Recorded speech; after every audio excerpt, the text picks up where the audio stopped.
we've already sent a team packing. Now we say goodbye to either LA Guerrillas or their opponents on the other side, number 2 seed on the season, Toronto Ultra.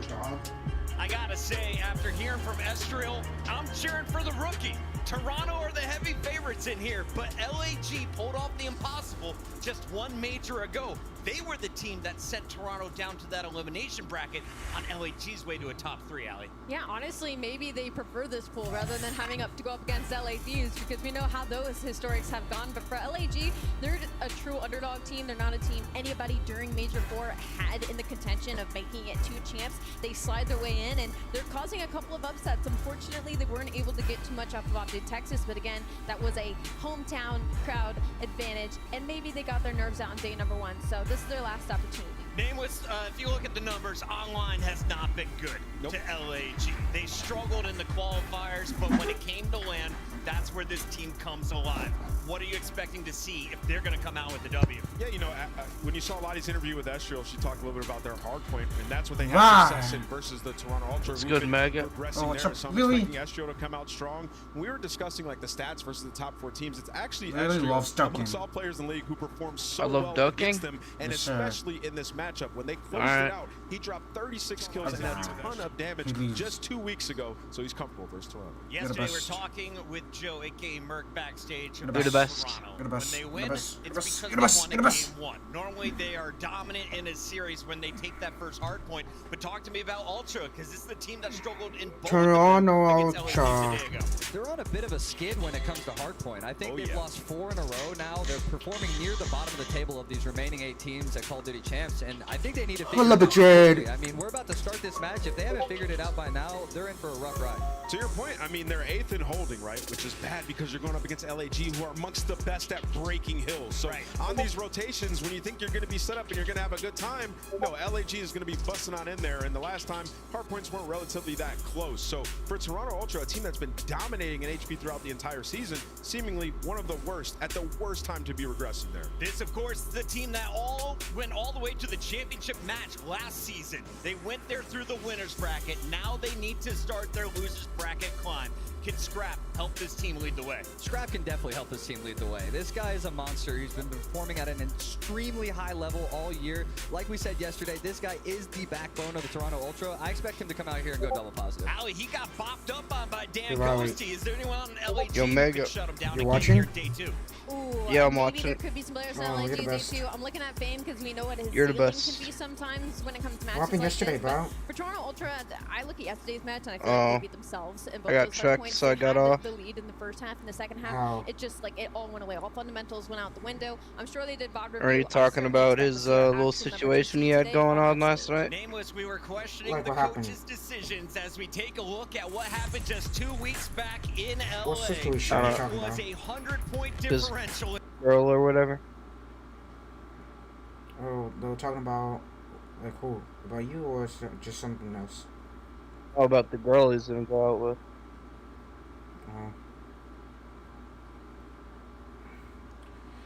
Yeah, you could have kept playing rank play instead of playing 8s. You know? Yeah. Me, Ben's were on 7 winning streaks. It's fire, bro. I know. Damn, bro.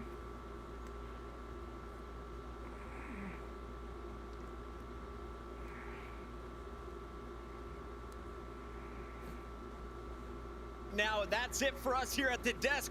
Let's get this party started. Let's go off there.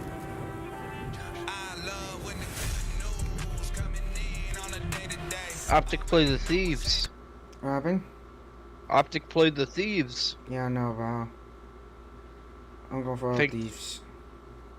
I think it's Phasers NYSL after this one. Phaser or NYSL.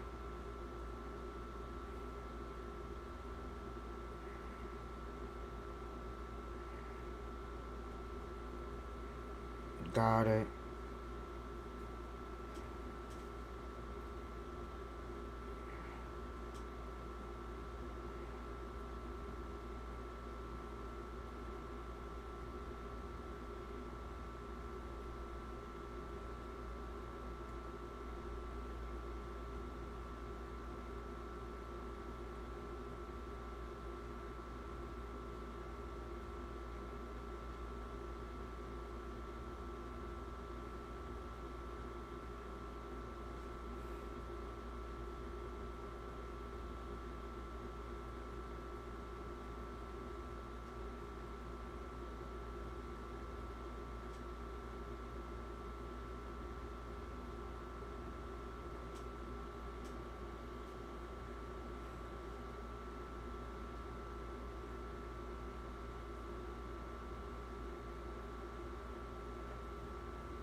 Hello, Madrid. Real Madrid? Yeah. It's fire. Damn, Scrappy looks locked in. Anyways, this game looks still gonna lose. Get a bus. Come on, Scrappy. I mean, let's go LG. That was crazy. Yeah, let's go LAG. I hope they lose. I'll be off Ultra? I'm like, wow, Ultra's a joke. Second place and lost. Right. So joking. Got it. The teamwork really wasn't there yesterday for either squad because Toronto Ultra, they lose 3 respawns. When the hell has that happened all season long? It hasn't. It feels like to this point. The other thing that really hasn't happened for this Toronto Ultra team, getting eliminated before a Sunday. Go big or go home. So that's also something riding here as they find themselves in the lower bracket. The most important part about this series layout, though, is the first 3 maps are all run backs from the first time these two played just a couple weeks ago. Yeah, and that's a good thing and a bad thing because if you're the Gorillas, you're happy as hell. You're able to beat them on their best hard point. If FaZe win this world championship, I'm buying the jersey. Buying the championship jersey or what? No, the FaZe jersey 2024. The same 3 maps, and Oh, okay. Ultra, they just check look it. completely different at Major 4. And even yesterday, the teamwork, they're not in sync. You got to get the SMGs to fire early on, so I think Karachi's a great start. I absolutely agree with you. The other thing about this map in particular is that one team very successful on rotations, the other team very successful in breaking, so there is a little bit of that. But the interesting thing about that point, even though the Gorillas find themselves as one of the best breaking teams overall in the game, they actually do really well in Karachi in rotating. So it kind of is like a flip script here in terms of how they usually play hardpoint. And that's the way that they were able to beat them last time around. When you got to the second half of that Karachi at Major 4, they were able to dominate that P1, hold it for the final 30, win the rotation over towards P2, full 60 there, and then even when Toronto Ultra cut their losses 20 seconds ago, we were already rotated, set up at P3. It was an instant break that came in from the Gorillas that started to let that game spiral out of control, and it was just too late for Toronto Ultra to try to play catch up. So you cannot fall like that if you are Ultra. Fundamentals need to be in the back of your mind. Absolutely the case for LAG. It feels like it's a polished matchup. Try to find a way to be more perfect and make less mistakes than you had, not just yesterday, but maybe also from the first time you had played the Ultra. You can see the numbers on the screen. Again, both teams finding a lot of success in terms of how they break. Oh my god, those jerseys cost $80. Who rotates better on a map like Karachi? It's a no size for me. It's a run back of the first 3 matches the last time they played with Karachi Hardpoint kicking us off between Ultra and Gorillas. Let's get it on. Loser goes home. Got to put everything that you can into this map, number 1. It's LAG on the season on the worst statistically in start-offs in the series. But already you see it in the kill feed. Toronto Ultra dominating in that aspect. Going into the map. One time, Extra finds one from top AC, but he's the only one that finds one. So Ultra hold on to this P1 flawlessly. And you can see for Ultra, this is about setting the line of scrimmage, not wanting to go too far. Hit the next wave, then maybe start to focus on this P2 rotation, and it's benefiting them with a lot of opening time already to 24 seconds, plus 4 kills coming through, and now Toronto looking to make their move, but Fame stops them in their track from top red. Still good time though, 26 seconds uncontested. Damn, still got shit on, got it. The final 15. You're going to force the rotation out of the Gorillas early on at that P2. Go to P2 Ultra G. Flawless start here for Toronto to try to gain some early momentum. Now you got Rouse being hit by Insight. Really good stuff though. LAG able to at least again Oh wow. Ultra from finding early success. Long range shots from Scrap, decent for the first kill on a DC, plus maybe an opportunity to keep Estriel under pressure in the backside of the closet, but he stays alive. Players over the jump wall for the side of the Gorillas, and they still need to do a Fame who does go 1-for-1. Not the worst case scenario, but now here comes the break attempt. Yeah, here comes the break attempt from Ultra. They're already trying to contest. Kleenex has worked his way into the HP, out of the HP, just dancing with death. But he's just peppering every single player, making it easier for his teammates to find those kills. That's 3, find a player trying to find it. It's going to be Estriel again. He falls, and Ultra in full control. And how about the start from Envoy? He has been really good for this Toronto team through their first, well, 2 matches, we'll say, for now. Already on 4 in a row. Scrap trying to put some pressure over through mid as the rotation's already underway for Kleenex. So again, rotation-wise, Ultra looking real clean, but Scrap not able to find the second. Envoy I love caffeine. Though, gets him one off a cruise. Yeah, this is the Toronto Ultra. We have been Damn, Toronto's beating everybody in their hardpoint game. Kleenex does lose that gunfight off the rotation, but you have the reinforcements to try to isolate onto Flames. Gonna be a 2-on-1 battle towards the back end. Envoy on 5 in a row. You want to try to get this kill so you can earn that cruise, and there it is. And he's got an MCW now to play off the extra rotation. Estriel Fame trying to play it on the backside of the point. Help from Toronto on the way, but not here as of yet. So Envoy may have to do this all himself. Moment of pause. Insight now joins the play. That's a good play right there. For LAG on the other side, but he's been isolated. Oh, that, you see what I'm saying, bro? I just literally say that's a good play, and the boom, they all died. That was crazy. Got a cruise missile going forward in the rest Yo, Mega. of the game. What happened? But a clean forward dead is You're the going to lead best. to this final 30 seconds. If you are the You're the Gorillas, you best. have to try to contest this. Envoy's running out of Oh my God! Dale came to play today. Envoy's going on fire. 11 and 2? 11 kills and 2 deaths is insane. Bro, look at he's literally right there, dog. Oh my God, you're so blind. The Gorillas, they also can't find anyone from Ultra, so this plan really isn't working out. Ultra now make their play. That's 12 and 2. Double digits, one more around the back. They know Fame is here and they deal with them. Another clean wipe for Toronto. Let's go, Envoy. All the way across the map from the Gorillas. That's been 4 hard points in a row that Ultra have been able to chain. Already in a 100-point lead. If you are the Gorillas, you have to find an avenue of attack. They do work this way around the back end. Finally, Envoy is going to drop off of that 10 streak, but Insight still here trying to contest it. Decent moment though for LAG. Estriel, the enzyme for this play over towards Duke. Scrap also on 5 in a row though. So just when you start to think, oh here, shit! Back into the game, another cruise missile gets earned. Let's do Around that. the middle, good from Envoy, and that's enough for Ultra to at least neutralize the time at 4. Yeah, this squad's looking way Chop, chop, different chop. today than they were yesterday. Everyone is in sync. We're all shooting damn. hella straight, and so far you're still So, on fire. Scrap has Everyone's still cruise, at this Envoy P4. has cruise. You don't- That's a you're not really GG's. worried about it because you're going into a P5. Neither squad really fights for a lot of time at that P4 HP. And with such a lead that you have, you can give yourself enough time to set up properly at the new one. And set up properly, Toronto are. I mean, this is just about as perfect because it gets. You've got players contesting over towards Market, Insight zoning over towards P3, and then of course you've got Kleenex just backing up over towards the hard point. And Imagine they just kill chain continues every to hill to come win out the for game. Toronto. Mercy. This game is getting out of hand, and it's not looking to slow down anytime soon. Yeah, they need to stop the bleeding, man. They need to clean 3 to 4 dead. Cruise missiles obviously Why not would going to he help. use You a get cruise? all that info, you Okay. get all the info for your teammates, where they need to put their focus. Trades are bound, but Insight with the AR finds 3 in the feed, trying to Oh, get it done with damn. Rennetti. Yes, Insane shots out of Jamie. And now he's on 4. It just feels like you want a cruise missile to stay alive long enough, and you're eventually going to get one. An absolute beatdown right now for Toronto. Oh, that's a good shot right there. Inside again, working on possibly a 3rd overall as Kleenex comes through, takes care of the damage dealt, and Insight will get his 5th. I mean, what do you say besides Ultra is dominating? Yeah, this is just getting ugly if you are the Gorillas. Just make sure we get the guns completely warmed up. And Insight has OG a cruise sitting too. at double Got dead. it. Comic-Con a little bit worse, but it just not having a good time on that Insight first half and of the Envoy. game, losing That's every a single triple rotation, cruise right not there. clutching up in these key one-on-one gunfights. Now down by 130, Yep, another he cruise just is used getting it. the best, and they still have one in the back pocket. I mean, it's like you mentioned, rotations haven't been there, but Ultra are How the also fuck not allowing Envoy the got Gorillas hit? to That shit ever was get a that far setup away. for a break attempt. Everything has That been makes so no darn sense. convincing. And how about it? Damn. It's just The it's fuck? Scrap pop it off. When they start to feel That's anything true. like this, Fucking three it does piece. seem like Toronto Oh, he's find playing like themselves Bach. one of the That's best teams in the insane. game. Yeah, that's already 3 in the feed. EC is able to find a double 2. Now allow his teammates to potentially try to work their way in for this break. Still 30 seconds to fight for. DC is able to find 3 in a row. But now it's the hill's going to be white. LAG have to work their way into the objective.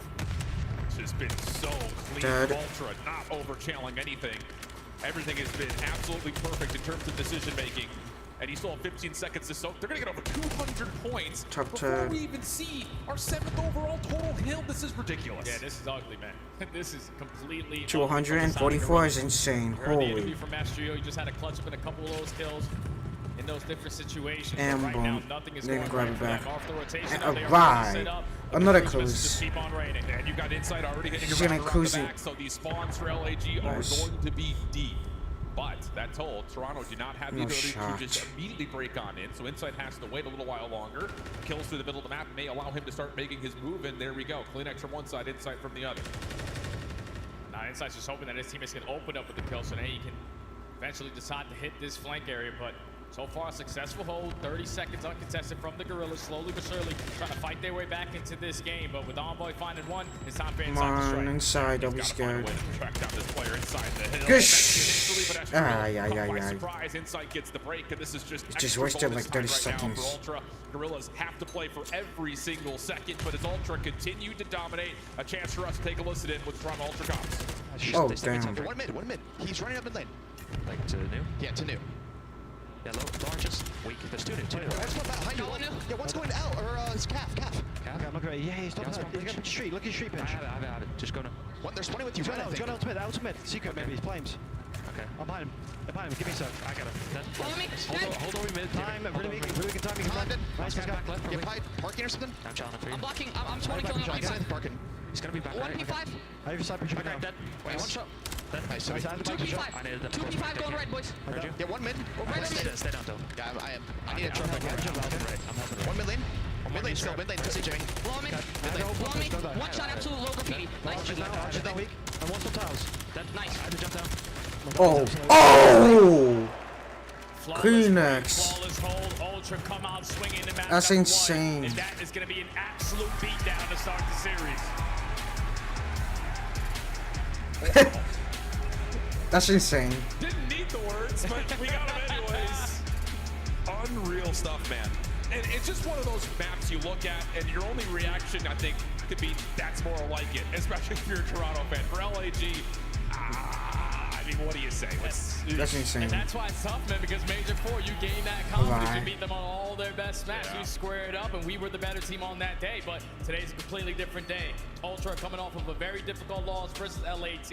The Gorillas yesterday showed us a little bit of light versus Optic, but we know Toronto all season long had been one of the top 4 for a reason. Absolutely, and the thing about it is, we've seen throughout the entirety of this season that when their hard point is on, they're a difficult team to beat. And you can see it obviously reflected in the kill feed. The non-traded kill percentages are unbelievable. The Scrap goes 21 and 13, 11 assists, and 4,200 damage in a 100-point club fashion.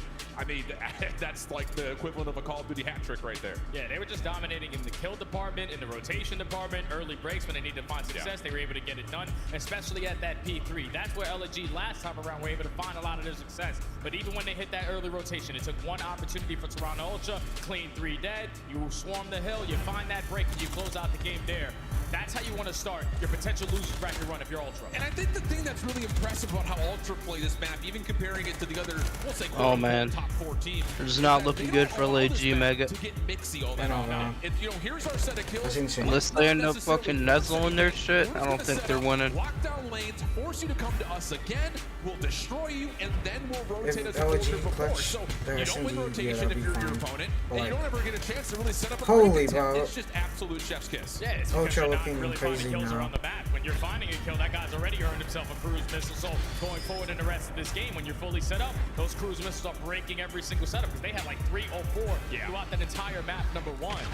So if you are the Gorillas, a slow start in this series, but you need to be able to bounce back in this search and destroy on 6-star where you got the better of them last time. And let's be honest, I think the way that we've seen LAG play this map is very much so we want to play for retakes, we're going to hit you with smoke plays on offense. They love to try to make something happen quickly, whether that is right at the precipice of the round for an offense, or let's all stay alive on defense and make sure we get a 4v4 retake attempt. They love to hit you as a full group. That's the biggest point. And I think for Ultra, some of their shortcomings have come because they've tried maybe to make a couple of too many individual plays. So we'll see how that matches up. Yeah, the battle last time around in that first blood column led in favor of the Gorillas 6-4. And usually when they find a bunch of first bloods, their conversion rate is not the best. But same thing could be said for Ultra. When they find a first blood, the conversion is really up there. But even when they found a couple, they were still falling short in a couple of these rounds due to the way that LG were liking to play. They were giving up that A-bomb Mega. every single round. They were You're the relying best. on that smoke retake. You're the best. And thankfully for them, in those 50-50 gunfights, they were coming out on top in the majority of them to close out that search and destroy. It could be the recipe for success again, but I don't think Ultra are going to get caught slipping twice. No, the confidence level is so high, and I know they say that everything is bigger in Texas, but it doesn't get much bigger in terms of the gap in that gate flow chart. Absolutely wild scene. So now we see up the 6-star surge, or again, already setting it through. It definitely feels like for LAG, you got to just take the momentum right back. Hit them hard, hit them fast, find a way to get these SMGs up and early, get those first bloods where they have been able to get a lot in terms of their percentages. It's just down to can they actually convert rounds after they find first bloods. Yeah, and you can tell by watching him play in Search and Destroy yesterday versus Optic, they seemed a little bit nervous, especially Flames. This is a guy who, when he joined in on this LAG roster, he made big Oh my especially in Search and God. Destroy. He started off the season with 2 back-to-back 1v3 clutches. I need to see that young man bring it here today, because on a map like 6-star, we know how chaotic it can be at certain points, but those ARs need to be able to shut down their lanes. I think on the other side, you talk about the ARs, DiamondCon again has been kind of a beacon of success for this LAG Search and Destroy. Even yesterday, really good stuff on him when they were playing on the high rise. You have to have that as well. Maybe he's the quarterback of the entire setup. This is what I see. Hey, let's make sure we're not losing track of this. Whether it's post plant or a retake, I think he's got to be the guy to say go as well. Make sure that you actually hit the green light together. And the only thing that scares me is the way that Toronto Ultra played yesterday in their Search and Destroy. The only map that they took versus LAT in a clean 6-0 fashion. They got that done, but using that teamwork all the way to the top. There was multiple first bloods, even in man disadvantages, they were still in sync trying to clutch out these rounds. If they can bring that same exact teamwork game plan into this one, oh, this one might be quick. Very well might be, but on the other front, LAG on land have often randomly come through with great Search and Destroy. And it really has been because of DC right here. His opening duel percentage is great, his clutches are great, and of course his overall KD continues to be one of the most consistent in the league. But this feels like a different monster today with Toronto clicking on all cylinders, and they will be on the defense first with a 3-man hit right up the middle and just leaving Scrap over towards his lonesome on patio to make sure nothing comes over towards B. Yeah, for the Gorillas, it's just a split setup. Try to get an early feel on how Ultra are going to decide to play. Attacks are going to gain a little bit of info that they're going to be camping towards the backside of middle, so Ultra's just going to back down to that position, dominate mid-map. I love that from Ultra. You get your information, but you're not going to force any challenges. You say, okay, we know they're still playing passive in their spawn. Let's let this clock drain out a little bit, and then maybe find a way to delay hit once we start to figure out where LAG want to go. Fake nades over towards B, but Ultra not bamboozled by this. Still holding their ground in mid. Yeah, they're watching all the crosses. Should have all their bases covered, but Insight should be able to gain this info, and now all those arrows on the mini are going to start to turn. Hopefully that they have stuns and nades in their back pocket to try to contest this bomb play. Yeah, this is the interesting thing because DiamondCon knows he has to watch this long flank because of that pressure through mid. So this will essentially be a 4v3 on the point if Ultra full commit with this 2-2 split for both their spawn and their U-Haul. Bomb planted, now it's just down to how the hit happens. 2 players approaching from the sky bridge. Envoy not able to find that first Damn, that's tough. Get out with his life, but it's instantly a 3v3. Kleenex flies through, numbers advantage Ultra. DiamondCon's on the way back over, but ooh, is there time for this? Kleenex trying to go long. DiamondCon has to keep his head on a swivel here. Focus from the front is all going to be pulled by Scrap, and he's able to win one, so now DiamondCon has to commit. Forcing the player on the back comes through perfectly. All the mind games already shaping up for Ultra. That's such a beautiful play because you're thinking if Ultra put themselves in an advantage in the man's department, they're up 3-2. Once Kleenex finds that second kill and DiamondCon hits that rotation, realizes I'm watching flank for apparently no reason because there's no one attacking this angle. I have to try to assist my teammates over towards the statue side, but when he gives up that position, great heads-up play call right there from Ultra. The double hit, that pinch, Scrap holds down his position to find his one-on-one. And DiamondCon stands no chance. Beautiful retake right there from Ultra. Really fun chess game, though, between both those squads. Gorillas don't commit to anything through mid. The fake nades over towards B. Doesn't quite move the defense around, so Ultra feeling steady and confident in what they built on the defense. Can they provide the same offensively? And will it just be hey, we're dominating these guys, let's just hold the joystick down and run at them. I love this initial play call again from Ultra. Taking a page out of the Gorillas book, just spreading the map and trying to get a feel of what their defensive setup is going to look like. But all this space being taken over towards A, keep in mind that bomb is all the way across the map. Think about it, as Insight may use this as a chance to stop the LAG defense from moving through, but the 1v1 over towards A actually has their Gorillas backing up through mid, so now it's just about who rotates around the map better in the mid round. Now if you are Insight, you have forced that rotation to come in from the Gorillas, and Envoy simply getting hit by that nade is going to keep them at bay, but Scrap putting down a couple shots. Insight going to start to work that objective. The pressure from LAG starting to push up the middle of the map. Even though Envoy doesn't create any damage, him getting tagged by nades forces LAG to say, hey, we're going A. Not to happen at all. And Envoy backs off, finds himself an isolated 1v1, then he steps away. Escriel, good for the trade, but Scrap all of a sudden, ooh, he's in a little bit of trouble here for this 1v2. Very far away from where the bomb is planted, but no hop here from LAG. They're taking their time on this, and all of a sudden, Scrap's gonna have a chance to isolate the first, knows that he's got a little bit of time before the second comes through, fade down low, it's down to the pistol, and Scrap takes him down, pops off and lets lets him know. That's just beautifully timed right there out of that young man. Scrap is gonna get him and let him know. You almost caught me slipping, but I just shoot 2 damn straight, even with the Renetti. Ends that round on 5 in a row. Great clutch out of Scrap. The Ultra just can do no wrong in this series right now. About as perfect as we've seen. And now all of a sudden we have to ask, is there any life in the lungs here for LAG? Game plan hasn't worked in the first 2. You gotta come out with something. We need to see something from the Gorillas here in round 3. Might be a pace change up. You saw it last time around, Ultra just dominated around that mid-map, so you might just want to say screw trying to contest that. Let's work our way over towards A, and Ultra going right back to that same exact setup, just playing off of the info on this cross. A little nervy to start here for LAG. Trophy systems are down, nades are coming through, and this is what we often see from the Gorillas.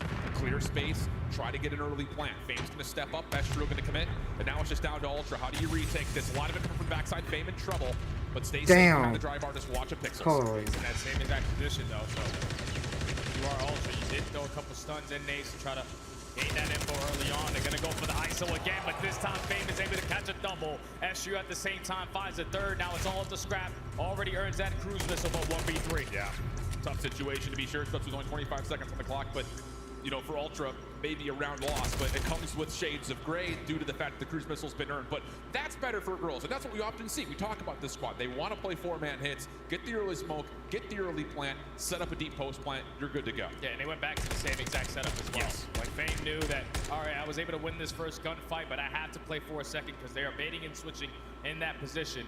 Once he's able to find that double, Estriel strikes through mid-connector. Then Scrap. 1v3 stood no chance, but the adjustments coming in out of this player. Great insert to destroy. Finds that double to find it, put one on the board for Gorillas. And that's just, again, one of those things that LAG don't have to worry about that long flank that time. Yep. So you get more Boom. concentration over the site. Yep, everything better.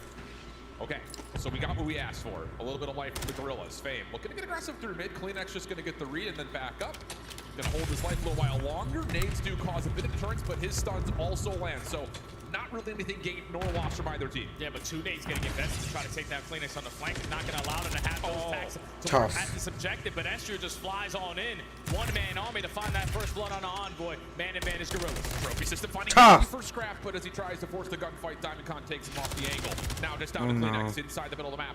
Good for the first, but in trouble. Breaks the glass, trying to see if he can maybe head fake a little bit, but not to happen. Great stuff from the Gorillas. Early pressure through mid eventually leads to a clean retake over towards A. That's exactly what happened at Major 4, man. Just smoking out mid-connector, finding the timing, and clutching up in that 50-50 gunfight. Ashley also walks away with his life. Bro, I need to see FaZe win this shit. shit. A little bit. Multiple angles need to be watching, and the collapse comes in for the Gorillas. So they were able to stop the bleeding and some. All tied up at 2. Patterns now start to shift. What does Ultra want to do in this next attempt?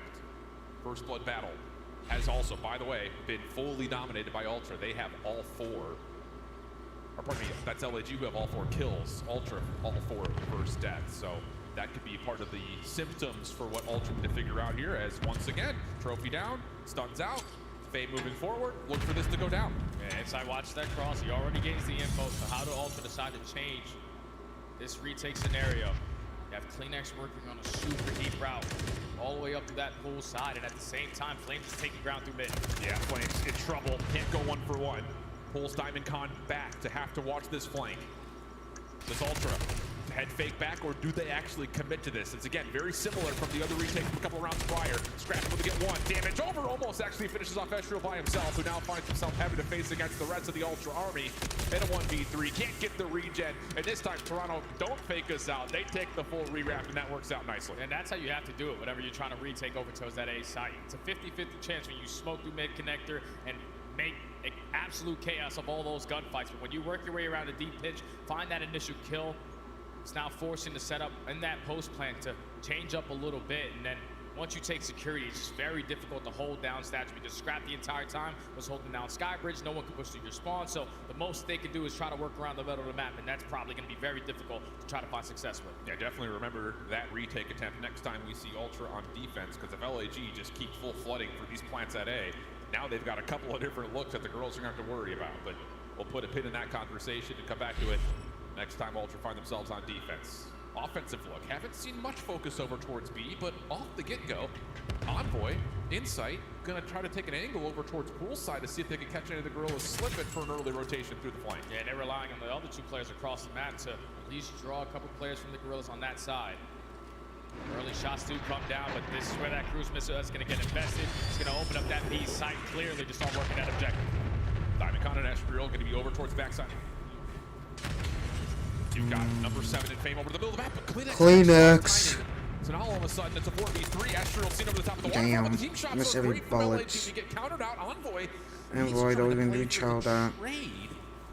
doesn't quite see the connection, and a little bit of noise made by Ultra has Gorillas completely bamboozled. They're rotated to A. Bomb has not made the same motion though. They're both thinking about that rotation. The Scrap is going to gain that info. Right back to B we go. There's 30 seconds left. That bomb is going to go down. If you are Scrap, you're trying to take a little bit more ground away from the opponent.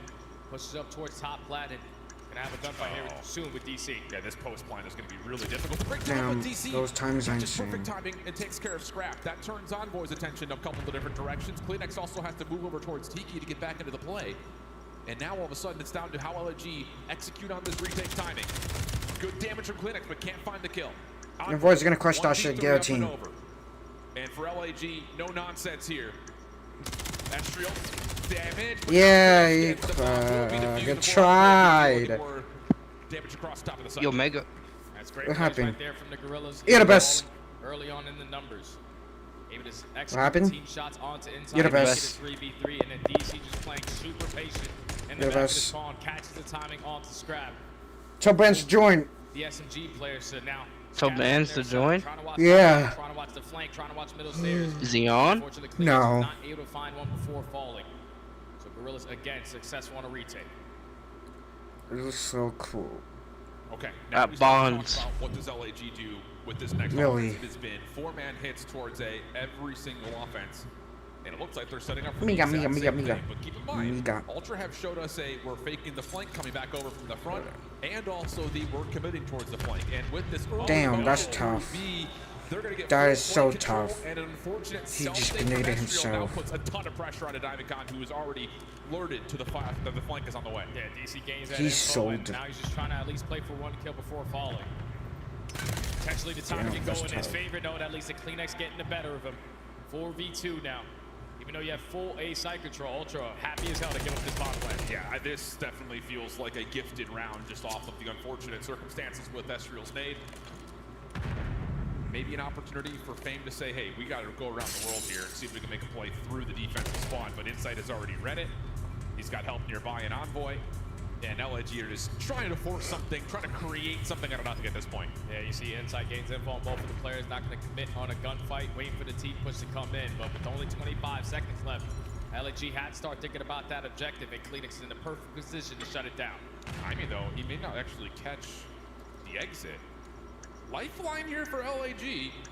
Kleenex on the hunt, but can't find Flames. But That is good, tough. And Fame is also That made is his tough. presence known with the kill over through DJ Booth. No Yo. worries for Insight to finish it off, and it is indeed just Damn. a gifted round thanks to the teammate. Yeah, just no need to panic there. You know that you have the numbers, especially with Estriel nading himself right off the rip of the game.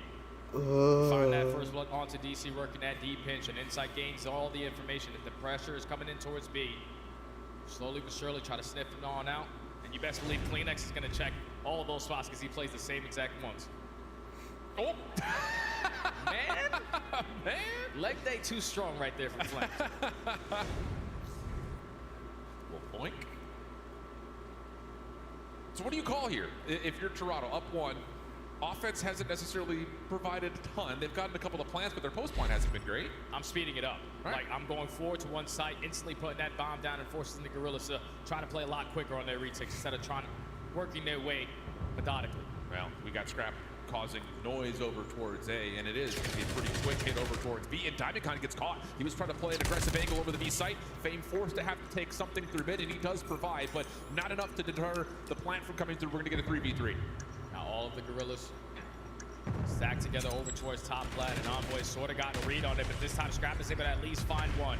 It's going to turn into a 2-on-2. Envoy in the position to make it happen. He just has to finesse his teammate really far away, and he would be good, but Estriel gets the pistol out, a little bit of help from Flames. Now it's just down to Insight. No utility for him to play off of, but a good angle from here. And he's already seen No one's played Yo, Mega. What happened? Get a Right best. there to assist to the team shots once Yo, again. Good. Ravi's And another hacking. successful retake for LAG. That's Now it's a 3 down 4-4. for the Holy. Gorillas. Who's gonna win? Side 2 at B, I 1 think at A. LG, bro.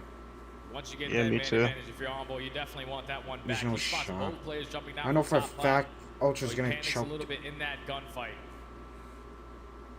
Then into 2v1, I thought Inside got the timing. The Flames and SU's challenge at the same time.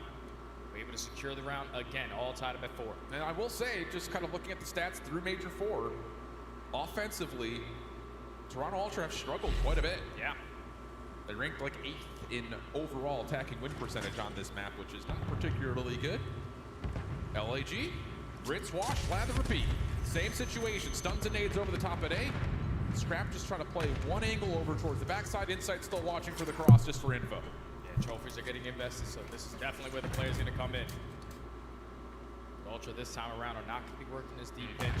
What are you doing all night, by the way? All through mid connector. Hopefully everyone's got a stand to blow these trophies I don't know. up. Keep in mind, Fame is the one Are you gonna play all night or no? so there will not be a deep member I on the can. post plan for LAG this time I if they mean, even commit I'm for down the to plan. play all night. If you Focus want to for play, Ultra then through play. mid has thrown some second guessing into the LAG offense, but All right. do they even have the ability I'm to down. track back? I'll They play. look like they kind of want to. I'm trying to hit Crimson 3. Good down. Security to the flank is not just one I'm member, trying to it's a hit Crim couple. 3. So actually, LAG, Yeah, they may push out U-Haul here. Scrap All gets right. caught off guard. High Ultra key, I tracking mean. backwards. On point to find the initial High trade in key? Toronto. Do Yeah. come out 2 for 1. Okay. They realized that the pressure was Damn. going to be too 5-4. strong on that pitch. LG's losing. They decided to isolate Come onto on. Scrap. But they were thinking that the rest of the Ultra players are going to be around security. They all worked their way back through the middle of the map and said, Scrap, don't worry, we got your trades. The SMGs are able to close out the round right there for Ultra. Gonna put them at game point, and if you are the Gorillas, you attempted to work that objective pretty quickly. But once Ultra were able to throw a couple stuns, throw a couple nades to keep you off of that site, that's when you're forcing the players like DC to continuously watch that flame, because a lot of times getting away from you, they could be anywhere around the map. Oh, and the head games are so crazy because Ultra have shown pressure on the flank in every single defense Damn, we towards hit A, bombs. Got but it. it's just down to a flip of the coin. Are they actually going to commit to this or not? And LAG trying to get proactive through mid does not work out for them. So now all of a sudden we've got Ultra trying to take a page out of the LAG book. They're going to go quickly over towards A trophy down, and it looks like it's going to be a stretch plan for Envoy. That is so Trying to not tough. allow SU to Yeah, they're all invest playing in that two-mid together. connector. Got a couple trophies down, but the bomb is planted. 4 before retake. Can Gorillas find another one? Trophy system finding value, but it no. will eventually expire. We gotta throw Second more one, grenades. Over towards the right side at Scrap, but he's got to hit the dirt. A little bit of confusion in terms of where this LAG retake is. Oh, This shit. right through the front is causing Oh! 2 for 1 the exchange. Clinex able to provide one trade now over the top. Gets Oh, a no. second. 2v2, More down 2v2. inside the That's spawn. 2. Can't quite find it. Just down to inside at range. Diffuser, 1v2 diffuser, diffuser. For the win. Flames, though, already hopping on. Inside forced the hand. No, move! Oh my god, that was a close second! Yo! That is insane! Every single That is time Ultra played insane. that damn bomb. LAG Yo, figured out a way that back is on into the crazy. play, and it had to start with DC's gunfight onto Scrap. Invest the smoke grenade. Yo. Tend to have no auto aim in those situations. Oh, and he gets the better my of for God. that first blood. Round 11 Traded about, out no effectively, shot. Dominate around that statue area. You know, the last player alive is going to be inside. He loves to play towards top security, but it's around 11. And the first bloods have not really given us much of a Round 11, here we go. consideration in terms of where the favor starts to build. And how about this? Ultra. Everybody are loves done it. with Got this it. LAG. Full force hit over towards Yo, tons of Kleenex nades is being thrown in LAG. Have too to hit fast. the brakes here for the first time. Kleenex Yeah, is he's gonna gonna go die towards as soon as I Skybridge jump for an in opening 5, Now, if you are 4, Kleenex, 3, just allow the player to come 2, to you. 1. Going right back to that default setup. He's not gonna jump. Inside watch it There's across no to give you the info. No, This play's please gonna look fall at into the it. hands of Kleenex. LAG haven't checked this once. This time they do, Oh and my Kleenex gets God. one. Going Tries for to the hardest stun of us hard out here for counters, double bro. shell, and it'll be a That's a 1-for-1 one. exchange. No, it's a 2v3. Rotation now, though, underway. Toronto putting a little bit of extra defensive focus backside A. Oh no, bro. This is gonna be like a. Taking a lot of ground away from the statue area. This is gonna be a 45 hard one to seconds do. left, no info on the pitch. You do not have opportunities to work your way back over towards B. Scrap spots 2. Envoy trying to set up for 1. He's thinking about it. Maybe a little bit of damage could help confirm it, but LAG toss their smoke, and now they make their move. That's No way. Coming around the back. No, shut down No, by come Scrap. on. 2v2. Bob down, though, in a very precarious spot.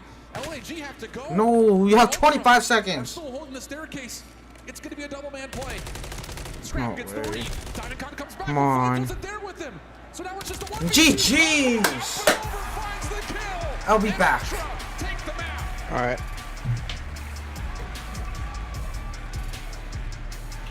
Such a back and forth search and destroy between both of these two teams. Ultra, every single time that they were on that attack, they get the bomb down, you find yourself in numbers advantage, and somehow, some way, the Gorillas were able to pick you guys apart time and time again.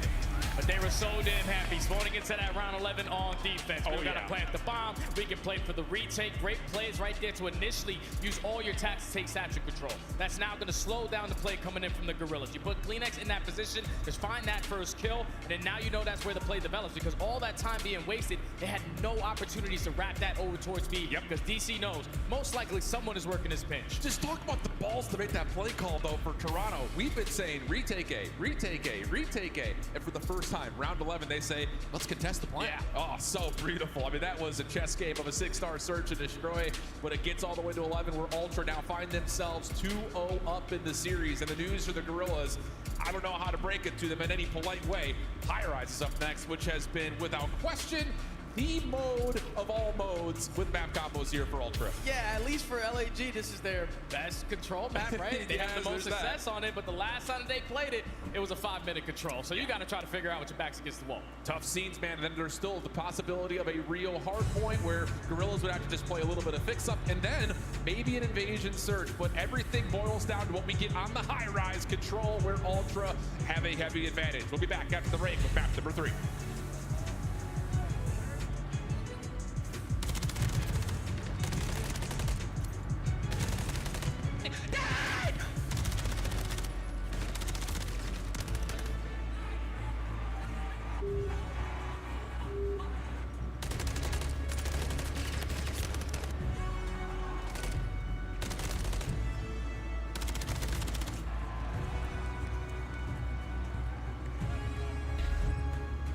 Call of Duty League Championship Weekend is brought to you by Razer, the official headset and chair of Optic Texas. Upgrade your game with the Scuff, the official controller of the Call of Duty League. Scuff and Optic have teamed up once again, this time for a limited edition Prism Mystery Box with an exclusive design in 5 different colors. Grab yours today at scuffgaming.com/optic-prism, and you could be one of the lucky few to unbox the gold controller.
All right, folks, I found Hitch, a big legend of Optic Gaming, as you may recognize him. Hitch, it is your home championships here, which is kind of crazy to say, something that we've never really seen before in Call of Duty. You guys are hosting it.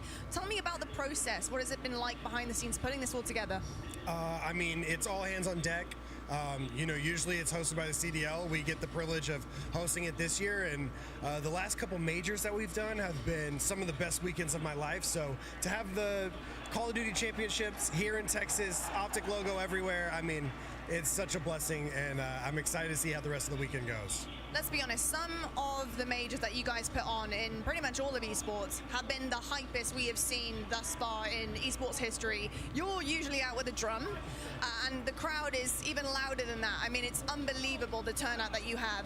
At Champs here, what difference do you think the green wall makes?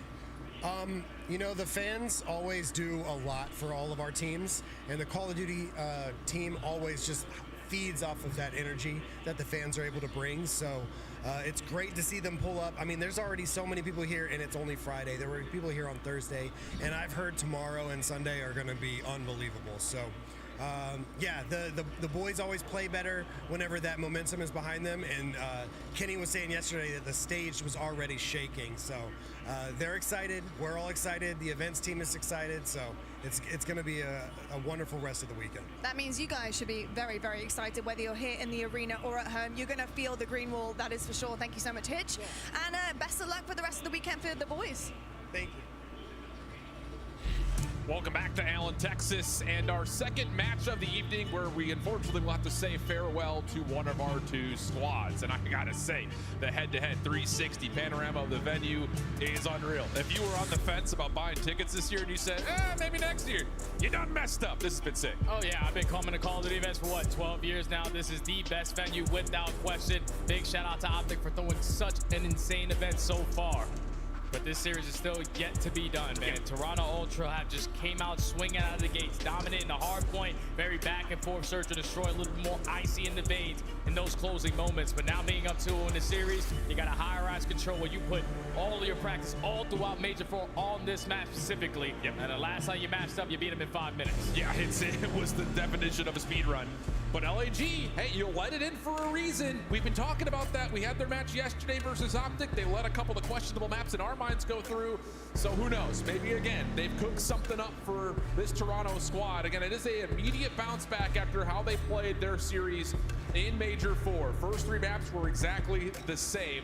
And then a repeat from yesterday for Toronto, or ready for LAG to see possibly a Rio hardpoint and an invasion search. But it all starts and maybe even ends here with LAG off to the opening offense on the high-rise control. Oh, and this is where they tend to struggle a little bit on the attacking side. Last time that they played, both the ARs got shut down by Insight and Scrap. So your LAG trying to find a little bit of success early on. Fame strikes for that first blood. Yeah. Already showing presence at the speed point. That's one way to do it. Run down mid. Don't worry about that B alley play. Estriel will join him on the zone. Double stack will have them looking to lock down the first tick of progress. Of course, no trophy systems here, so there will be an opportunity for Toronto to contest this from afar. Ooh, nice little snap though from Fame, back to 1 HP. Almost gets the pistol out, but Envoy will clear the zone, and it'll only be 1 tick of damage done. Right now, a lot of map control in favor of the Gorillas. Estriel's trying to hit that go button. He's able to at least find one, a little bit of assistance onto that kill on Kleenex. Slowly working that progression over towards A, but Ultra, they're just trading effectively, dominating around that mid-map. Yeah, Fame has to hold his ground, wait for the regen on his life to come through. Kleenex up top, able to beat him to the angle. And now all of a sudden, Toronto regain the map and have a chance to really put Gorillas into a bit of a blender over towards their spawn side. Envoy just taking control of this back blue alley and actually may want to get aggressive here. He's got help with Insight nearby. Flames will contest the angle for a moment, and another rewrap from Fame through the middle of the map, but the kills just are not there for LAG, and everything again comes to a pause. Yeah, now if you are Fame, the last player alive, you are going to give up your positioning by put yourself on B, but he finds that one-on-one gunfight versus Kleenex. Going to send Scrap to find that trade, and now you have accounted for every single player on the side of Gorillas coming off of the respawn. Envoy continuously trying to play for these kills off the spawn, but with only 20 seconds left, LAG finding that double, make it a triple. You got to get on B. Yeah, but LAG lost track of Insight for a moment, so he tucks himself into the corner at the elevator and finds himself 2. One more on the corner. Diamond Con with the trade, but time becoming an issue. 10 seconds on the clock. Trophy system keeps him safe for a moment, but not for long enough. Now the final 5, and LAG have to make the mad dash to A. Man, they can get on it. With only 4.3, you got to make this one be perfect. At least Flames from the top angle takes down Insight, but Kleenex is just trying to time this flank. He knows there's a couple players coming on the respawn, but Estriel at the perfect time is able to spot him. That's 3 dead, second about to be in. Insight is just too far away from this, so now it's a 3-man stack. Up and over, ooh, Flames almost falls, but he does keep his life, and with that, the extra 60 comes through. But the kills, a little bit of assistance from the LAG trophy system leads to now the Gorillas right back into spawn, down a life. Team kill on a trophy. Fortunately has the rest of your teammates weak a little bit, and that leads to Ultra now taking map control completely away from you. Gotta be disappointed that they gave him those extra segments at A, but that's 3 dead. Insight trying to make the play. He finds a double, and that's gonna slow down the play. It's just one of those things. We kind of saw this in the hard point as well. Every time LAG starts to create some momentum, someone just shuts it down for Toronto. It has been absolutely perfect from them. Now a 6v4 situation, and up and over. Kleenex Sedate will land now down to the 6v2, and no chance for LAG to get back over towards this B zone. Astro just trying to do what he can, and it will not be enough. But all things told, not a bad offense. 4 ticks in total converted. Yeah, with 4.3 seconds, you only had 1 segment, and somehow, some way, you're able to find every single kill off the rotation at A. Extend the time a little bit, and now end this round with 4 to your name. Great plays from the Gorillas. Now they got to go on the defensive side. Yep. Efficiency's been the name of the control here for Ultra, though. Across the season, they are first and second on both sides of the control point in terms of managing lives. And that feels like not just a key to success for them, but it also, again, puts in a lot of extra pressure onto LAG to keep up with the slaying, which at the moment, Dynacon 2-9, you talked about it, that AR differential already coming to play at least a little bit. Yeah, that's so far 2 respawns, but DC isn't having a good time. They're already starting off into this round. He gets wall banged by Kleenex, who is on 4 in a row. You got a route being hit from Envoy. He gets the better of Flames in that scenario. A lot of presence from Ultra over towards B Street. They're getting traded effectively, though. Gorillas now just have to focus on where Kleenex has gone. Oh, the stun does not hit him, so he will stay a little bit tucked into cover, bottom side of the underground pit. That silence pop up and around the back, gets kill number 5, bounces away, and now may have an opportunity to isolate over towards the B zone. He knows Estriel's nearby, just doesn't know exactly where, and instead values his life, looking to play for the cruise missile, and Flames coming out of spawn nearly gives it to him, but not to be. Estriel also seen, but a teammate takes care of it, and now Toronto looking to put their focus on the objective. And if you are LAG, you got to try to take Kleenex off of this 6th streak. Thankfully, the shots from Diamond Khan good enough, but now the game clock at a pause. Slowly but surely trying to work up this aggression in towards B. DC with another big gunfight, this time on the inside. Can he make it a second? No, the effective trade is going to be there for Envoy, but that's job well done. Time is continuously going down. Yeah, LG doing a really nice job, like you mentioned, just keeping them off the zone. It's been a little bit mixy, it's been a little bit messy at times, but overall, LG should be pretty happy with how this defense has gone to this point. Clock, though, possibly to be stopped over towards the B zone. Dynacon really waking up on this defense. After the 2-10 start, now he's up to 7-12. Fame even getting a little bit of extra pressure through the offensive side of the underground, and he's going to have a look at inside over towards the windows. Help nearby, though, does at least keep Ultra alive with a chance to play for the offense, but time is running out. Yeah, time's running out with only 10 seconds left. You have to put the game clock at a pause, so you have to work your way over towards B. You're able to spot DC. Scrap wins the one-on-one gunfight with the nade over the top, and Fame finding that double. It's basically going to lead to a perfect round right there from the Gorillas on their response. Yo, Riley. 1 segment to get away from them. That's job well done. I think the biggest thing about it is, at no point is it just the setup is super solid. It's just, let me hit this. Okay, other side of the map, I'm going to hit it at a different timing. And it's just been kind of one of those things where pinches and flanks just keep on going well for LAG. A couple of great individual wins. Keep this Toronto team just completely avoid from being able to step on either objective. Yeah, DC got activated right there. You talk about this Gorillas roster. Astro has been super consistent versus the top 4, but DC all season long has been able to get it done with that AR. So thankfully he was able to turn up in those final moments. Tie the game up at 1, and now if you are the Gorillas, how many more segments can we gain? Yeah, massive advantage in terms of setting yourself up potentially for a round 5 defense. Don't want to count our chickens before they hatch. A lot can happen. Scrap first blood. Envoy also shuts down part of the play over towards A. Insight following up behind it, and now Estriel, left at his lonesome, is just trying to keep some pressure over towards B out. Yeah, he's just going to take his time, hold down this position to allow his team to work out of this B Street. They find that kill onto Insight. Estriel takes that topper painted across the map. Flame finds a second, so game clock at a pause. Double stack it towards B. Yeah, absolutely a chance to get more possibly on the zone here. Another kill comes out for Estriel. Up and over on the backside. Kleenex only finds one with the pistol. First tick, gonna get locked in. Second on the way. Trophy systems are more than healthy on top of this sun. I mean, they've got all 3 on it, so Fame has stayed very, very safe, and that may lead to a second tick being locked as well. But it's still a one-man show on this point. That's gonna allow Scrap enough time to work his way back into the objective. Now time is still getting away, but Diamond again starting to heat up, finds a double before traded by CleanX. And if you are LAG, you will continuously take this opportunity. You are trading better right now than Ultra. Absolutely, second tick in. And there could be more on the way. I mean, you've got LAG just spreading the map over and over again, but Scrap gets to the mix, finds himself a pistol win, and that Yo, Mega Man. Get Ultra their first You're the best. defensive setup. Diamond Yo, Mega. What happened? Flames the back You're the best. and once again, very quickly, Yo, LAG Riley. find themselves stopping the clock with focus on B. Yo, Mega. They just keep on dominating over towards this B Street side. Yo, Mega. More reinforcements on that side of the map. Yo, Mega. It's a trade every single time around, and You're the Gorillas best. are coming out on top. You're the They have best. more players in that position.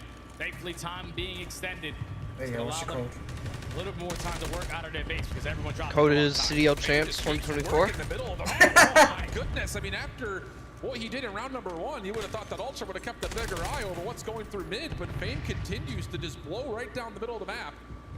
And now all of a sudden, Ultra find themselves in a little bit of trouble. Still, like the clock not super healthy for LAG, but the life lead continues to build for the Gorillas. Yeah, you need to guarantee this defense round as well because segments you cannot make up for it. Try to get defense in that round number 5. So you have to try to clutch up here. You have one player in your spawn trying to contest in DC. Finds himself on 2 in a row, but the Sentex should be good enough to take care of him. 10 to 10 in lives remaining with 45 seconds to go. Ultra still working on getting some of the map back. Gorillas playing through the previously captured zone on B. Flames, Fame, couple of kills, continue to allow them to play this right through mid. Ultra really can only defend this from the A window, Scrap in trouble. But trophy system gets earned, he places that at his feet, and at least can hold this ground. But once again, it's just Gorillas just trying to play to stop the clock, play the TDM out. And that's all they're doing. They're just trading. 6 to 9 in lives remaining. Scrap finds one, but eventually he does fall with only 25 seconds left. You just cannot allow Ultra to make it at 3 or 4 dead, because then they're going to take the map away from you, all tied up in lives. Decent shots from Diamond from his spawn. Creates a round, and inside falls off the map. 3v5 situation. 10 seconds though on the clock. CleanX can just lock this down through blue. Flame's gonna go to the high ground. Someone has to dive on into the point. CleanX finds the first, the turnover to the other. Last one left. Fame on the zone. No worries for CleanX. 2v1 situation, but Flames is not gonna have a chance to pursue it. CleanX goes into the next round on 5. Well, that one got real scary right there if you're the Ultra. Just gotta laugh it off at the end of that round. Inside jumps off the map. No more respawns, but thankfully you were tight on your setup in the back of your spawn. Just waiting for the contest to come in at that A point. They found a double at the right time and then have the numbers advantage to trade effectively for those final. CleanX ends that round on 5 in a row. Can he earn this early cruise? Absolutely. That has to be the play call here, right? I mean, you have to play back-to-back offenses now if you're Ultra. 6 ticks in the gap, so you either get all 6 and you win the map here, or you play offense twice. Easy caster math for you there. So how do you set this up? CleanX nades over the top, just looking to see if he can catch anyone down low. Doesn't like the look of it. And Scrap Envoy, first couple of shots are decent. An opportunity to jump onto the B zone. It's the perfect start right here for Ultra. That's 3 dead. Trying to make it 4 onto Fame, but you gain the info. CleanX still looking for that 1 kill to earn that cruise missile. Able to slide extra on the cross, but gotta make sure you're sitting on the speed point and try to earn some seconds to keep the time false. What? Get shut down, Flames. What Right over the back. the fuck is saying? Into a second. Envoy. You're the best.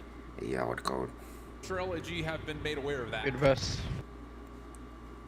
Get Wise in here, bro. Adam, get him in here. I'm not him. You are him. Get him in here. Yo.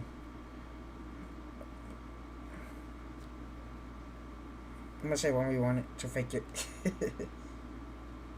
No joking.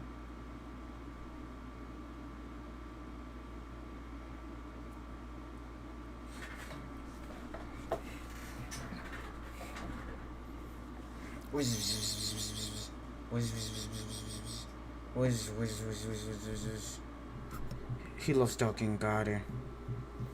It's been a minute, it's been an hour, and nothing changed. Still waiting for Optic. I think Ultra's winning it, bro. There's no way they're losing it.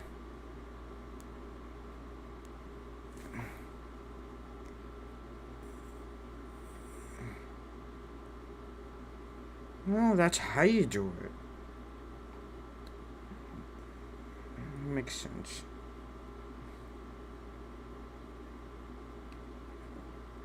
Damn, that's tough. Tough. Fame, come on, Fame. GG's. unless Flames decides to go for it. And no, we've got a 14 playing 11, a chance here for Ultra with the map. And a lot of map control as well to go in favor of Ultra. Flames does find one kill. Now he's trying to finesse around that propane area. And he's done a great to the job grand of doing finals. so. Repositions himself to the top, hoping that his team is going to assist him now in these gunfights. Oh! Envoy and Scrap, that dynamic duo. Yeah, GG's. Ultra's losing it. GG's. Ultra's Ultra's losing it. Blindsided by Envoy through the middle of the map, who can now just keep this Gorilla's defense at bay. Scrap also assisting. Double stack over towards the A zone. It's kind of the war on two fronts now for Bros. You got to find the kills, but you also need to get him off the zone. Trophy system does not get placed in time, and oh my god, that's a huge comeback. Actually take care of the Semtex. This might be a huge comeback for LG. 8v5. Yeah, you got to slow this game down if you are the Gorillas. This might be a huge comeback for LG. Trades in LG. this scenario. Might be, bro. Whoa, that's you could go under it. I did not know that. How the? Oh damn. Big first blood. Gorillas working on that B control still. Route by Insight denied. Oh no. Keep your eye number 4. Oh no. Next gets around the back. Does it finish the This might first be a kill? oh! Transfer for the double. 6-3-3. 25 seconds. Diamond inside the zone. Gets a good read on the first. Yeah, GG. Go under it. GG. 2 ticks on. Final kill is in, and it's a 3-0 for Ultra.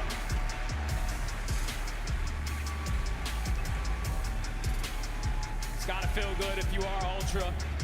Obviously at Major 4, they definitely caught you off guard by squaring up on your best maps and taking you down and locking you down to losers bracket. But at the biggest one of the year, you get the better of them on the same exact maps. Now you send them home packing. This Ultra team just turns to a different level when it gets to Friday and Saturday in these tournaments. Continually, whether it's the upper bracket, lower bracket, doesn't seem to make a difference. They don't lose often when they start to get into the weekend. Maybe a couple of things with LA teams on Thursdays, but here the revenge match does go the way of Ultra. And the run back, you know, is there maybe lingering concern of the Gorillas just say, hey, we know we're better than you in these maps and just try to ego challenge on it, or what's the headspace there, I think is the question. It's just difficult because you can view it from two different sides. You can be like, okay, we played you on your best maps. They're also some of our best maps. So we're going to have that confidence to play you again. But you're the best. Ultra, Why they use the earpiece? Like the headphones? Yeah, like the headphones and the earpiece. Alright, so the earpiece is game sound and like their comms, I'm pretty sure. And then the one above it is like, it's so you can't hear the shit around you, you know? Oh, like you can't hear the outside the game shit. Oh. Got it. So the earpiece is like for comms and games? Yep. And the headphones like to cover around the surroundings? Yeah, it plays a white noise, so you can't hear like the outside the game shit like the fans and whatnot. I mean, you can still hear it a little bit, but like not bad. Oh, makes sense. Cause I don't use earpiece. I can't use earpiece. Pretty sure people bring their own What happened? their own like headphones or earpiece to challengers, you know? Anything you want, right? Yeah. Got it. I use headphones, not earpiece, because earpiece, I cannot hear anything. Only headphones, that's all. Oh shit, Scrappy, what's he gonna say? Some love to the Toronto Ultra as they stay alive here in championship weekend. Scrap, it's been a while since I talked to you, but how you feeling getting this 3-0 against a squad that took you guys down in Major 4? I know that revenge gotta feel sweet. I mean, yeah, but like, come on, bro, it's LAG. They're pretty dog shit. We shouldn't have lost them last time. You know, it is what it is, but you know, it's a good match to get the ball rolling. Definitely a good match. Yeah, that was crazy, man. Right there. Starting to heat up and just, you know, kind of loosen up here on the stage. Now, going into this series, you guys had the same maps that you had the last time. What was the strategy behind that? You know, just run at them, shit on them. They're horrible. You know, win some gunfights, and we're probably gonna win the map. So it's easy as that. The gun skill definitely showed there on the stage. You didn't have to overthink it. Just have confidence in yourself and run it back again. And the results did show. This is a different environment than Major 4. We got fans here. It's loud. Talk to you about the atmosphere and playing on the stage and having the fans out here in the crowd and in the chat. Yeah, no, of course. You know, I'm thriving off this crowd, bro. I can't lie. You guys are amazing, bro. It's probably one of the best venues I played in. I appreciate all the support. Hopefully, you know, I know you guys don't want to see me win, but I'm going to fucking come try. So we'll see. Exactly. Now your road only gets tougher from here. You will play the You're mega loser ranked? of FaZe and subliners. What do you think about that? Oh my god. Yeah, of course. You know, that's a massive match. I feel like whoever wins that match probably, you know, is probably going to make it top 3, top 4. You know, we'll see. You know, that's another thing. Get the snowball, you know, keep going bigger and bigger. And yeah, it's going to be a fun one. Oh my god, I really hope FaZe wins this, bro. I appreciate you guys. Even though you're not big fan, Ranked, mega ranked? you and I play you, but, you know, I'll be here. Bro, I don't want FaZe to go lose it, just go face Ultra. Oh my god. Take it away. Sounds like we need to get a Duke Boy sponsor. Come on, FaZe, you gotta win this shit. Scrap is getting rowdy on the stage. We love to see it. This is the energy we expected on day 1 from Toronto. They slipped up against LA Thieves, but Nameless, you said it as soon as you saw the map count. Toronto is ready to square up. They are confident today. Yeah, you know, I look at the map set. I'm like, lightning don't strike twice. I mean, you're looking at that. They're squaring up on the same 2 maps. They lost them a couple of weeks ago. But the problem is, it's 2 of the best maps for the Toronto Ultra. They come out, dominate them on that Karachi, the map that we expected at Major 4. And then we get to that 6-star 5-5. Just the poise. We've been here before is what I saw from Toronto Ultra. Able to clutch up, and it's Scrap who evens the odds in that round as well.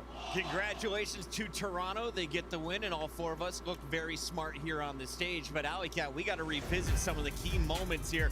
It was a 3-0 last time they matched up on High Rise. This time around, Fame doing everything he could for LAG.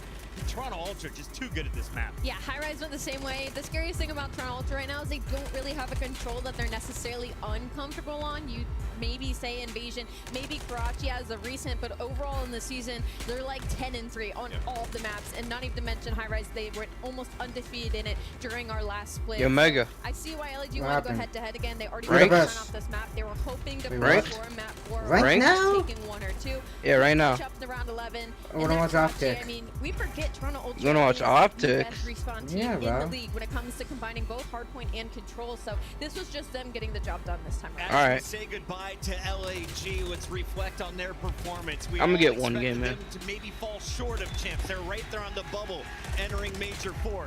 They clutched up at Major 4. They got the chance. Oh, there's an Clay, update. what can you take away if you're one of these rookies playing in your first ever champs? For LAG, this was a successful season for them. They constantly were getting top 6 on LAN. They got top 3 at the last major. They come out and fall a little flat here at Champs, but they made it in their initial roster. If this was their team all year, Guess I'm not honestly, I playing don't it think they because would there's do an a lot better. update. We got our man of the match. It's What time to happened? award the honors. There's an Envoy update for Call of stepping Duty, up. They apparently. brought in the world champion. He did it 2 Yeah. years ago with LA Thieves. Can Envoy help lead this team through the losers bracket? 100% he can. And you know, and when Ali mentioned that they've been great at respawn, that's on the season. Lately, it's been tough for them. And Envoy's a guy we've been asking to go that extra mile and step up for them. So that, seeing that in that match and setting the tone in that hard point, like Envoy did, is going to be massive for a lower bracket run. Speaking of Envoy, he earns our Scalp Play of the Game, Alley Cat, and I want you to break it down for me. It is Envoy and Scrap with the round 11 in ice. This is what we expected when Envoy was initially added to this team and what he was going to bring, and we've all just kind of been sat and wait, I feel like, for him to get comfortable in this game, but this is just great comms out of Toronto Ultra. You talk about the teamwork, you instantly think of this team in purple, and LAG was just a little lost in this situation. They didn't try sending by low. Once they did, they didn't clear it out once they rechecked it in. And you see the misdirection early rounds. So all of Toronto Ultra, they push down that lane and they throw 4 nades, and you see Kleenex underground. So for LAG, they're like, oh, they're playing this super aggressive, which kind of halts them in their security in their base a little bit. And then Toronto Ultra slow down, wrap back, and it's Scrap with the massive trade here. Estriel jumps down trying to kill him. He finds that, and from there, you just see in this situation, Toronto Ultra have all the eggs in their basket. What are we doing going double underground here? We're getting double secret in a 5-5 at Champs to go down 0-2. Like, what is the thought process here? Maybe some nerves got to him, maybe a little anxiety, but the pressure got to him. I don't know what that play was. Good call by Toronto. Toronto able to ice up. They lock in game number 2, and that set up our high-rise game 3 where they complete the 3-0. And that means we now have 2 3-0s officially in the bracket. One here in the elimination, and of course Optic getting it done against their opponent yesterday. So as we look forward though, Toronto Ultra waiting for the loser of Atlanta FaZe and New York Subliners. One of our Power 4 is going to get top 6 here in Texas. One of them is getting top 6. So one of the top 4 that we expected to be top 4 all year long are getting top 6. Who's it going to be, Clay? Come on. Oh, who's it going to be? You've been on point, bro. Dude, I think, honestly, it's going to be Subliners getting the top 6. I don't know. I think the FaZe You looking... picked them to win, You got 2 hours. You got 2 hours to changing, sort okay? it out. When we come back, though, But we've got match number 3. Don't go anywhere. It's the hometown team, Optic Texas, taking on Dan Ghosty and LA Thieves.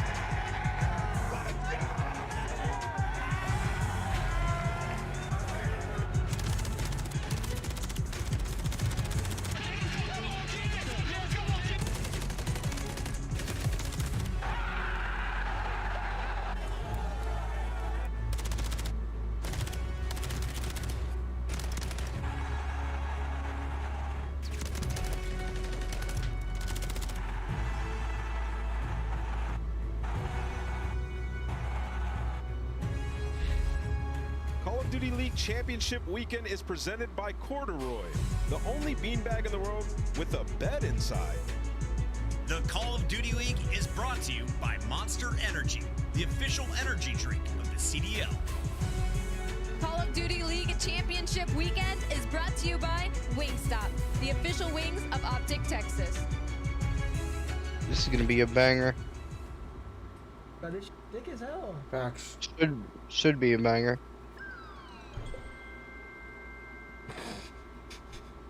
Yo, Mega. What happened? You're the best. Just you're the best.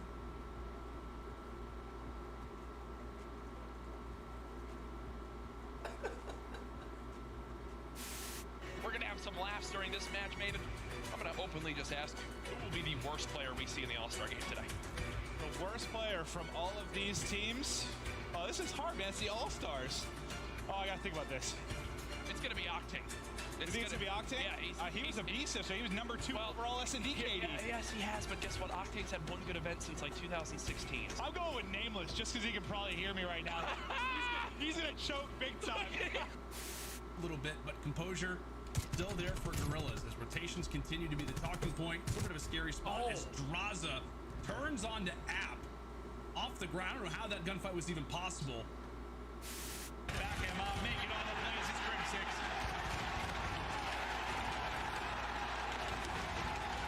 The curse has been broken. The dynasty has been cemented. They are the greatest roster in Call of Duty history. Optic Gaming are officially the Call of Duty World League champions. Nice, I have A. Guarantee that kill. Oh my God! Let's go. They got one chick on me. You suck, dude. Let's get it, bro. We gotta win this out. Oh my gosh, subplay?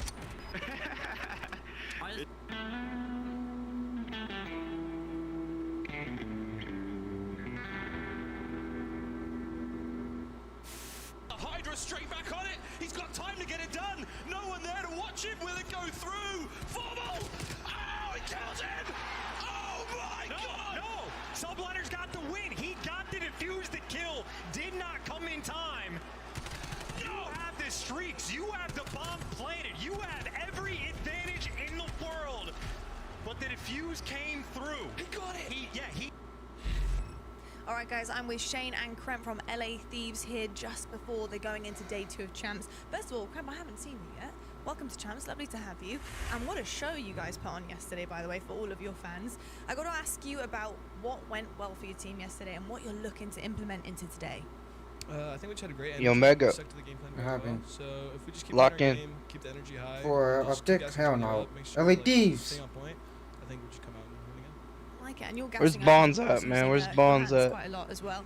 Shane, I've got to ask you about He the S&D, is working. because not yeah, no, I know, not the best, but of course playing Optic, you know, their crux has also been S&D of recent times. They've managed to get over that hump, but this would be big for you guys to get on top of that and kind of push that to the side yet again. What are you looking for in S&D to fix things from yesterday to really get a leg up over Optic? I mean, Toronto just had our number yesterday, you know, got to give them their props to that. I mean, Rio was a map that we won God knows how many times in a row, and, you know, we've got to lose it eventually, sadly, to lose it like that, but obviously we've had some good conversations about it.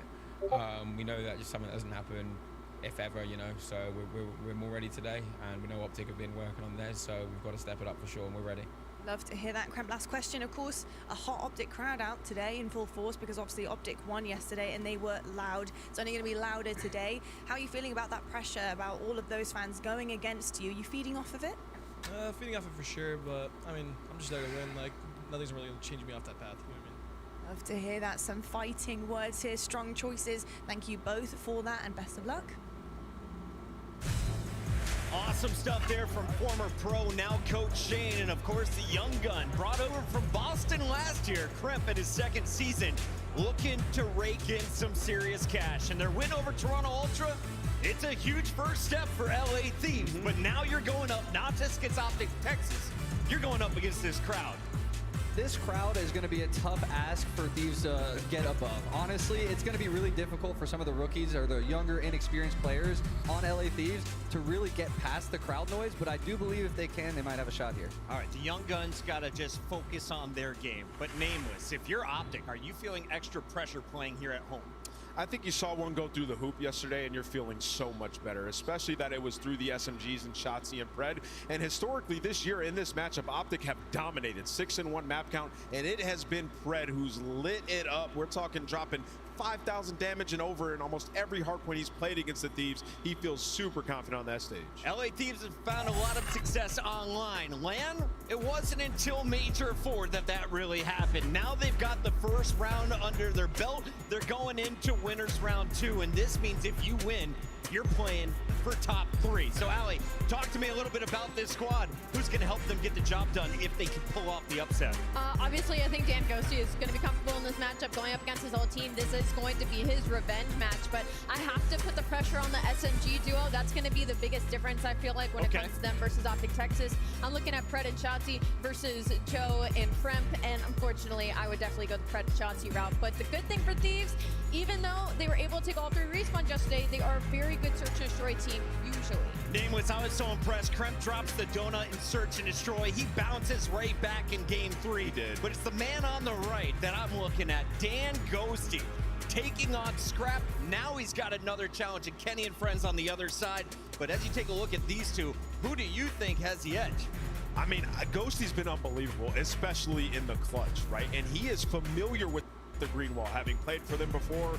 He's got a tall task in his hand because he has to calm down his teammates, explain to them what it's going to be like in this huge moment. And he's also been the guy they've asked to win them games. Yo, Mega. We saw it just yesterday, so I couldn't be more You're the excited. This is such a huge Alright, matchup. so Optic dunking. Texas, of course, not just fighting LA Thieves, they're fighting the Optic Curse. For anyone who doesn't know, break it down. LA Thieves all the way. LA Thieves all the way. LA Thieves all the way. Just in the CDL era alone, the players that have been dropped off Optic have gone on to win the next year. Just off the top, Envoy winning Vanguard champs, Arcity's winning in Cold War 3 different times, Formal switching games and winning a world championship, and even recently Sender, the coach, going and winning with New York. It's a curse. Will Dan Ghosty get his revenge right here after getting kicked? Ghost is getting revenge. To find out, but first, I don't care what anyone says. Ghost is gonna get revenge. Optic's gonna be your curse forever. Nameless, real quick though, for anyone tuning in to Call of Duty for the first time, who plays for Optic Texas? Listen, this team is dynamic. They made some roster changes. You got Pred, who is a super fast slayer, can pick up kills at any moment with any weapon. You have Shotzi, the best movement in the game. And then you're talking about goated ARs like Dashy, who can get it done in the slang, but also the clutch. And then the mastermind behind it all, which is Kenny, who's going to be that intellectual player that also has experience in the World Championship matches. Shotzi won a ring back on Dallas Empire. Kenny did it with LA Thieves. Dashy and Pred chasing one here in Texas. And I got to get your opinion here, Clayster.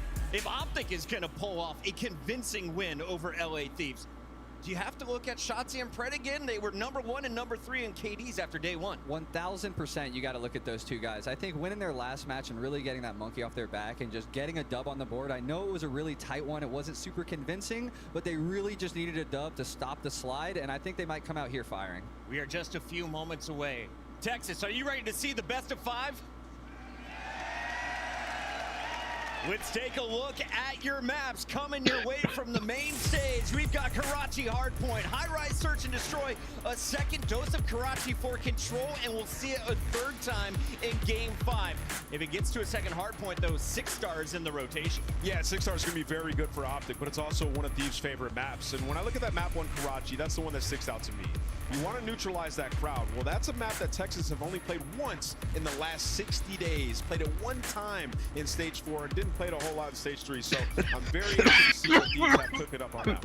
Following up that, the high rise kind of screams something at me because Optic Texas is what they won yesterday to break their streak, but Chauncey had to drop 13, and LA Thieves love high rise search and destroy. It's one of their favorite maps, so I think that match is going to tell you a lot about how the series is going to go. Real Madrid. I don't want you to give me your prediction yet, but I do Real want you Madrid, to Real give me Madrid. the X Yes, factors. sir, Give me one player to zoom in on from both sides of this stage. You look at the Optic Texas roster and you just go Shotzi right away. You watch that guy's POV and it looks insane. He's flying around the map, making plays for his team. He's the X factor for them.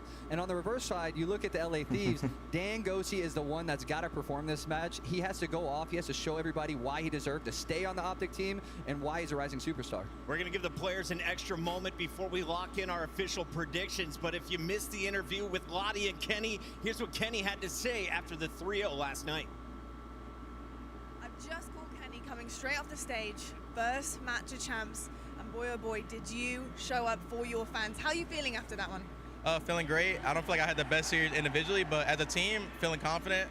Definitely a lackluster last tournament, but we showed up for our first match here, and you can expect some good matches for us. Now, of course, classic. You got over the S&D hump, and thank goodness you didn't make the record and didn't break the record. It's not a good one to break, is it? Talk to me about the process, the progress you've also made on S&D to do it like that so cleanly. I think we just had to go back to the basics and kind of go over our strats, kind of get I guess the whole basis down of who's doing what and who's doing when this happens, and so we can use more teamwork. I feel like that was the one thing we were lacking is teamwork in S&D. It looked good there. We had a little sloppy rounds, but we adjusted, so that's the biggest thing. Day one, last match of the night, and the green wall turned up tremendously. I mean, they were so unbelievably loud. Can you hear them on the stage? Oh yeah, I think it's the loudest crowd we've had ever. That's the biggest thing. Day one, last match of the night, and the green wall turned up tremendously. I mean, they were. Hey, she say day one. Oh, yeah. I think See if I messed it up. Ever. Did she say day one, Riley? And they're not even close I don't know what she she said, man. For me, I honestly have no idea. She's like day one, last match of the day. Love the fans. And then Kenny started laughing. Best of luck, congratulations. So excited to see Optic in full form. I don't know, bro. I was just.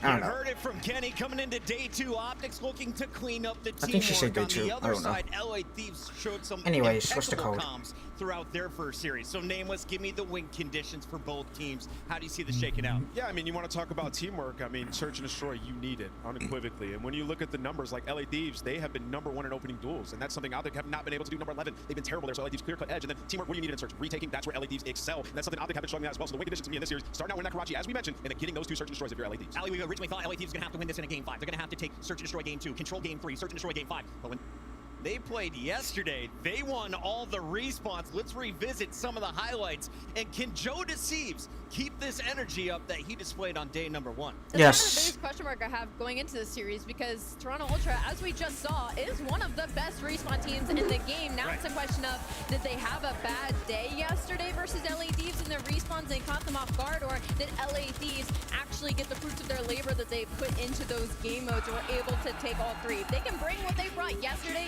to the stage today against Optic Texas, they're feeling unreal in this matchup because they're already so confident in game 2 and 5, where Optic Texas, the last thing they want is to go to a game number 5. And something I'm a little confused about on the vetoes is COD is a day-to-day game, any given Sunday, as we always say.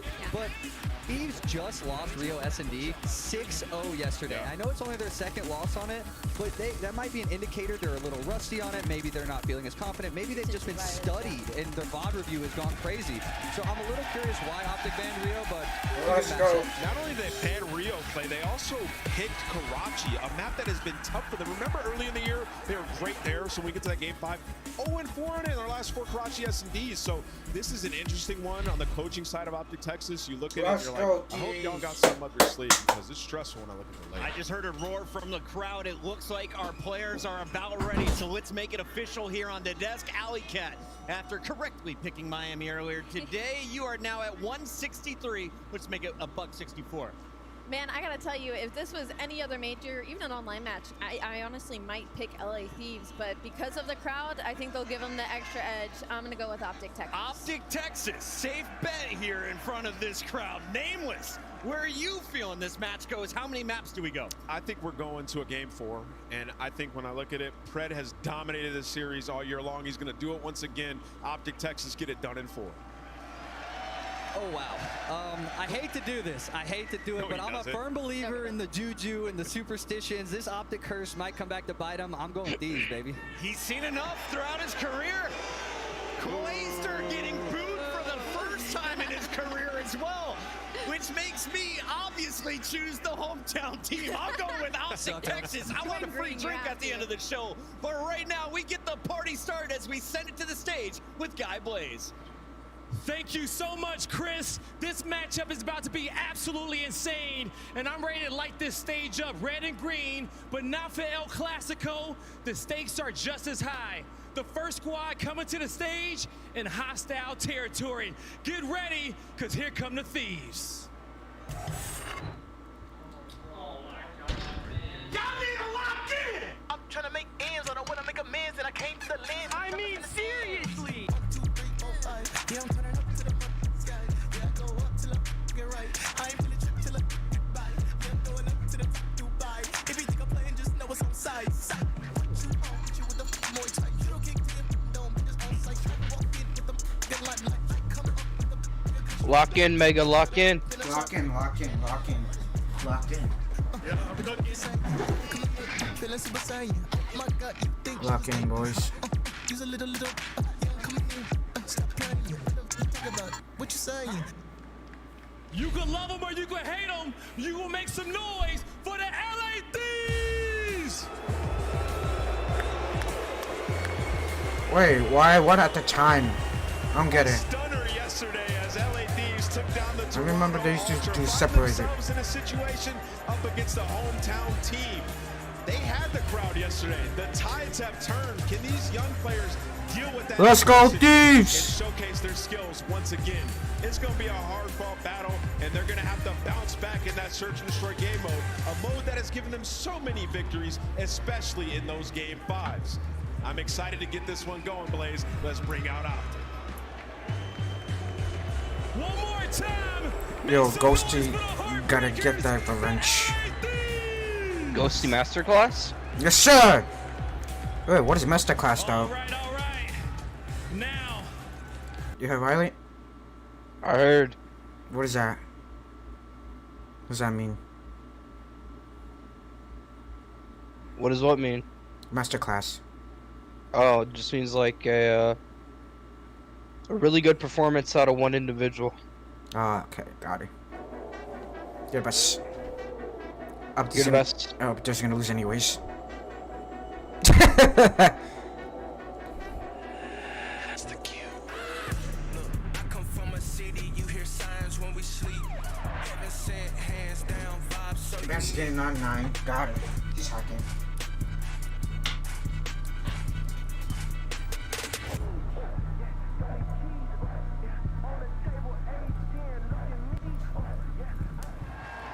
Make some noise for the Major 3 champions, Optic Texas.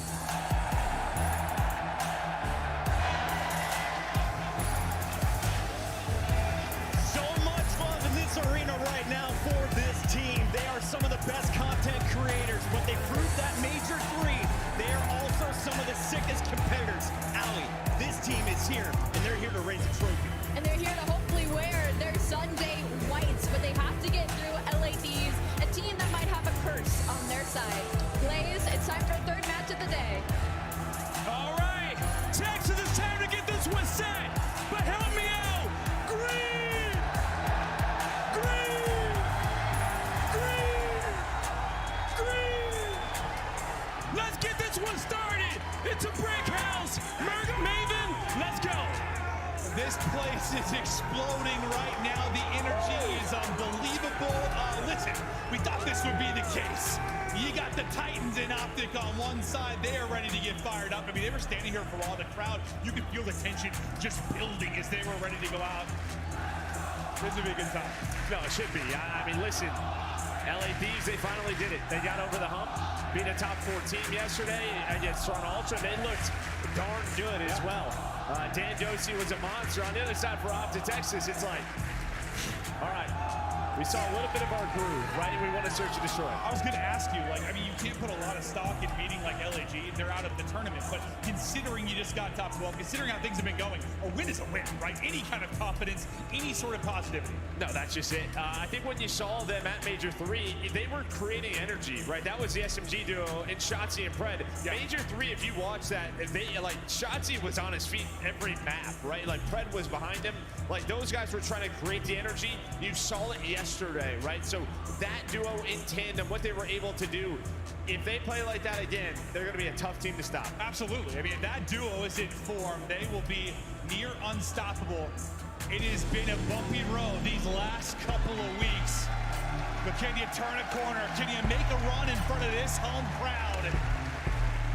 They're aching for it. They want this run, but the man maybe standing in their way will be Dan Ghosty. Got a 1.5 overall in the season. At hardpoint, he's had some miraculous moments. 1.05. 1.05. I'd say 1.5. But he has been nuts for them.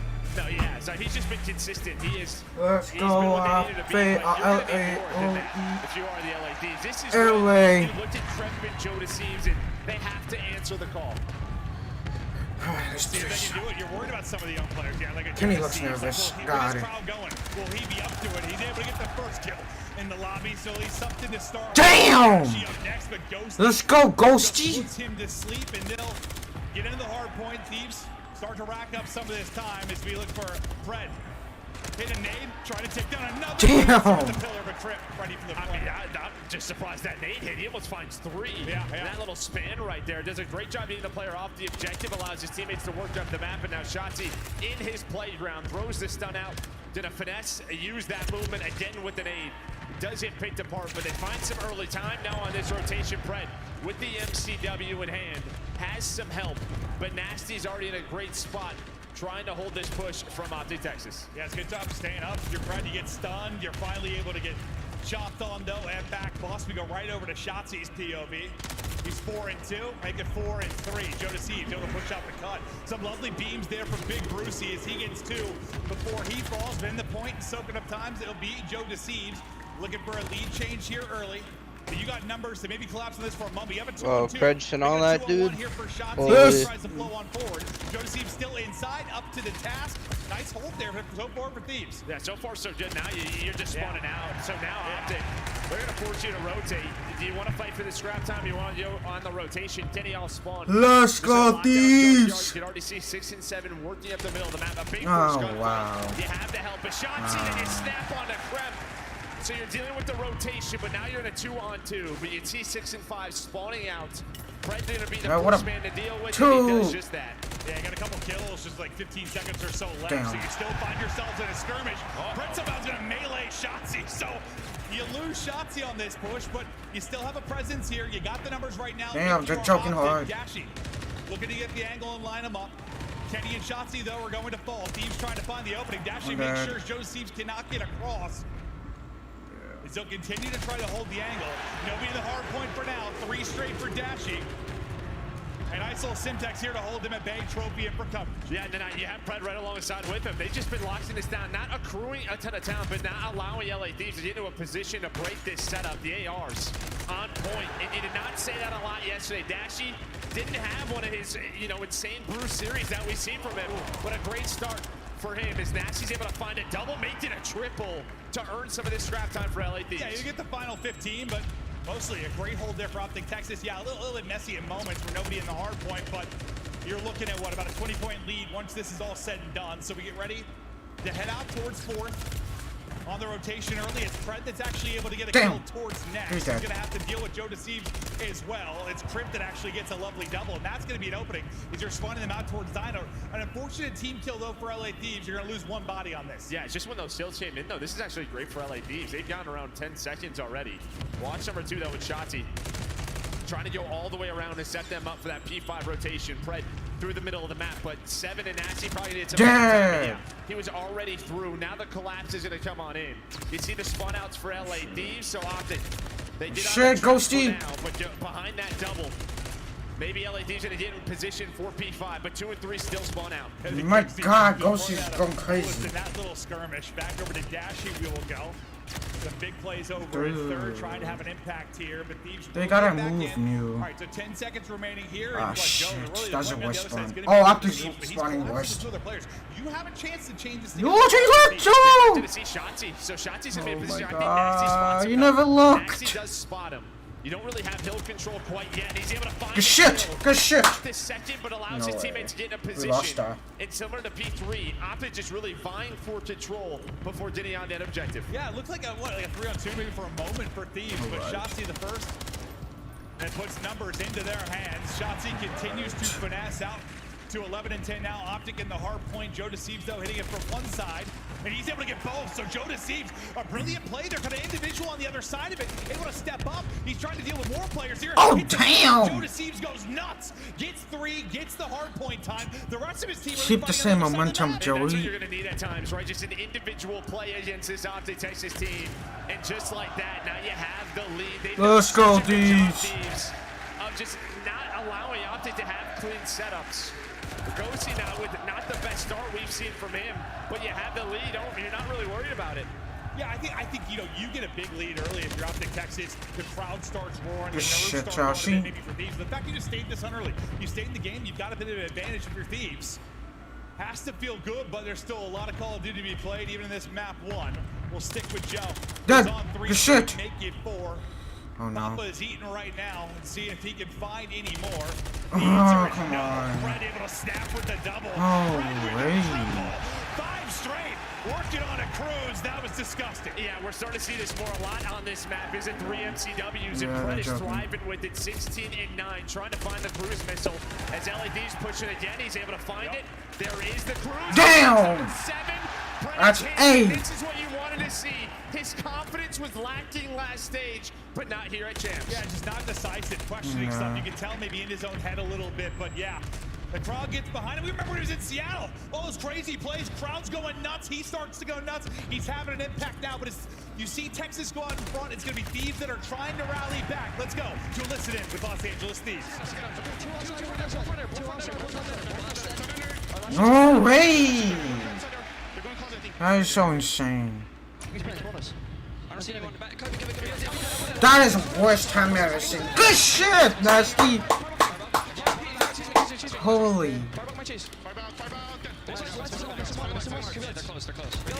One dead. Oh, those timings. 2 office, 2 office. Those times are insane. Dead. Let's go, Joey.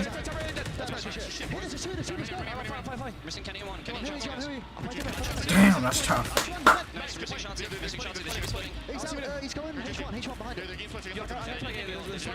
You gotta play lives, bro. You gotta play lives.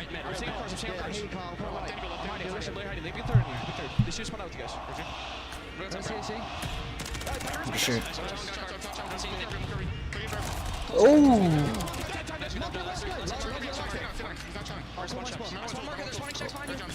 Let's go, LA Thieves.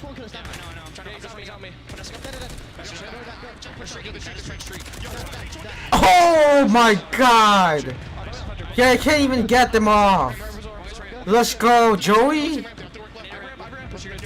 One dead, two more. One more. Good shit. That's 2 dead. They dead! Oh my god! But we're gonna double dip. Optic Texas down 60. Yo, Optic's getting shit on.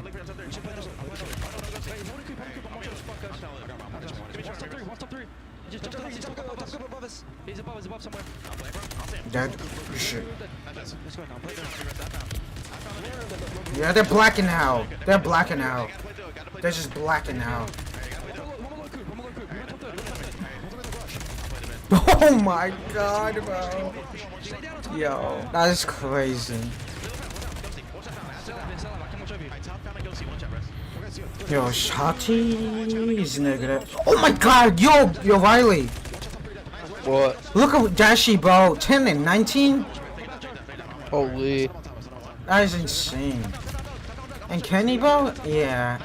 They're both blacking out. They just don't know what to do. 1 dead. 2 dead. Oh my god, Nasty. That's insane.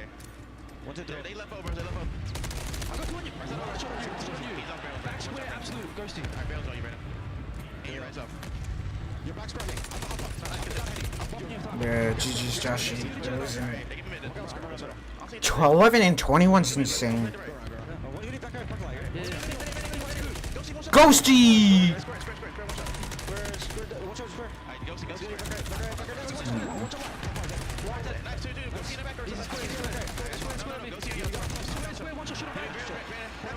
No way. No fucking way.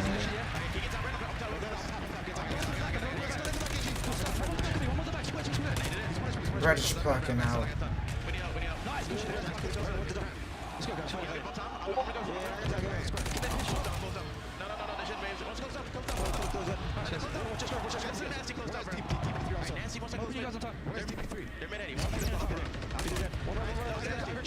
Oh shit! Dashy's getting ripped. Yeah, I know, bro.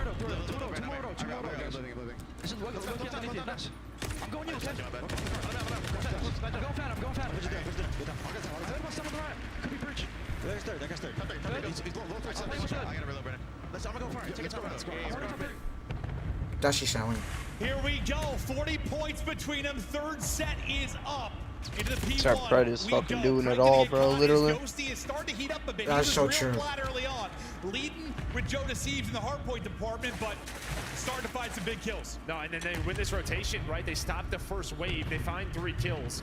Kenny is through, though, towards top 3. Do they pick that up? Josie, though, in a great position, and that's going to be another 3 dead. LAD's in full control. Pred trying to play his life, but Josie with the double, and I don't think they can get there. I think map 1 is done. They're trying to go. They're trying to race in. Thieves trying to hold. They can't get there in time. Let's go. Come on. Let's go, Thieves.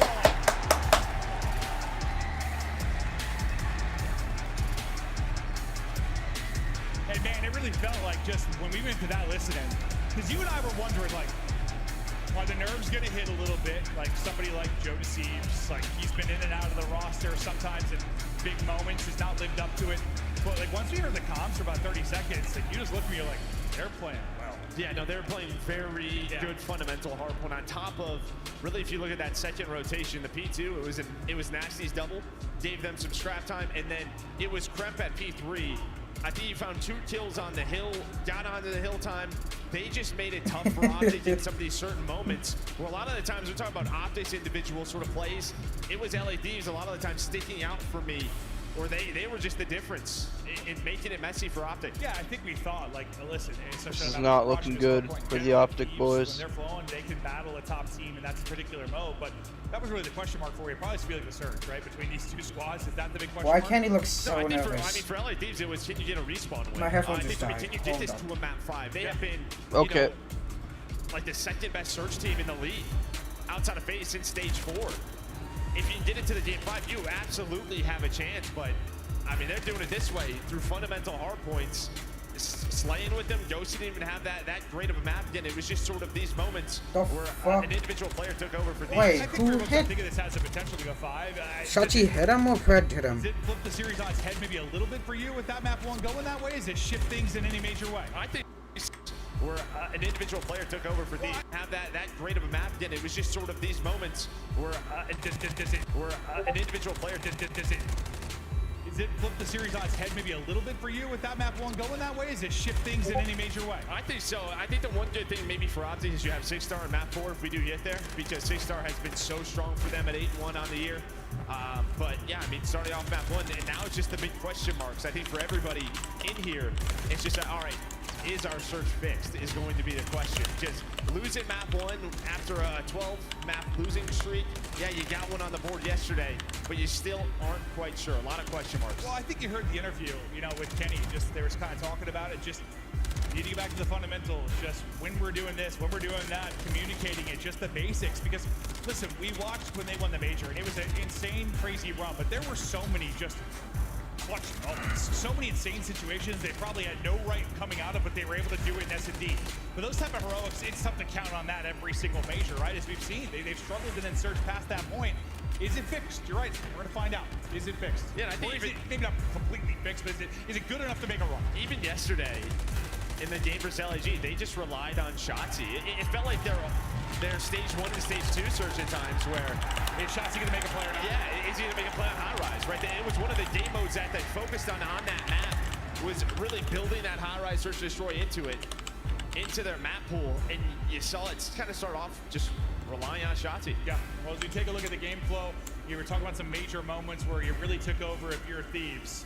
Yeah, it's P2 and P3, the second two. I mean, that's it. You did up to 152, and then you get up to 200 on the second one, and that was due to Nasty and Krem, because it was a messy rotation, but Nasty bails them out with a 2-piece, and then Krem gets a 3-piece on the back half of it. Yeah, it seems like a lot of their, talk about their hardpoint struggles, at times like Ghosty had to go like Hercules mode. Like I had to drop like 40 for them to get a win sometimes, but this has got to feel so good, because not only do you get the win, but it's the other guys stepping up. Some of the young players making absolute beast plays. And now, as you see the stage set up so dope, kind of this little head-to-head battle between them. The trash talk has been flowing. Cap talking to the boys about what they're thinking going to a search and destroy, and now you're trying to regroup. And for Optic, you got to think, like, the struggles they had, the top 12 they had, the horrible qualifier stretch they had, you know, you kind of shake that off, maybe Omega. a victory over LAG, but they didn't lose I'm the back. You didn't really get tested. Now you go in that 0-1 hole. I got to think some of those questions, Omega. some of those worries maybe start to pop in your mind a little bit. Yeah, no doubt about it. You're the best. I think for Cap, it's sort of, let's just not get 6-0'd in 4 minutes today. Right? Like, they played so well in the respawns versus Ultra. But looking at our Monster Energy pregame here, the key is just, fix the S&D defense. You can see through stage 4 and champs, it has not been good.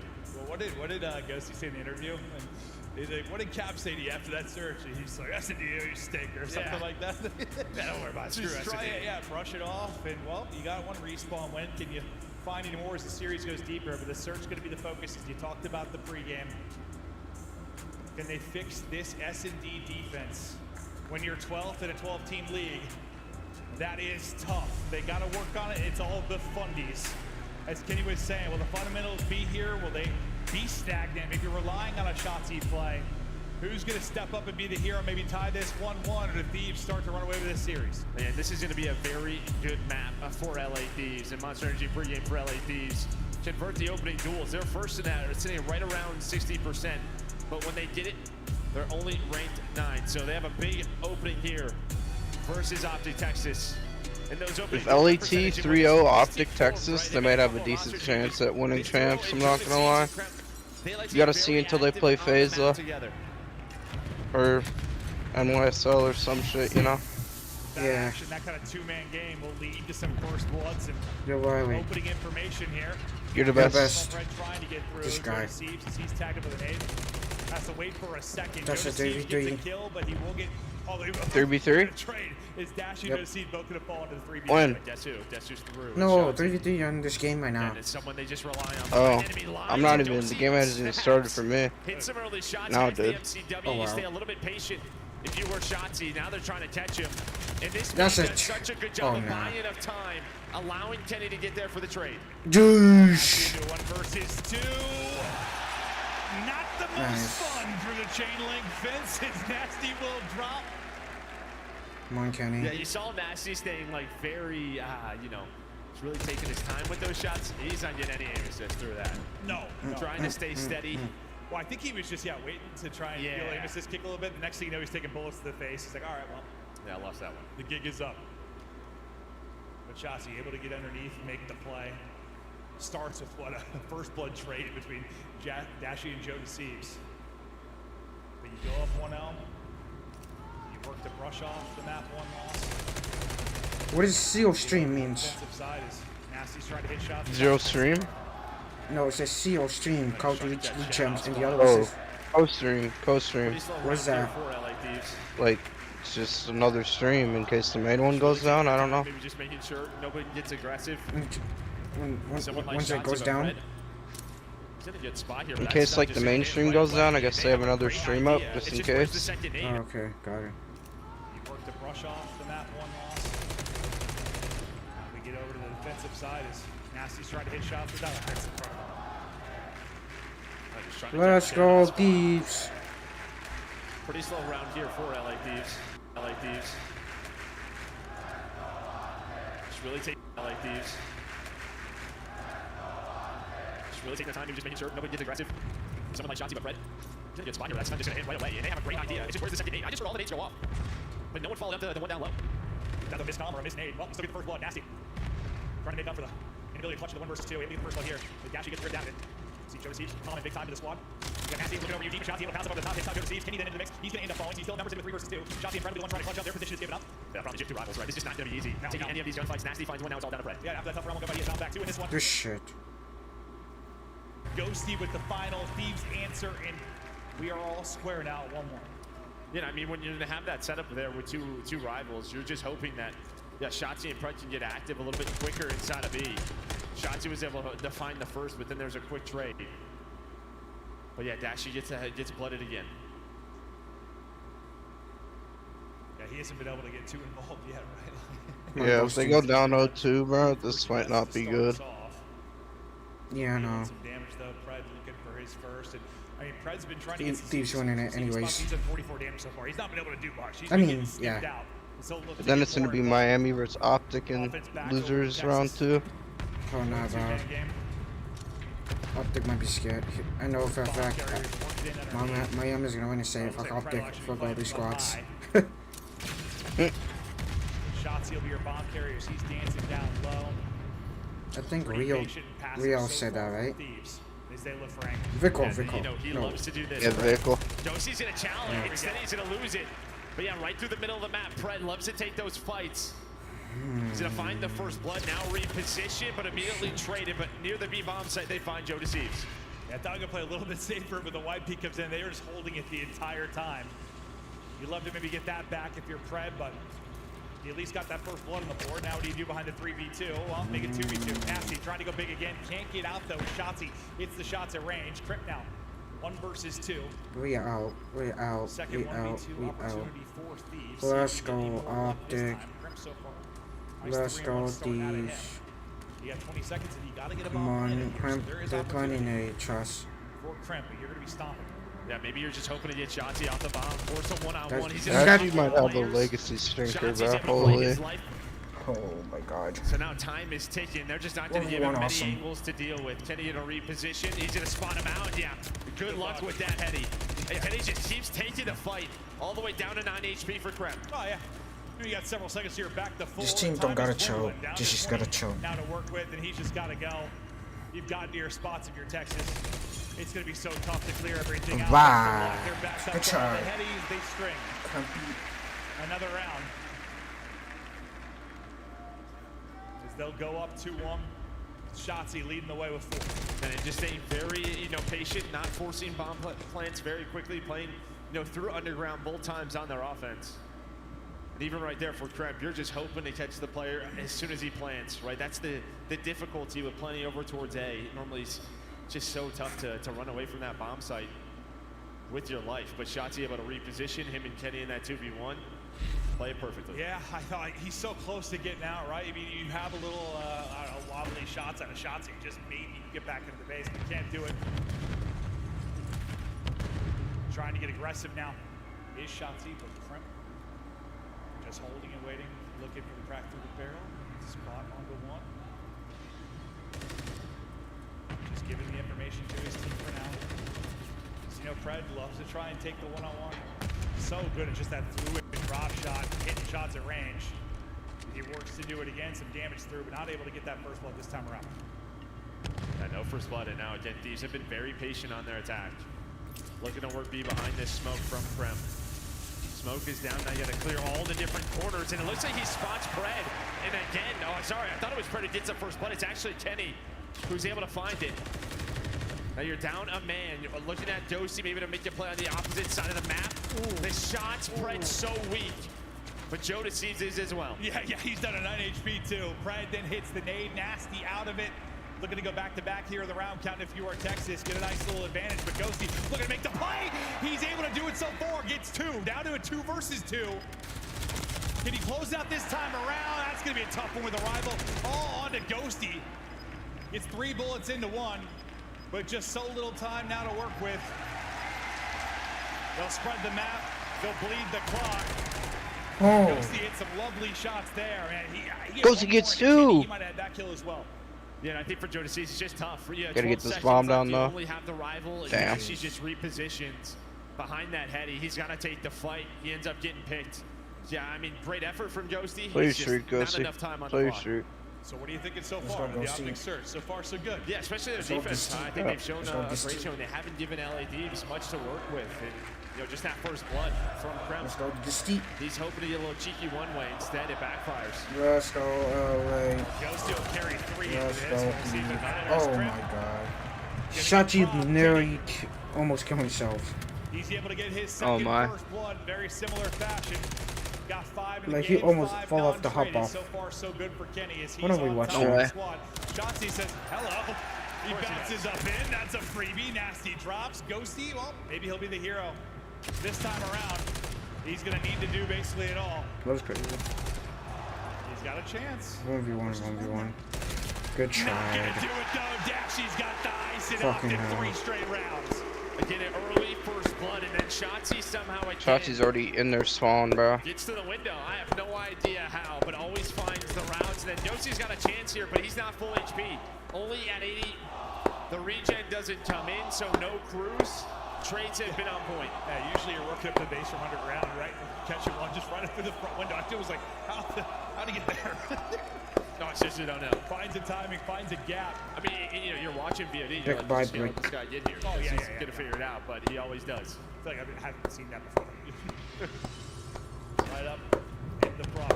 But you're flowing. You are Texas, 2 more rounds. Green wall. Tied up at 1-1. They need the search to be better. So far, it is right now, but Thieves, they'll try to rally back. Ghosty is almost bailed them out of some rounds with some crazy plays, but coming up just a little bit short. This time they're working up A-side, pretty much wide open. No one there for Texas, so they're starting to rally across. It's like you have A, but you're gonna go for this bomb plant? Probably not. Peekaboo. Tough. Gonna find that first blood. It's now 4-2 in the first blood category, and one of those was a Come on, trade. Thieves. So Yeah, Come on, right. Thieves. Might as well give Dashy 2, right? Yeah. Nasty looking for an Good opening. shoot. He'll find it there. Krem gets one at the same time. You have a 3v2 advantage. Let's fucking go. 2 on A side, 2 on A side. Boy, Joe just gets shit on like that, Nice bro. tags in. Krem wants to go Good on. shit! Team player, he's able to finish that off. Dashy though. Good shit! For a second, they're lining up in front of him. Maybe he's going to be worked in on an ace, but they'll shut it down. They'll get a, well, much needed round because it was getting away from him. yeah, honestly, I thought he was hitting this. The fact that Krem rechallenges this, the snap not as clean as he wanted it to be, Dashy. But LAD staying alive after giving up a very early first blood again, able to find 2 near B. Yo, what kind of headphone is that? Round count, you're leading in the first blood department. Headphones is But what? Teams have No, made a lot of the these one they're rounds using. interesting. Despite the fact I'm they're not getting sure. the first I know blood, they just talk haven't through been it, able but to I already close told you what it finally did, they're able but to do it. You've only got 2 first bloods. Can you find another in this if you are Thieves? Krem starting to come alive. Him and Ghosty leading the squad with 6 Yo, apiece. Shotzi's gotta stop, like, doing too much. Ghosty maybe trying to make a Yeah. play behind the smoke. Yeah, he's gonna die in 3, 2, Tries to get 1. underneath. Oh my Kenny god. actually finishes the kill. Nice little team shot there with Shotzi. Joe Seems gets one, trying to stay up, looks to take the fight. He's able to get away. Preg can't quite get the angle. I thought Joe Seems dead to rights. He's somehow still up as Shotzi continues to look for him. The 3v3 continues with 50 seconds to go. No, don't Still fucking alive as die. Joe Seems. I feel like he has just been. No, places his where entire was that time. hell? Finally, Shotzi's able to get him. Yeah, and I'm Yeah, like, somebody to help Shotzi's this guy. moving He's trapped fast. down low. He played his life for so long, waiting on Dosi and Nasty, maybe to reposition. I thought it was going to lead to a kill for a team eventually, right? Like, they're You looking think for so, him. but again, they did aggressive. They don't take the B bomb plant. They take the pace of LA Thieves. Now we're into a 2-1. Good shit, Ghosty! Maybe this reposition No, not few didn't shots, work few out. It's a shots. 1v1. Let's Dash go! down to 61, and the 2-on. Comeback season, boys. LA Thieves, again, another first blood for Optic. They don't plan B. Every round, I feel like it's been advantage Optic. Thieves nearly bring it back, but these last 2, they've been able to close out. This is where it gets worse. I asked you when it's like a 3-1, how's it look? You're like, so far, so good. You know, you're handling these situations. You know, you're doing a great job on defense, but now it's like those S&D woes seem to be coming back. You're losing some of these rounds with numbers. Again, it's just like a couple of these rounds where Thieves are like giving up their base. They're Red taking away from wall, them. They're just not opting for red the Not sure if wall, they just don't want to red get caught wall, red wall. planning the objective or what, but tried to stay aggressive. That time got caught. Shotzi, it's too much. A little tickle damage. He's too There into much. Shotzi. But after the 3 straight from Optic, it's back-to-back for Thieves. Now you're looking to tie this up at 4-4. We're looking maybe for a double chow here on Adachi. He's able to stay up. Josie, Inching your way forward. Trophy there for coverage. Yeah, you're just waiting for Shotzi, right? Watch number 2 on the mini Let's go, Josie. First blood, and Jodeci. Let's go, Josie! Great shots on it. Oh my God! Preddo is gonna stop the bomb plan from Yoden. Finesses his life away. Jodeci. Let's go, Joe! That's 3. That's 3 for Joey. He's Joe. All right, he was struggling at 3 and 7, but now he's taking Yeah, over. Joey's on fire. Actually, though, pretty familiar. Damn! Is not an opportunity here. I'm not sure who got the final one. Come on, let's go, Joey. Come on, Joey. Come on, Joey. That Come was on, a Joey. wild ace for Joe Deceives. No, I think Trump ends up getting it. Okay. But that round Well, just Joshy's taken over blacking mode out. from Joe Deceives. Like, what are you doing, The Joshy? second to follow, and now 3 straight rounds for Thieves. We're all square at Me 4-4. too, bro. I mean, he's just ready for it. He's just ready for it. It's so clean on it, Kenny. Dead. Hits the slide. 2 HP. Down to 2 HP. Maybe Pred stops shooting. Shit. You know how nutty those close-range MCW fights can be. The tracking there on point as he's able to win it. A monster round, and we'll stick with his POV for now. Not sure he What wants are you to doing, man Joey? there, and You're blacking out. He hits it a little bit too many times. But if we've learned anything throughout the course of this map too, the first blood for Optic hasn't always meant much. No, it hasn't meant anything because Krem's going to bring it back. No I thought, way. but Dosey's able Chill out, to find Crampy. one on Adachi. First blood disappears again into a 3v3 33. Come on, you guys gotta win this shit. Work for info and eventually a bomb plan. Going to be Deddy out from Krem. All those times are insane. Maybe he tries to find an opening. Bomb starting to work its way up on that B street. And you kind of have like a 2-1-3 on this side of the map. I mean, Ghosty's really not in the play too much now. Might be able to get shots in from deep from the base as he looks to reposition, and that'll be the play now. So you get the bomb plan in, you back up in the 3 versus 3, and you try to hold. Pred, we playing from top propane. Smoke is out to try and get Crimp across. Shotzi able to get one. Kenny though going to fall. Nice! Second. Trade is in. 1 versus 1. The Smoke is out. He loses him for a second. Into the elevator we go. Who's gonna win? Oh my god! Oh my god! Oh my god, bro! Ghosty! Holy shit! Oh god! Yo, that was like biggest joke. No shot. Then you get the bomb down. You Oh, have a great setup with nah. Smoked. I think it's the one way. Ghosty's getting his revenge.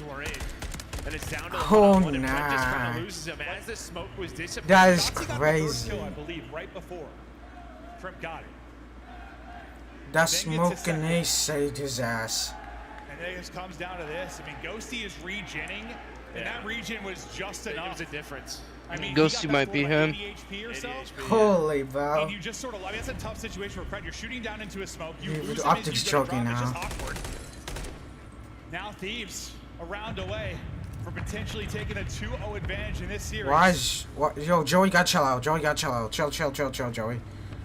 Chill, Joey. Is Joe Deceives working underground? Gosh, find a oh my run. God. It's a first blood. I mean, like Oh you haven't my had many God. if you're Thieves, but This might be a chance you for get one LA here to Thieves. put him away. That's 3 first deaths there for Dashi throughout this map. Times he's been the one getting caught on that B street, and now Joe Deceives maybe gonna take a page out of Shotzi's, but the problem is though, Kenny knows it. He's just gonna watch the flank. Great play there from Kenny. First blood's not mattering much in this matchup. We're back into a 3 versus 3. It just feels like if you're going to do that, you want your teammates to make some noise, so that player has to turn and help his teammates out. Instead, it's just so quiet. Like some distraction. Yeah, Kenny's not going to look at anything else until he's got to help his teammates. 30 seconds now to go. As they have to execute onto a site. Hey, plan A. That's your whole chance. That's your whole chance. No, watch the fucking blue. Somebody watch blue, bro. No shot. No way. No way. 1 versus 3, and we're headed to around 11. There's a try. One dead. Ah, good try. Good try. We go the distance all the way now to around 11. Oh my god, bro, that is so. This is just so stressful. We got multiple throughout this match. Right. But that's just what both Locked teams are in, giving each other. locked in, LADs locked are in, like, locked you know in, what, they're just locked playing in, a top locked setup in. around B. Let's take the ace out of the map. But the problem is like, if that's going to be your play, you're hoping to play it alongside Joe. Instead, his play's so isolated, turns into nothing. Is that just him getting antsy, teammates not supporting, a miscom? Yeah, maybe just timing just a little bit off there. Let's go, Riley. Go round 11. Round 11, here we go. Yo, Shachi's moving fast. That's what he does. Oh, nah, bro. There's no way Shachi's gonna fucking kill. Yeah. Sometimes they rely on his playmaking. It might be a round that they do. Oh, sweet Jebediah. Oh, Is he gonna yell for it? my No, I thought he God. was gonna yell for it, but he's just waiting for him to stop the peak. Then he can go up. So he sees the jump peaks not happening anymore. While everything else is going down towards the B Street. Want that? No, Joshi, you almost fell At off. least gets the trade. That could have been a double, but now Shoxy's gonna go. Fuck! Jump bump. Is there a trade though? Oh There is. no. Kenny now the next player up. The smoke is down. Did it buy Nasty some time? 2v2. Kenny's blacking out. Yeah, it gets No, he's not. He's showing. Yes! Oh my god. Oh my god. Now bombs down. Bombs down. Bomb is down and he's stomping around. 2v1. 2v1. One of the best clutch plays. Good shit! Oh my god. Jonas sees it happen. Come on. And if you thought he'd be Holy. feeling the pressure on the main stage, Joe just read him like a book. Come on, Dashy. Come on, Ghosty. Get your revenge, Ghosty. And I mean, honestly, it was miraculous that in the beginning, I mean, everything about that was insane. Like the fact that Dashy like almost fell off the map. He's caught dancing. I thought that was going to be 2, but he probably hits a hip fire there with the Renetti as he's coming up. The fact that he gets that kill, then Shotzi finds great time. Yo, Ghosty's looking at them like he's like, oh nah. You saw Ghosty's face? So he can't get pushed Yeah. out and traded.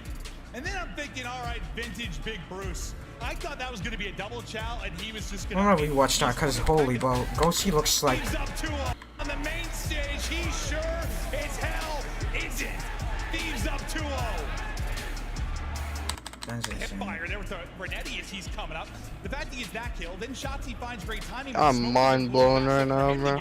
I know, bro. Kind of working for Nasty, so Holy he can't get bro. pushed out and traded. Ghosty's And then getting I'm his thinking, all right, revenge. vintage Big Bruce. I thought that was going to be a double chow, and he was just going to, I mean, he's one of the best at it. Just perfect spray, transfer, and fry both.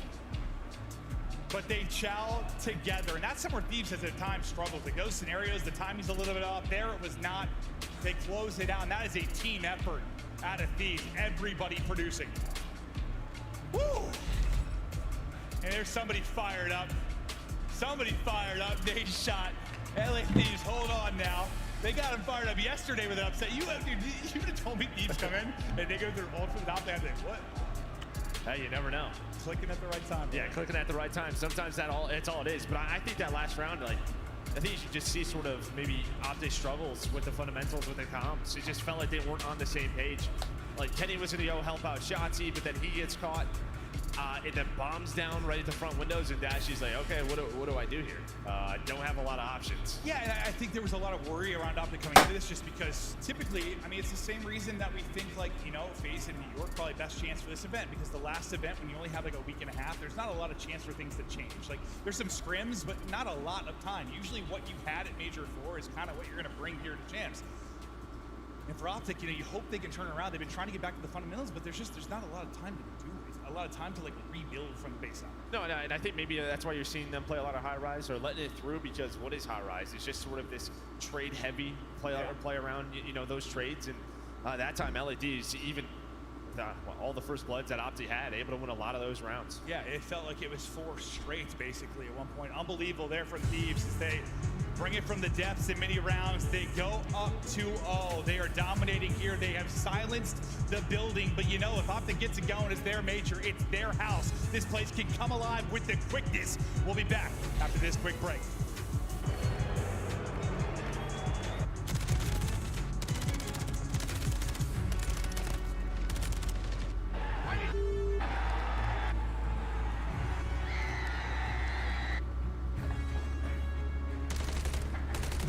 I mean, seriously, what are we looking at?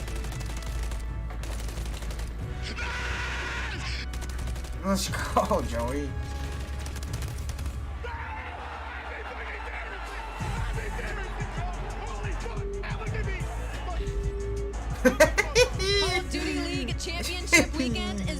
to by Optic's overrated, bro. headset and chair Oh of my Optic god. Texas.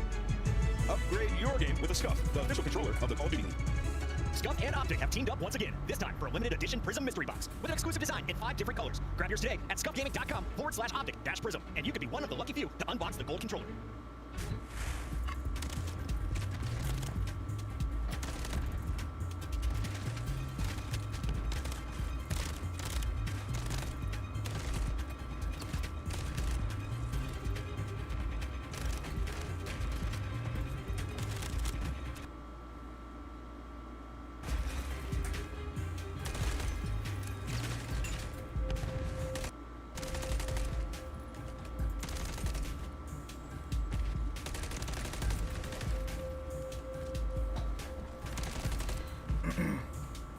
What's up, really? You're the best, really.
Duty Championships, of course, are hosted by Optic Gaming, and it would be rude to not come over to their merch booth. There are some incredible things on sale here, and they're already going out pretty hot. I mean, you're looking at all the incredible shirts, the merch. We've got Allen bobbleheads on sale as well. You guys need one of those for your car, I'm telling you. It's going to be absolutely incredible, so make sure you guys get your hands on it while it is here and while it lasts, because this queue is bigger than one I've ever seen before. Make sure you come check it out.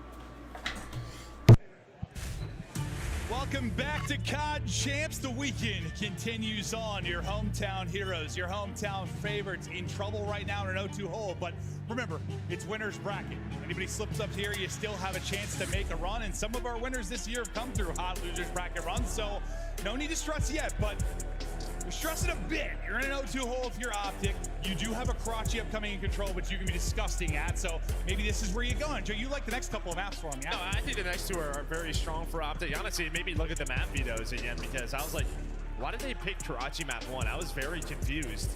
But Subbase was open. They didn't opt to go for it versus LA Thieves team. Obviously, it could just be due to recent scrim results or whatever, but I was like, I imagine, surprised with I that. imagine when you get first and then you go, what, 1-6 in the league and then into a top 12, a lot of what you've done all year is everything thrown out the window, and you're back to the basics and back to the fundamentals and trying to, like, yeah, get going. And probably what happened in scrims here at the event, leading into it, in the week lead up. I'm sure you're, I would assume, going off of that data a little bit more than the year. Yeah, probably. But yeah, I think Control Karachi, just what we saw yesterday. I mean, the SMG duo was popping off versus LA Gorillas. Gonna need to get them going again. But honestly, I'm looking at the ARs, right? Just hitting to actually be a little bit more impactful early. On the other side for LA Thieves, like, keep doing what you're doing, I guess. Playing as a team, playing fundamental Call of Duty. I mean, I had some worries for some of Yo, the Mega. players, but those worries have been silent so far. You're the best. Control overall in the season. The guy can be a monster. He had a monster map 1. Your bench is gonna on in like 9 o'clock. Just be a freak here in the Bonds? map 3 and extend this Yeah. series. Alright, bet. Battle continues. I wanna watch FaZe, bro. Holy, bro. Into Karachi. They win this. Karachi we go to a Control, 6-star, yeah, Karachi would Optic gotta close win if this they can shit. get there, and then maybe the nerves of some of the young players starts to come into play, but we're not worried about that yet. It's more about can Optic make a run. Fred gets right to it. Instantly traded, but they'll get right on to the point. It'll be Kenny trying to work on the progression. Green. First take about to get Green. Green. Is Shotzi Green. finding openings around the map. Kenny, Green. after he gets trapped, he's kind of chilling here. Green. He's at the 4 HP, but Yes, sir. chilling like a villain inside Voice the and fort. wall, and I They said deal green. with the rest. So Shotzi gets pushed up, and then Fred's able to find 2. You can already see Shotzi starting to cheat over towards the B point. But yeah, Kenny finding some nice kills. Dashy with another one. They're thinking about going to B. Oh, yeah. Yeah, they want to go to B right now. They have so many kills on the map, so much control of the map. Dashy with the MCW doesn't find one. Joe with a big 2. But that will be another 3 dead for LA Thieves, and you're Yeah, starting to work Optic's B. taking it. Yeah, Optic's taking that B control. Fred 6 and 2. Just stack up. That's all you gotta do. Hop into the 2-step. Come on, Optic. Try to get this moving a bit Don't joke that faster. like. First bit is done. Nasty. Oh, to the nah, that's a double, 2 big dead. doubles, that hard point. 4v1, 4v2. That's 1 dead. Shotzi though, ready, waiting, lurking, frying. Yep, last one on B side, and everybody's dead. Now they're going A. And there's another double. Yep, that's 1 dead for Optic. Yeah, I mean, great plays on a Nasty again, but Top second, nobody's watching top second. That's insane. That is 2 dead. Ghosty got 2. Ghosty might get the third. Oh no. Ghosty. Oh no. Look at this. I'll just go. 3 off this. They pretty much say, screw it. We have the close spawns. We're going to fly through jump. Let's get on the point. LEDs are not here. Damn. Yeah, they just fly through. Yeah. All red's open. Let's take out one player. Optics are walking. The Jets are on. Jonas Seeds Optic has been a walking. Everybody down. I hope so, bro. Yeah, they're going insane right now. And that Let's shouldn't go happen. Optic. I We mean, first it does, 3. but that probably shouldn't happen. Yeah, just a crucial round win there for Optic. To get the crowd going, to get themselves going, but just right from the get-go, they get that Kurt looks 3-4 so dead, mad. then Shotzi pushes up the map, then Pred pushes up the map. It just felt like LA Thieves never had any control. Then when they finally did have map control, they said, screw it, we're just gonna go. Well, We'll you said run by you. map control. Now I was gonna say, like, you finally brought the. He's got the Optic fucking baseball jersey under the FaZe one, bro. Wait, what? The one dude in the crowd, he had the fucking FaZe jersey and an Optic jersey on. Oh! Double grenaded? That's insane. You see, you mean like the right side of the FaZe and the left side of the jersey and Optic? Mm-hmm. Yeah, I saw it. He's just flexing hard. I want that. I'm gonna ask him to make me one. Oh yeah. Optic and FaZe is my. Yeah. Just allows this guy to hit near base. They do trade it out though. They get number 8, Joe Deceives, on the point. Yeah, you needed that sequence really. So don't let this unravel like last round, right? Yeah, you get top 3 control, pause the clock, get a little breathing room to work with if you're LEDs, because you had nothing to work with last round. Kenny, he's shooting. Krem's thinking about trade, but he might get double chowed here, so he's got to back down. Dashy maybe looking for clear to the point, but he's not going to find it. It's the angle there. Crossfire from Joe Deceives and Ghosty. You find some big kills here on offense. Joe Deceives can't get across into Broken, but you're about to finish A. You think about 2 minutes, lives, you're even. I mean, it's not as clean, obviously, as what Optic happened so far. So good. Yeah, I think just maybe due to the start, it's not as clean, but it's pretty standard Karachi around here. That's through the middle of the map. Joe Optic, they're controlling jump. Ghosty, though, able to find a double. Just not on the side of the map that you want to be on. Your teammates are getting those coop spawns. He's just going to push up towards the defensive spawn and find one. Let's see what they have to do here. He's on 4 straight. They're looking to line up this attack. You have one kind of floater out in junk. That's going to be Fred. One to be working back in is Kenny from mid-map. You have a skirmish now on the point. The two players here have been holding. Joe Deceives can't trade as Kenny then through with the wall bang. Moves him back to spawn. Nasty going to be one of the position trying to get them maybe a closer spawn, but they're still going to spawn out deep as you've got Dashy pushed up far on the map. Yeah, at least Nasty's able to find one on the Fred, who was trying to get pushed up. Shotzzy, though, has just been playing so many different angles from back cafe. Now into red, he's gonna pounce. As soon as his teammates find the kill, that's when he's able to go. Still trading out, though. Optic's gonna take this all day. Down to a minute are LAD, so they've had no chances over towards B. Yeah, not any kind of opening yet. Dashy's trying to make sure that's still the case as he takes down 2. Crimp, slow start for him. It's 4 and 9. You wanted to see the AR step up a bit, and they have been if you are Optic Texas. I say that Ghosty is able to get 2, and now you've got Red. They have a chance maybe to kind of hit this and get off the races, similar to what we saw Optic able to do. But the problem is you've got Dashy top AC with vision and maybe with the ice, but now 2 players have dropped. Dashy gonna need to be the hero. He's at least able to take down 1, but then he will drop. An opening to make a play. Ghosty's able to get another. He's on 4 straight. Again, Pred trying to cross. Best of luck. He gets shut down. Look left or right first. No, he is dropped. Kenny falls. Every kill going their way. It's 5 straight in a 1 life advantage now for Thieves. They are on to the point, and you've got to deal with Ghosty first. They're trying to isolate him. It looks like they're just going to stun him and go. Leave him and pounce toward the point, and they're doing just that. Dashy gets 1. Shotzzy another. The streak from Ghosty is going in. Nasty's going to be the last guy here, and now it's an issue of time, Joe. Yeah, but you have the close spawn, so honestly, not worst case scenario. You know Karachi control. It takes 1 attempt, and the round is over with. You had 1 earlier. You don't close it out. Don't get the 3rd tick, but you're very much still here. 4 versus 3.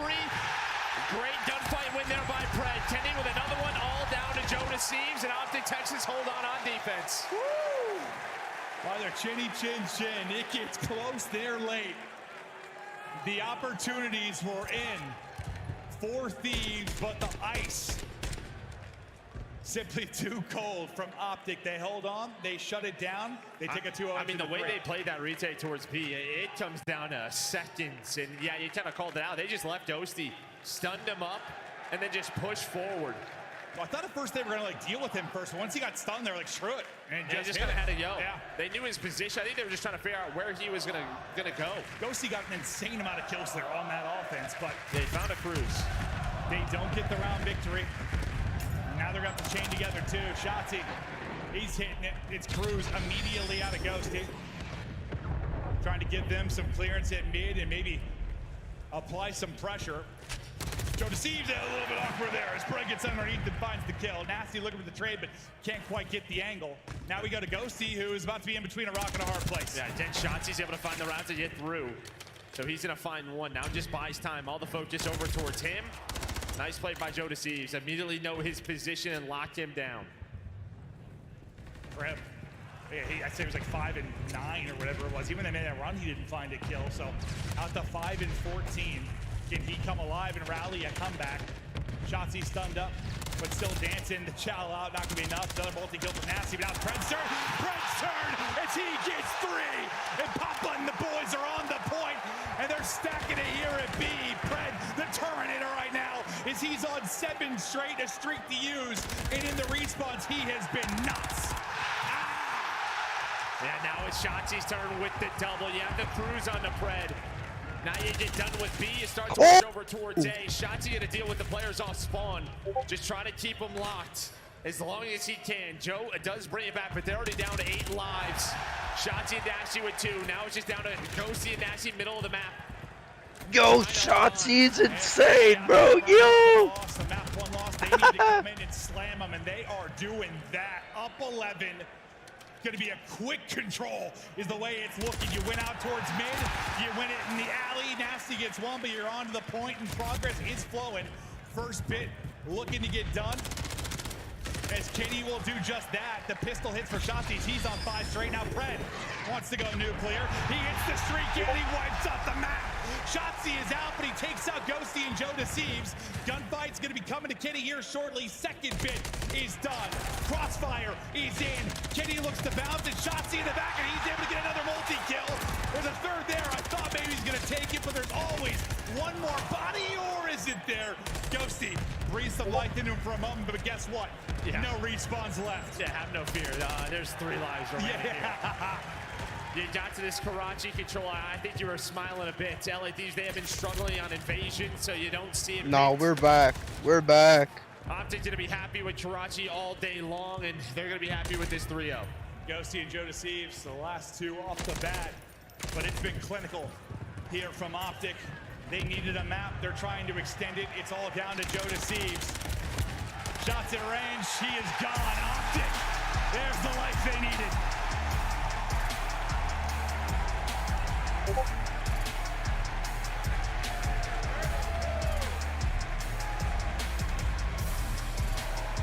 could have heard a cricket after the map 2, the way that goes down in the round 11, but they are alive and well in the venue.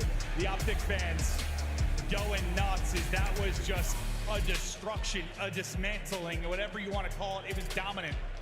Triple D. No, it wasn't. And again, the map vetoes. You just look at, LA Thieves and their control. A lot of the times rely on high rise and invasion. Yeah. And it feels like invasion is picked so often for them. And oh no, bro, what just happened, bro? What I just came back from? 3-0 is insane. Finally, they try to stay away from it a bit. Optic woke up, bro. They're back. What'd you say, Wiley? Optic's back, bro. Hell no, bro. Optic's back. I mean, honestly, they were just getting. Karma must have raged at him or something, bro, because they're back. There was like that one sequence in their offensive opportunity where it felt like they were having an edge. They finally feel like they were going to play up to par, but not quite enough. So we take a look at some of the highlights here from this one. Optic, just too much, too tough. And the individuals were shining. No, again, both offenses, you got B first, right? Or majority of B. Yeah, on the first round. They got 2 ticks, yeah. I mean, you were really locked in on that behind Shotzi's routes, and then just the transition plays over in that round number 1. Then in round 3, it's kind of the same thing. You about to see some crazy shit Shotzi did, bro, in these highlights, I promise you. So much to work with. On this defense, it does get close. Comes down to a retake towards B. Well, I think we've seen, like, Optic, when they have, like, advantage, like, when they're playing well and they're, like, dictating the pace, like, they're fine, right? Like, it's when they get tested we're wondering what's going to happen. And I think the biggest moment is, yeah, that one moment on offense for Thieves that you had a chance to do it. They were calm, cool, collecting that retake the diner. The one time they were really threatening, they did a hell of a job. Yeah, left Ghosty all by his lonesome, able to hit that stun and focus on the players on the objective. It was close, though. LA Thieves, though, you win the first 2 maps. They were strong maps for you, but now on the back half of this is where it gets interesting, because, yeah, Optic win that. Now you go to a 6-star hard point where you're 8-1 on the year. Well, you're 6-3. This was huge right here. That thread 3-piece. It's not like this is a bad one by any stretch of the imagination for Thieves, but 8-1 looks pretty damn good. You watch any of the highlights that just happened? That shit Shotzi did was insane, bro. The deeper this series go, I question if Thieves are going to be able to stand up to that pressure, especially if we get all the way to the map 5. But I think you feel that pressure more like an S&D, like at a hard point, not as much. You're just, I don't know. There's not those quiet moments, those slow moments. You're getting in your own head, maybe. You're just flying with the boys. Well, I think now this is where the momentum is really tested here for Optic, right? Because, I mean, if they come out firing on all cylinders, like we've seen it on 6-star throughout this weekend, you can just hit fried early. Yeah. Almost put in the 100-point club. And if Optics are able to take away with this one, that's where the question's going to be for the youngins. You absolutely can. As the Greenwall fans are getting fired up. I don't know if that was like it for you at home, but the audio, there was breakups so bad. I was like, yeah, I don't know what saying. Okay. I have no idea. I said, it's just selling them comms. Yeah, that's kind of what it sounded like, yeah. But they are so fired up after that map 3. This guy's got a whole notebook of signs, dude. He really does. He's been creative throughout the course of that. That's just for sure. But we're just waiting to load in to this map 4. We take a look at the map 1s versus map 4s and how they have gone. Obviously on the year are going to be edge over to Optic. Yeah, I mean, you see map 4 record, 26-9. The average margin, a massive for Optic Texas. And this is a team, again, I think they just build off of momentum. And you saw what Pred and Shotzi were able to do in that map number 3. And when those two get going, that's when, yeah, they are at their scariest. Well, will they get going again? Will they be at their scariest? It's time to get to the beautiful 6-star. Sun is out, 85 degrees, 0 humidity. So is this a resort? Or? Tequila is flowing. Okay.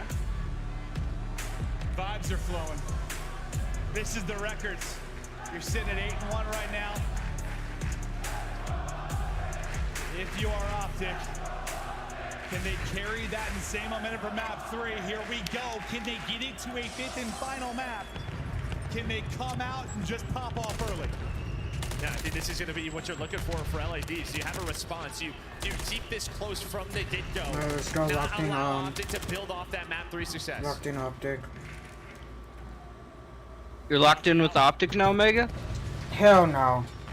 Trying to LADs all the way. He's able to do that before he gets dropped. The battle goes back to the hard point. Fred will be next up to bat.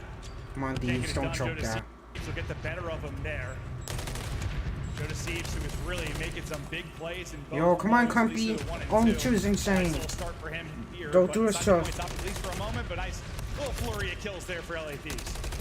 And doing a good job, you know, with 10 seconds left on this rotation. I gotta watch the You know, push see number 8 and Joe, they have a bro. good spawn, so LA Thieves should have the early setup. And Ghostie's gonna try to get forward into a good spot where Optic's rotating from, so he's able to find 2. And you just have so much room right now if you're LA Thieves, as they found so many kills near the end of P1. Damn!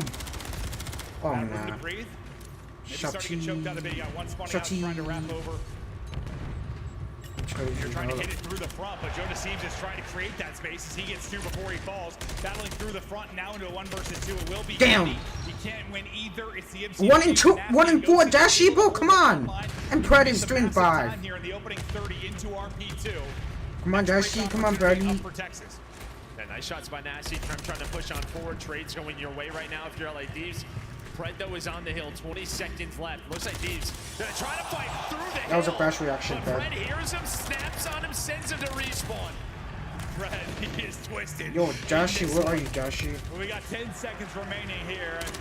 A little double there from Bruce. For the next hard point ready to go, you have that map presence right now. If you are Optic, but a big one-on-one win for Joe Deceives towards the front.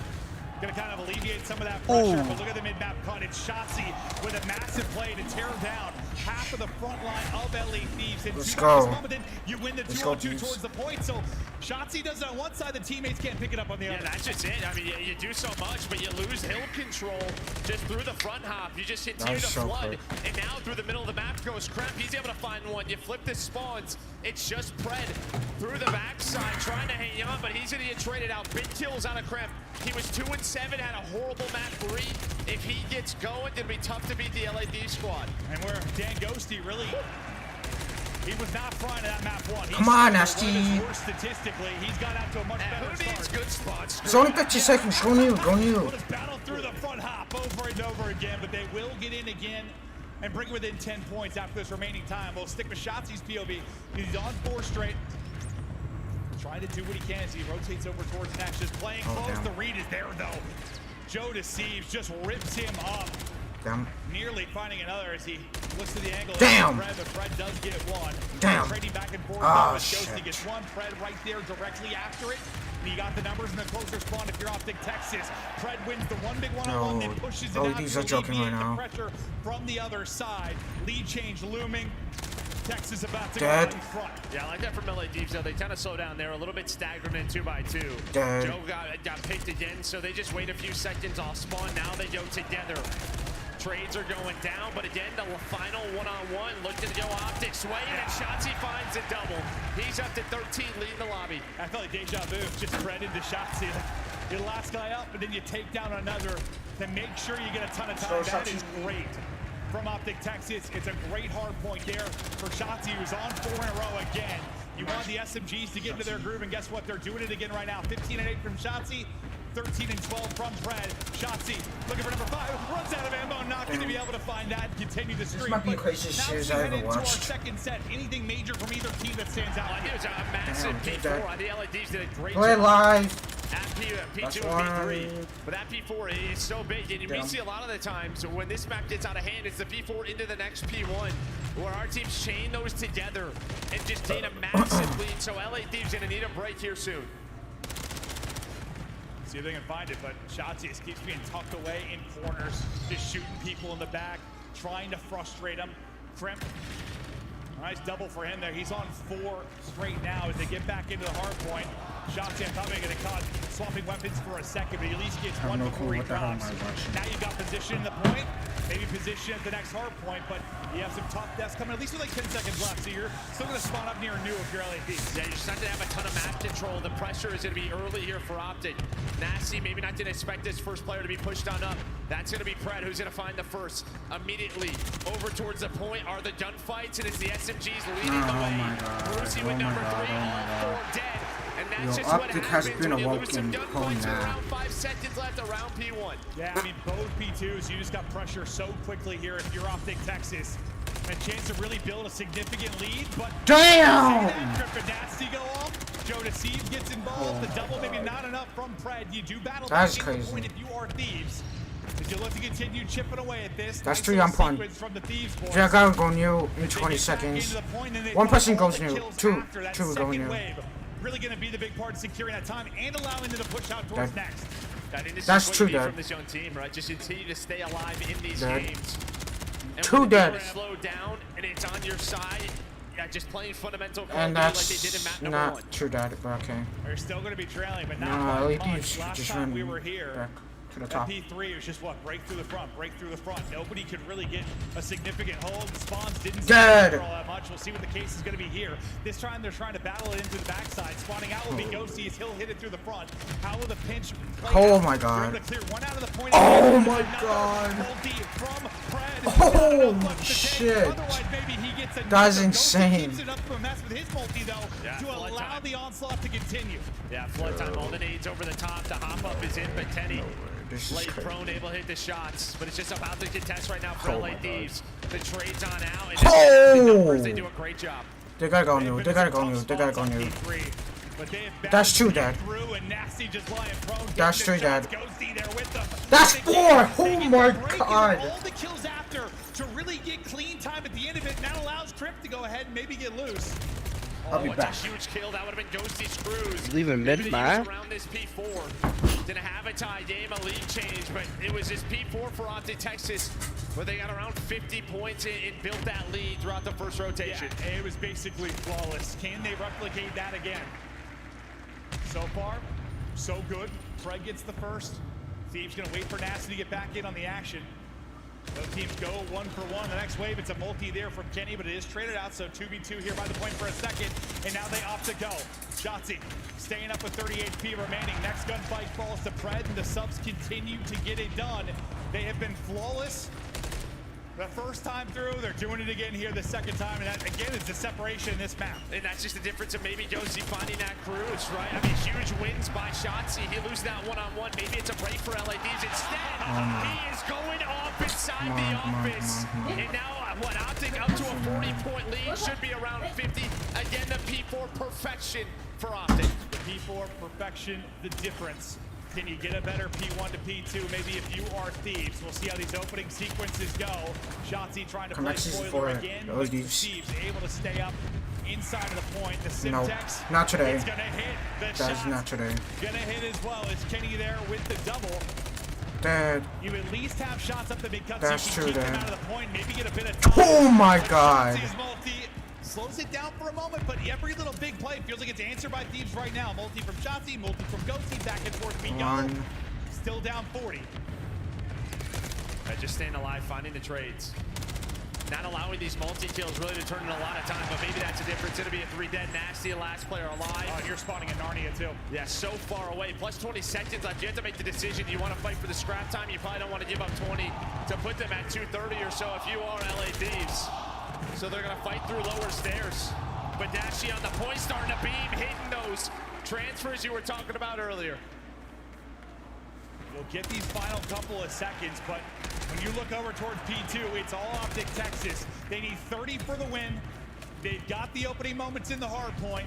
This upcoming push so massive, but Kenny keeps finding angles to pick them apart. Make sure they can have a 4-man push. Second by second, it starts to get ugly, but Ghosty and Trent now open it up. Can't finish the kill to the water. It's 72 hit markers, but finally Darcy's not able to finish it. They surge on through the front though, as the gunfight takes so long. That's another like the 20th 2-2. For Shotzi, he's up to 31. That's crazy. As he is taking over, we're looking to be headed to a map 5. Optic Texas ripping and roaring. Imagine they lose that. Victory as Kenny keeps them in the. Oh, that's what then. That's GG's. GG's. GG's. GG's. Oh my god, that's crazy. I'll be back. Alright.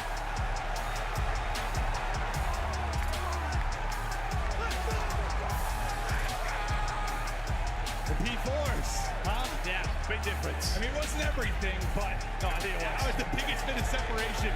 They were so clean there. I would guess the score is probably 100 to 10 on that hill, if I had to. Probably. I mean, just so dominant. I really got 10. Just how mixy this map can be everywhere else. You're finally finding that money hill that Optic Texas on both rotations. And honestly, Thieves had some really incredible breaks from like poor side spawns that kept them in the game. You just think with that dominance at P4 and how mixy it can be really the rest, that you might get more of a blowout here if you are Optic Texas, but you did such a good job keeping it scrappy if you're Thieves. But yeah, the P4, I just don't know if you touch it. Yeah, I think for a few seconds you had it, like some contest, but not much at all. But I think if you're Thieves, all right, you got to your game 5. That's to me a mission accomplished, but maybe not in the way you go up 2-0. Now momentum is against you. It absolutely is, but you got a breakup coming. We just saw Optic rebound when the momentum was, against them, obviously. They're able to do it, so you take a breather, you talk to your coach, you dial it back in, you're ready for a map 5, but what pops off the page for you when you talk about the stats from that map 4? I mean, it's going to be a slaying, obviously, for Optic, but I think when you look at map 1 compared to map 4, there were just some multi-kills that LA Thieves found that they just didn't find at all throughout this map, and you'd see just sort of the game flow. I mean, just look at the P4s, right? You go from, 57 to 102, and then on the second one, I don't know what that number is, but all the way up to 205. Yeah, you're basically all square, 153. All right, in that ballpark, and then you just take over late in the game, a real back and forth one, but, well, I mean, there were some lead changes, but it felt like Optic were in control for the most part, especially just because of those P4s, but now, I mean, I don't know, momentum a little bit more important maybe for Optic because you have the home crowd, you have them behind you, but like, I just don't know how much that matters in Surge. That's the beauty, I think, of our esport. I think like momentum is everything when you're in a respawn, blood is flowing, and you're feeling it, but like, in the round-based game mode, it's like, yes, I know maybe it'll give you some confidence or something, but honestly, you see people play overconfident, make a mistake. They're a little too riled up. Deep breaths, make good decisions. Yeah, I think maybe the confidence could help them just because, I think... Just because the search has been bad? Yeah, it's been bad, right? Just to make some key decisions. But you saw in the high rise, not the best, especially on offense. Well, what got the victory for them, if you think about their major win, it was the S&D run on Sunday. They're looking to get back to S&D form. S&D has been the question mark for this Optic Texas team. It comes down to this map 5. Do they have a date in the winner's bracket final? They've made the run. The reverse sweep is looming. The question is, can they close it out? Do not go anywhere. We're back after the break.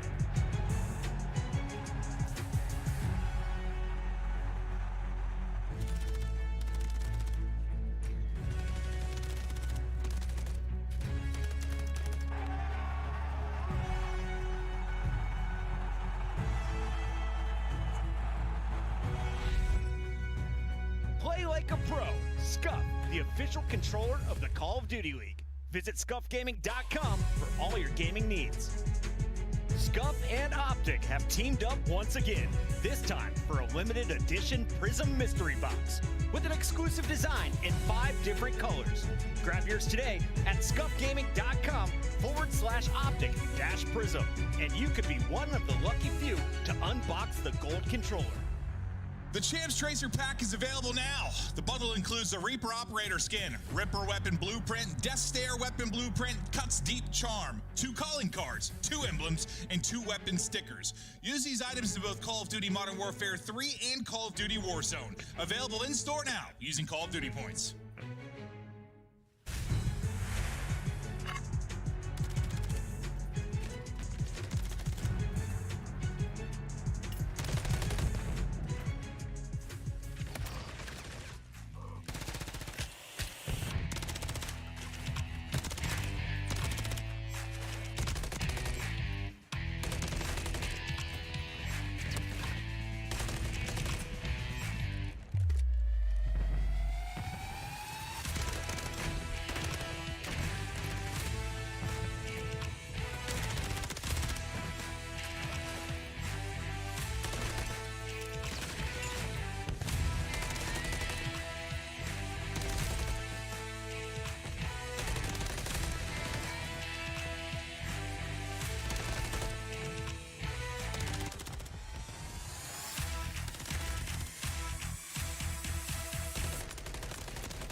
So I've happened to find the comfiest spot in Champs, and of course that is in the Corduroy's booth. Now you can see around me I have the most incredible setups for you guys, and everyone in the venue in Champs, I want you to come over here, sit back, relax. We have games up for you guys. Of course we have Modern Warfare 3 that you are able to play right here, right now if you want to break from all of the action, and maybe your team isn't doing so well and you just need to relax and let that stress out. Come on over to the Corduroy booth. We're also going to have some of the games playing on this second monitor over here when they start.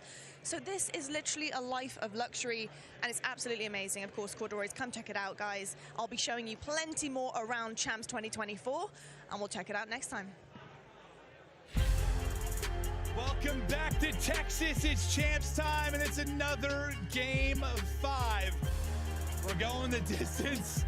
This venue is itching for it. I mean, it has been, you can hear a pin drop at times. I can't hear myself think at other times. This series has given everything, and now for those 8 players on the stage, you put it all on the line to try to continue deeper in the winner's bracket side of things. Yeah, and it comes down to a search and destroy, right? For Optic, it's been the nail in their coffin. for a long time, but trying to turn it around here. And I think a Game 5 win in a situation like this for a top 3. This gets you to a winners final, a top 3 at Champs.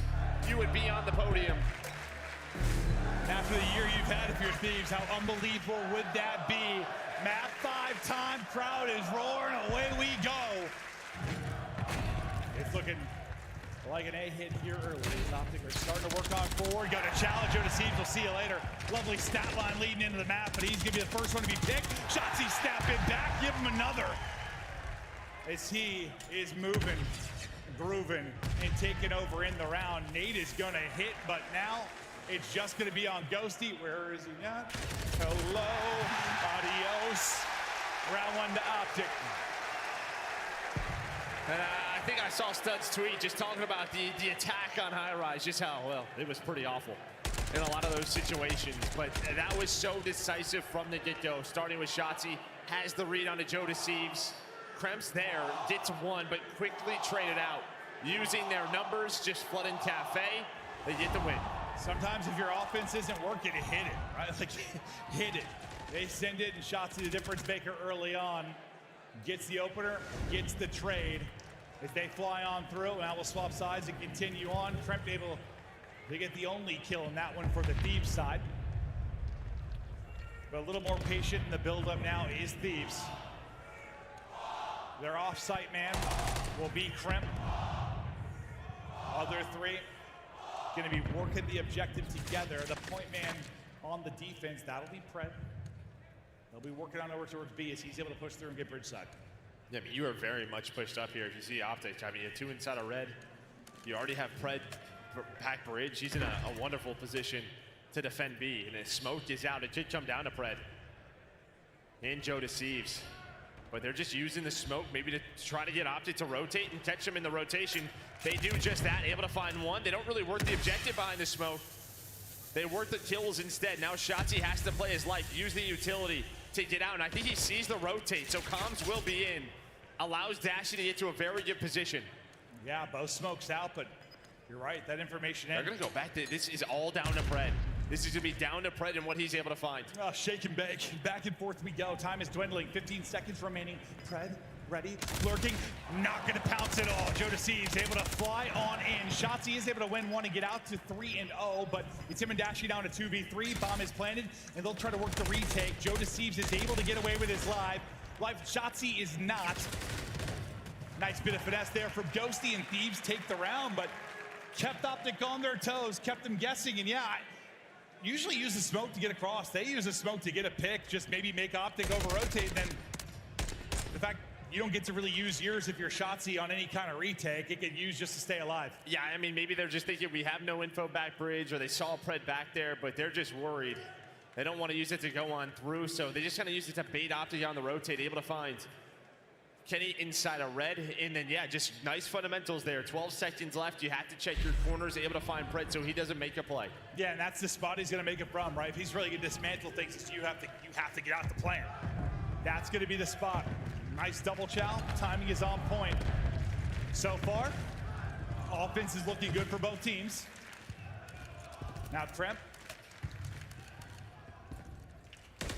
This time going to get to the spot where he saw kind of Pred last time around. Smoke is out.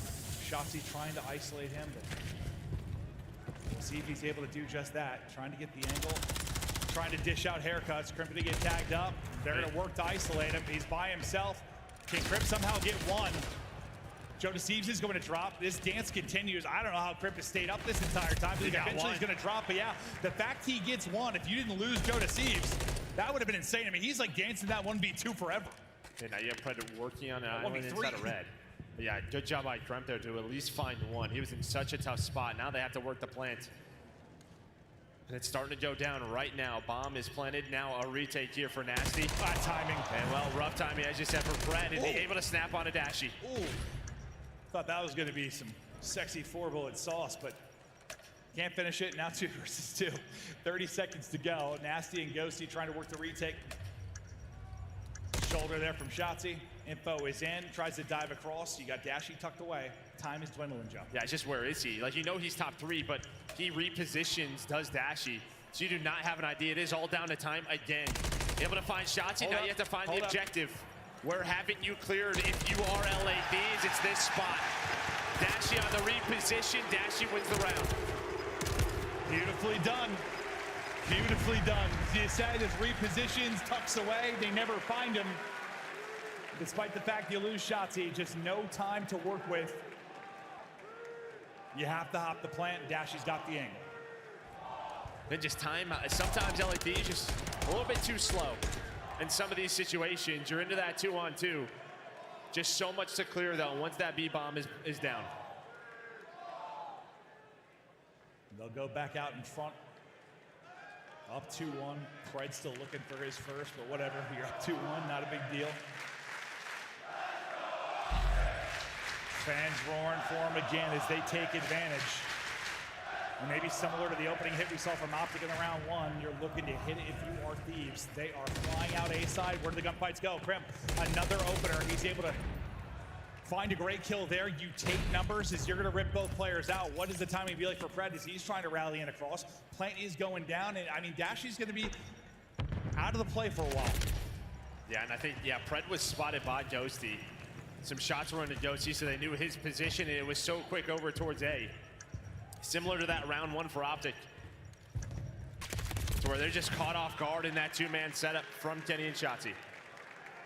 And Trent, that'll be his first blood, but like in the round 1, he got one that, I mean, it was basically instantly after the first blood for Optic. 2 rounds ago, the same thing. He's finding a lot of early action, but that first blood's got to be big. We take a look at subliners who are watching the action. They got a match to go to finish the night as they're trying to make their run.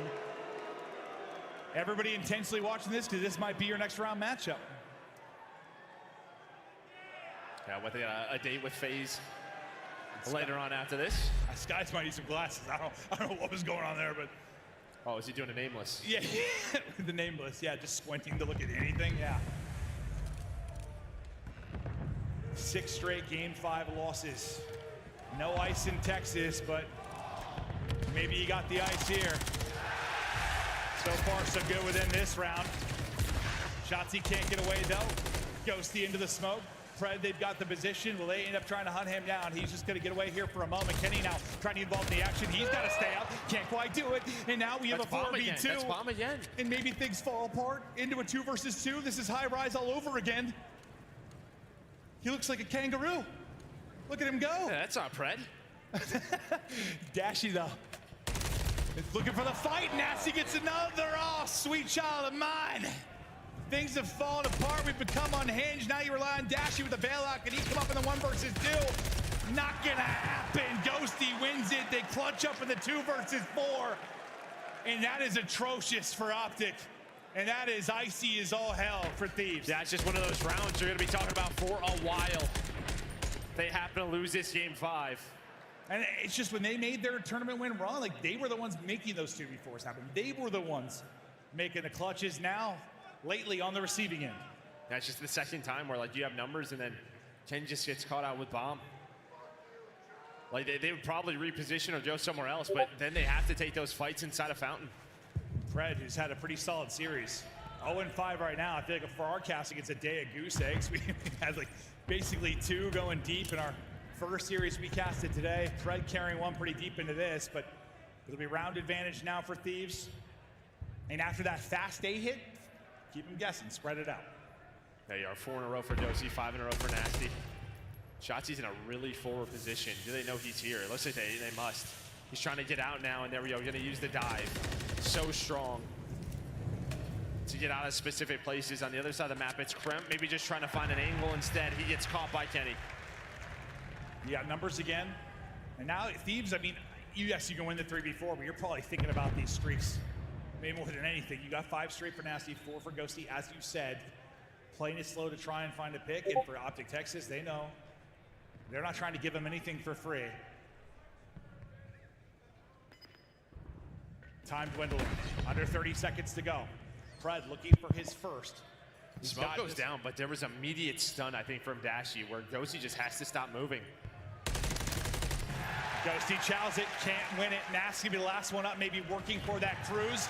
He'll be the last player alive, so it's gonna be for the cruise. He's able to get it, so I mean, that's what I was thinking even after they got first blood. And maybe you get one cruise, maybe you can get two. You're up around. Not that you want to throw one away, but it just gets hard when you're in that 3v4 and offense and Karachi gets up to going. So at least you walk away with a cruise. And they're just staying so patient. Is this LA Thieves team on their offenses where a lot of the times coming down to the clock, they're just trying to catch maybe if Optic overstep. That round, that doesn't happen behind that first blood from Kenny.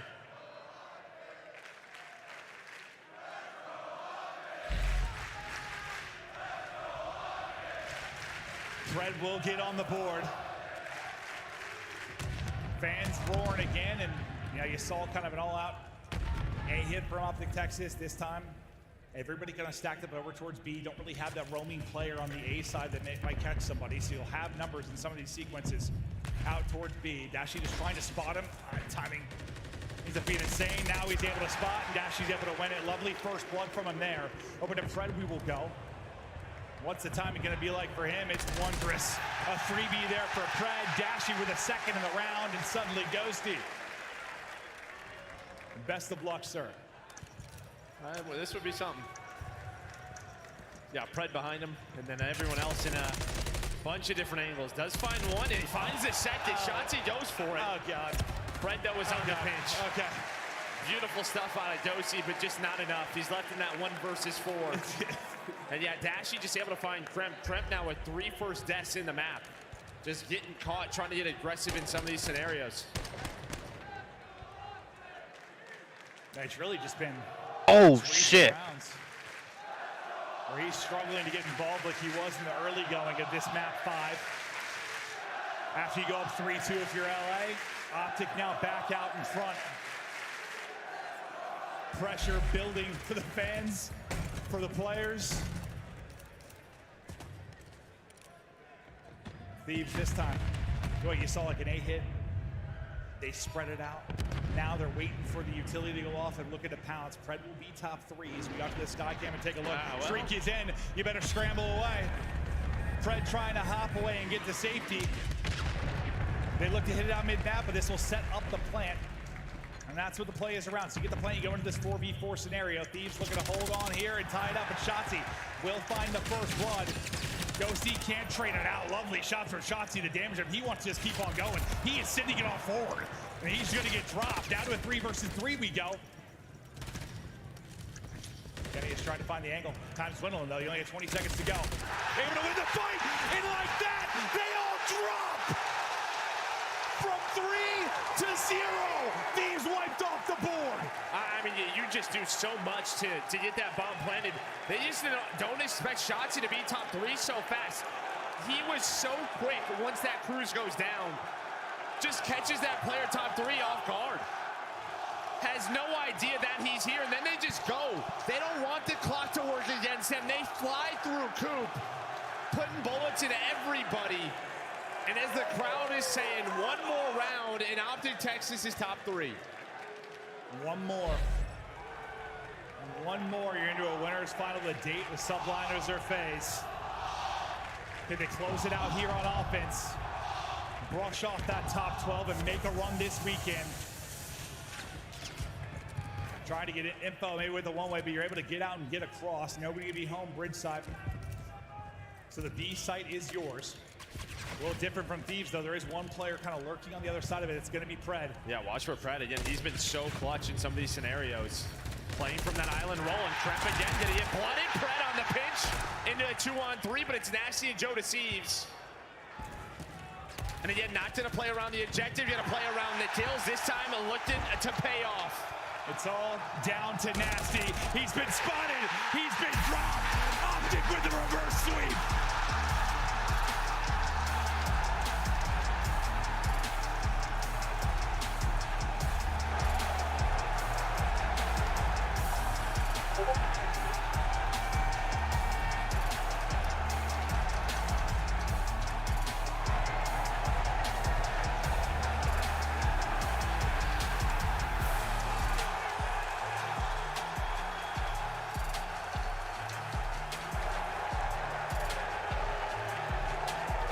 What a comeback there from Optic in this series. You go down 0-2. You know they're starting to feel the pressure, but they get the momentum on their side with that Karachi control. They just dominate, and from there, they don't look back.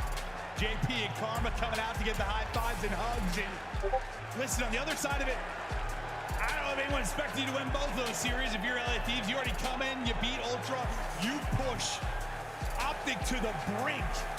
It's so close you can taste it, but hey, you're still fighting through the losers bracket, but this crowd loves it. They were silenced through too, Joe. No, they were. I mean, yeah, it was a hell of a performance on LA Thieves dealing with this crowd. But I think for Optic to win a map 5 in a scenario like this where Search has not been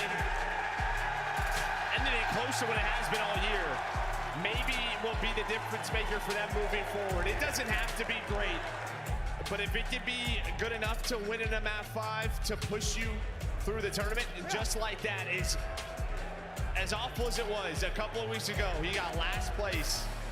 Here we go. You're a top 3 at CHAMPS. Here we go. Maybe the biggest question mark this weekend. Well, yeah, the biggest question mark after that top 12. You wonder if that's the wake-up call that maybe will propel a run like this. As you take a look at the stats, and the venue still just chanting for the Optic side players. Bruce starts to go nuts in the last couple of rounds, but you see how the reverse sweep gets done. It starts with that 3-0 on Karachi control. It is dominant. They do not look back. They don't take a breath. They take over. Yeah, I think that's it. I mean, maps 3 and 4 so strong for Optic.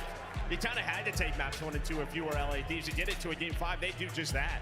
But the game 5, just right from the get-go, controlled by Optic. They played their game. And Bruce is loving it.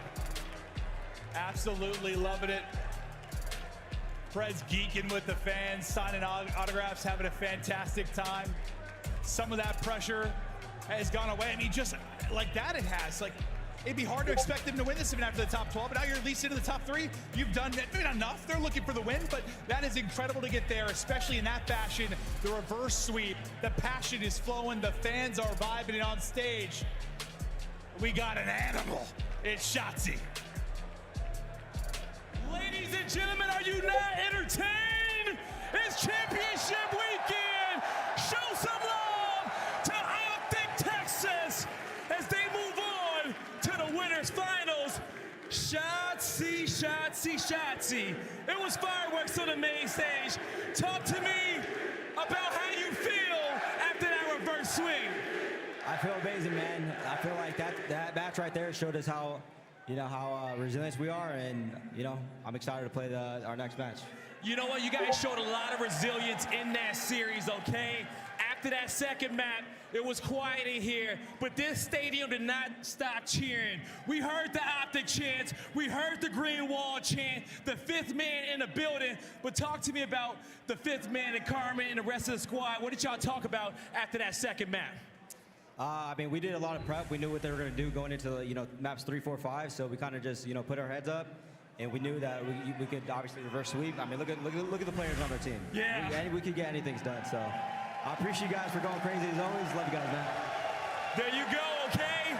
You guys said, look at them. We can do this. This is our house. This is the brick house. Now we want to keep this place fortified. Talk to the fans. What do you want them to know as you guys get ready for tomorrow? Just know that we put a lot of hours in going into Champs, so we appreciate you guys, going crazy as always, and go crazy tomorrow as always. You heard it here from Shotzi. That's gonna do it for me and him on the stage. Chris, break it down. Welcome back. And welcome, Allen, Texas, to the performance you needed from Optic Texas. It wasn't their game 1 or 2, but this team came alive, a clean 3-0 in the control, and then, of course, cleaning up their attack finally in a game 5 search and destroy. Nameless, you were on the fence. We were looking at it. Can Optic pull it out? You sided with Optic. You saw this one coming. How'd they pull it through? We talked about, right, the win condition for Thieves is 1, 2, and 5, and they did just enough to get there to that game 5. And for Optic Texas, Karachi S&D, a map they haven't been able to win, 0-4 in their last 4. You said it, Chris. Their offenses, they fixed it at the very end. They're playing around Dashy on that top 3. finding that first blood in back-to-back offensive rounds, opening it up for them, massive plays. And once Pred got going, it was pretty much over. I will say, Optic, as soon as you finish this match, please go and watch VOD and figure out how to clutch up in some of these search rounds, because you had the fans having palpitations. Clay, I had it. You called LA Thieves. They did it against Toronto. Almost took down another Powerhouse 4 team. When they went to the Game 5, I was pretty sure that Thieves was going to win it. The last Game 5 Optics won was back in the middle of May. So it's been a while since they've won a Game 5. And I actually thought that Thieves were going to take it. But the Optic had an incredibly good game plan. They went forward. They attacked the right side bomb site immediately first round when the crowd was getting hyped. The energy was there. And then they started abusing the smoke. Shotzzy was playing with the smoke perfectly to get bridge control. This clutch up by Dashy was awesome. Yes. Good positioning out of him in the second floor right here. 4th reverse sweep of the season, leading the league. Wow. They're pretty good at having when their backs against the wall. 4th reverse sweep. The clutch factor is back here for Texas. Allie, who would you give MVP honors, though? Who was the star in this comeback? You got to say Shotzzy, because he was doing it from the start of the match all the way up until the end. But honestly, I do want to tip my hat to the Texas ARs, because in the first map, they were the ones that were getting slammed. Pred and Shotzzy were continuation from what we saw yesterday. It was an SMG diff, but unfortunately, Dashy and Kenny had a very slow beginning here. By the time we get to that Karachi, they regained their confidence, and it felt like Optic Texas once again. And also, I do want to tip, obviously, Dashy in that clutch moment. Dashy's one of the clutchest players in the league. There was a time we were talking about he had like over 7 clutches on the year for this team. He's going to be that guy when you need him at the end of the day. If you're looking at from LA Thieves' point of view here, Clayster, what are you going to be thinking about as you try and go to sleep tonight? When you go to sleep after choking a reverse sweep, all you think about is, wow, we should have won that match. And that's all that's going through your head. It's so hard to reset and focus for tomorrow when you lose such a close match like that for top 3, especially when this arena was roaring like they were. It was the most electric I've ever heard a COD crowd in here. I'm so excited for the rest of the weekend. This crowd has been amazing. My guy in front of me just held up his 5th empty cup. They are celebrating with Optic Texas, and Pred is giving them a good reason to do it. A 1.26. He takes our man of the match honors with a 1.37 in that hard point.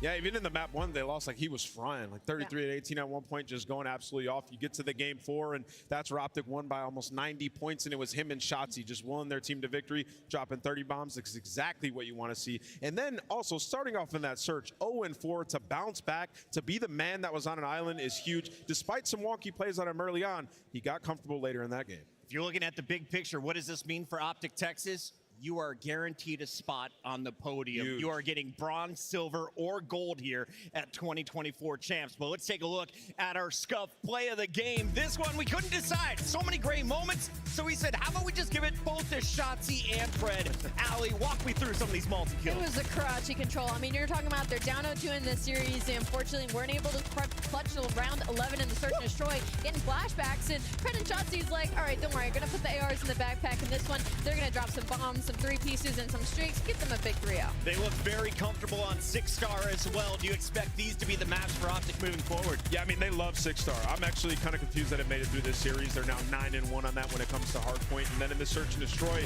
this bodes very well for Optic. If they can play Karachi once again, a map that they loved early on in the year that they found success on, especially in those game 5s, I'm excited to see if they keep that going forward. After he's done playing, Pred needs to go into the WWE. The man is ready for any role you need him, Vince McMahon. Let's take a look, though, at our bracket as we now see we have Optic powering in to the Winners Bracket Finals. We have 1 match left on the day, and that's to find out who is going to join them there. FaZe versus Subliners at the top.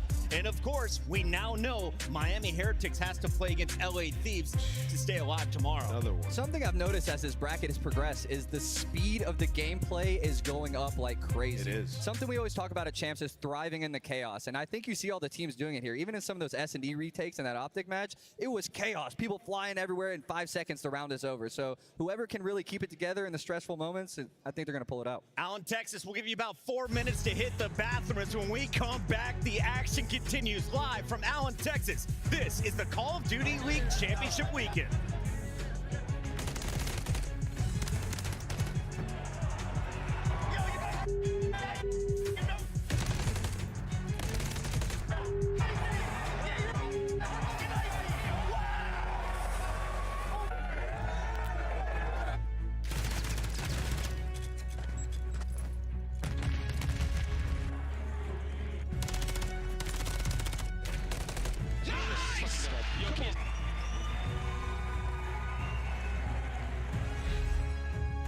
of Duty League Championship Weekend is presented by Corduroy, the only beanbag in the world with a bed inside. The Call of Duty League is brought to you by Monster Energy, the official energy drink of the CDL. Call of Duty League Championship Weekend is brought to you by Wingstop, the official wings of Optic Texas.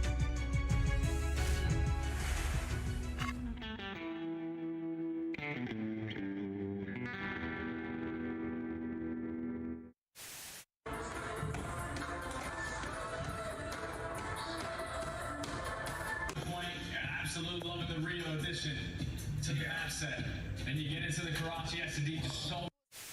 They're gonna sit deep. They're gonna sit deep. I'm gonna try to deep. I'm sliding across. I'm looking gold. Pinching, Snoopy, got him. Nice. Yo, water. I don't know where he is. In the water. Oh, go, boys. Go, boys. Nice. DK16. I got us, boys.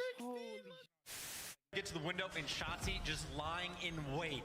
He's waiting for the call from his teammates. The moment of pounce, he's trying to bait these guys out, and the bait indeed. You got the two players on the flank coming through. They've got the spawns. Now the pressure's on Cammy. Oh, looking for the second, looking for the third. He takes them down. Oh, Cammy!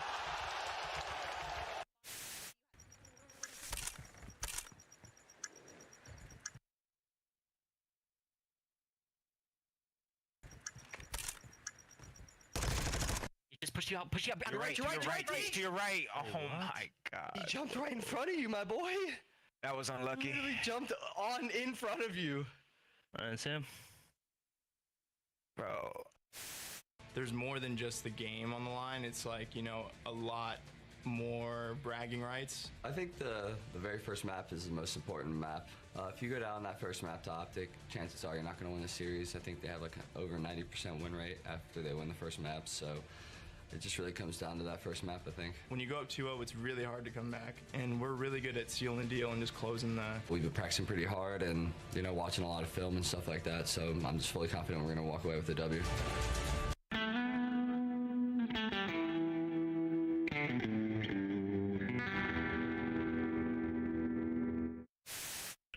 That's true. Well, why are you, bro? Why are you going? Why are you going? Dude, you're gonna get in trouble, bro.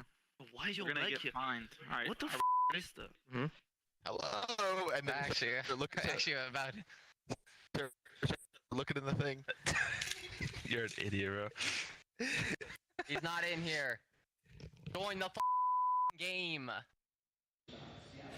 All right, of course, Sky's backstage after that grueling Game 5, that battle. What is that? Hello, and then they're looking about they're looking in the hello, and then they're looking about they're looking in the thing. You're an idiot, bro. He's not in here. Join the game. All right, of course, Sky's backstage after that grueling Game 5, that really hot off it, and it just really? It was about right from the get-go. You're the best. Going into, we knew they were like a very aggressive team, so we knew we had to. 1 minute, Mega. Tell your team, please. But I think that's all we gotta do is right now trying to help, like not tweaking. Face, please, today. That match we were just like overcomplicating small situations. I wanted to ask you about the S&D as well. Of course, you guys have played each other many times before. Face the frick up. But in map 2, you let it slip. What was the difference between map 2 and that last Game 5 that really had to tighten up on? I think map 2 played really good. We were 5-3, we were 4-2, and then it's just another thing. Like we just got overexcited and we just started pushing him. I had a pinch, but we didn't stay down. And right there we were close to 6-3, but I thought we played good. And then we let them get to us like the next coming rounds from that, and ended up taking that. But I feel like our S&D is really good in general. Like throughout the whole year, I think we had like a slot major too, but we got there right on track. I love that so much. And last question for these guys is mentally, you guys are up there with the best of the best. You know exactly what you need to do and how to deal the damage. How do you overcome problems within a series like we just saw, the first one for Champs, to really start to push that dub over the line, knowing that this is do or die here? I just feel like, this is gonna sound cocky, but like, I feel like we're the only team in the top 4 that actually has ice consistently. And like, if we get to Sunday, we're the only team that's consistent on Sunday. And like, we usually come out. If we make it to finals, we're gonna win. I love the confidence. Thank you so much, guys. Best of luck with you the rest of Champs. I appreciate it. That was Sky's last night after their win over Seattle Surge. They're coming into day 2, and the question I have, fam, Can 99 kids show up on back-to-back days? We got Clayster, Alley Cat, and Nameless here on the desk. I'm your host, Chris Bucket, and Nameless, I want to start with you. Can Kismet keep it going? Because the man took over to get them here into winners round 2. Are you kidding me? That's the Bulldog. When you talk about search and destroy, he's going to be in the mix. The man picked up 2 cruises in 1 game yesterday in that game. Better lock in, Mega. Locked in, FaZe. These guys a couple of weeks ago, Chris. Better lock in. Yes, sir. I don't know what you said, but holy, this was insane series, right? Total map count was for that. Yeah, Thieves vs Optic that was a crazy one. 5-4 in favor of Atlanta, because they 3-0 bopped them in the first best of 5. So this one could go either way. But Clay, you got to think the Subliners are the underdogs, right? Atlanta has been to all. Kismet at Champs might be final. That kind of consistency is Optic versus FaZe in the semifinals. Atlanta FaZe is. So I'm in winners final. Yes, sir. Or if we're gonna get the Ben J, RR kids, you know. So we have to see. FaZe taking 3-0. Guaranteed. There's no way I'm seeing them losing. Is this a mega guarantee? My team, bro. My team. The number 1 SMG versus the number 2. This is a mega guarantee I'm hearing. Let's go, FaZe. Holy shit. Ali, walk me through the digits, because both these players have been playing MVP caliber, with that trophy, of course, going to Simp earlier today. Yeah, this is unreal. This is Champs Day 1 stats, by the way. MVP Simp! Rocking 1.37. None of those stats shock me, to be honest. These two, always head-to-head. I swear. We talked with Simp before the matchup, and this is what he had to say to Lottie. I have Simp here from Atlanta FaZe. First and foremost, Simp, congratulations, regular season MVP. I don't think there's many people surprised at that. You are always absolutely insane in every single Call of Duty that we see. But how are you feeling about winning this regular You got Chris Slayer and Paco. Oh shit. Simp is God. Vanguard more specifically, I feel like I didn't play my best, and I feel like since I've been trying to get back to my BO4 form, my Cold War form, and I feel like this is a year I've done that. Love to hear that. And what is it about your team in particular that really elevates your individual skill level? You guys have been kind of a core 3 for quite some time now. I know you change ARs every now and then to see what's working and what you can refresh, but what do they bring to the table for you specifically? I feel like I'm in more of like an open role this year, where I can do a lot more of like plays I was used to doing. I feel like I was kind of objective minded more in the past, whereas now I have more of a green light, and I feel like it's helped me a lot, and I feel like as a team, just everyone helping out each other just, you know, helps me a lot. It's that team dynamic, right, that you guys have and have definitely secured, because a lot of teams are very afraid of kind of what you guys have built upon. Now, talking about what you're building upon, of course, here at Champs in your journey, you're up against Subliners next, and Subliners looked pretty good in the last major. They're peaking at the right time. How are you guys taking this matchup? What are the plans? I know you can't give me too much strategy, but where's the head at? I mean, we're going to treat it just like every other match. I feel like it's Champs. You know, every team's going to come out with a fire. Even our match against Miami, or I mean, every match yesterday, I feel like was just a crazy match. I feel like every team's playing with the fire, like I said, and you know, try to treat every team equally like that. I love to hear it. All right, you're going to take everyone as serious as the best of the best. I appreciate Yo, it doesn't that, make sense if I say I don't know what you say about holy shit, this was an insane series. 46 matches on the season, only 8 You heard Riley? losses to go with your third. Just say you don't have to do the don't make sense part, but you could just say that was an insane series. That's fine. Or the I don't know what just happened. Just say that was an insane series. That was insane series. Yep. I'm surprised.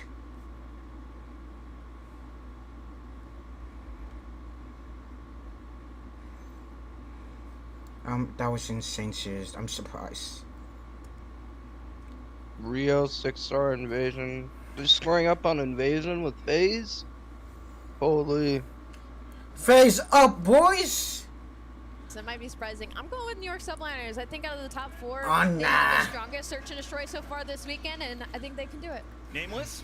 I'm gonna go with Atlanta FaZe. Let's go! Time and time again. One for in these last FaZe. couple weeks, and they're out for vengeance. They get it done. Clay. I'm a stats guy. If you've made winners bracket final 100% of the time, I think you're going to do it again. Atlanta FaZe. Let's go, FaZe. That's 2 for FaZe. I think it's going to be 5, but it's going to take a game 5. It's Atlanta FaZe. It's New York Subliners. And it starts What about Alley Cat picking Subliners? Let's go, FaZe. 3 for FaZe and 4 for me. FaZe up. I feel confident. Low key. High key.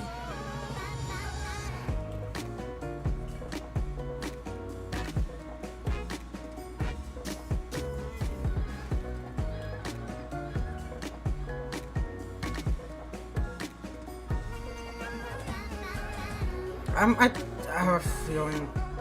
New York, New York, New York, phase up, phase up, phase up. Easy AF.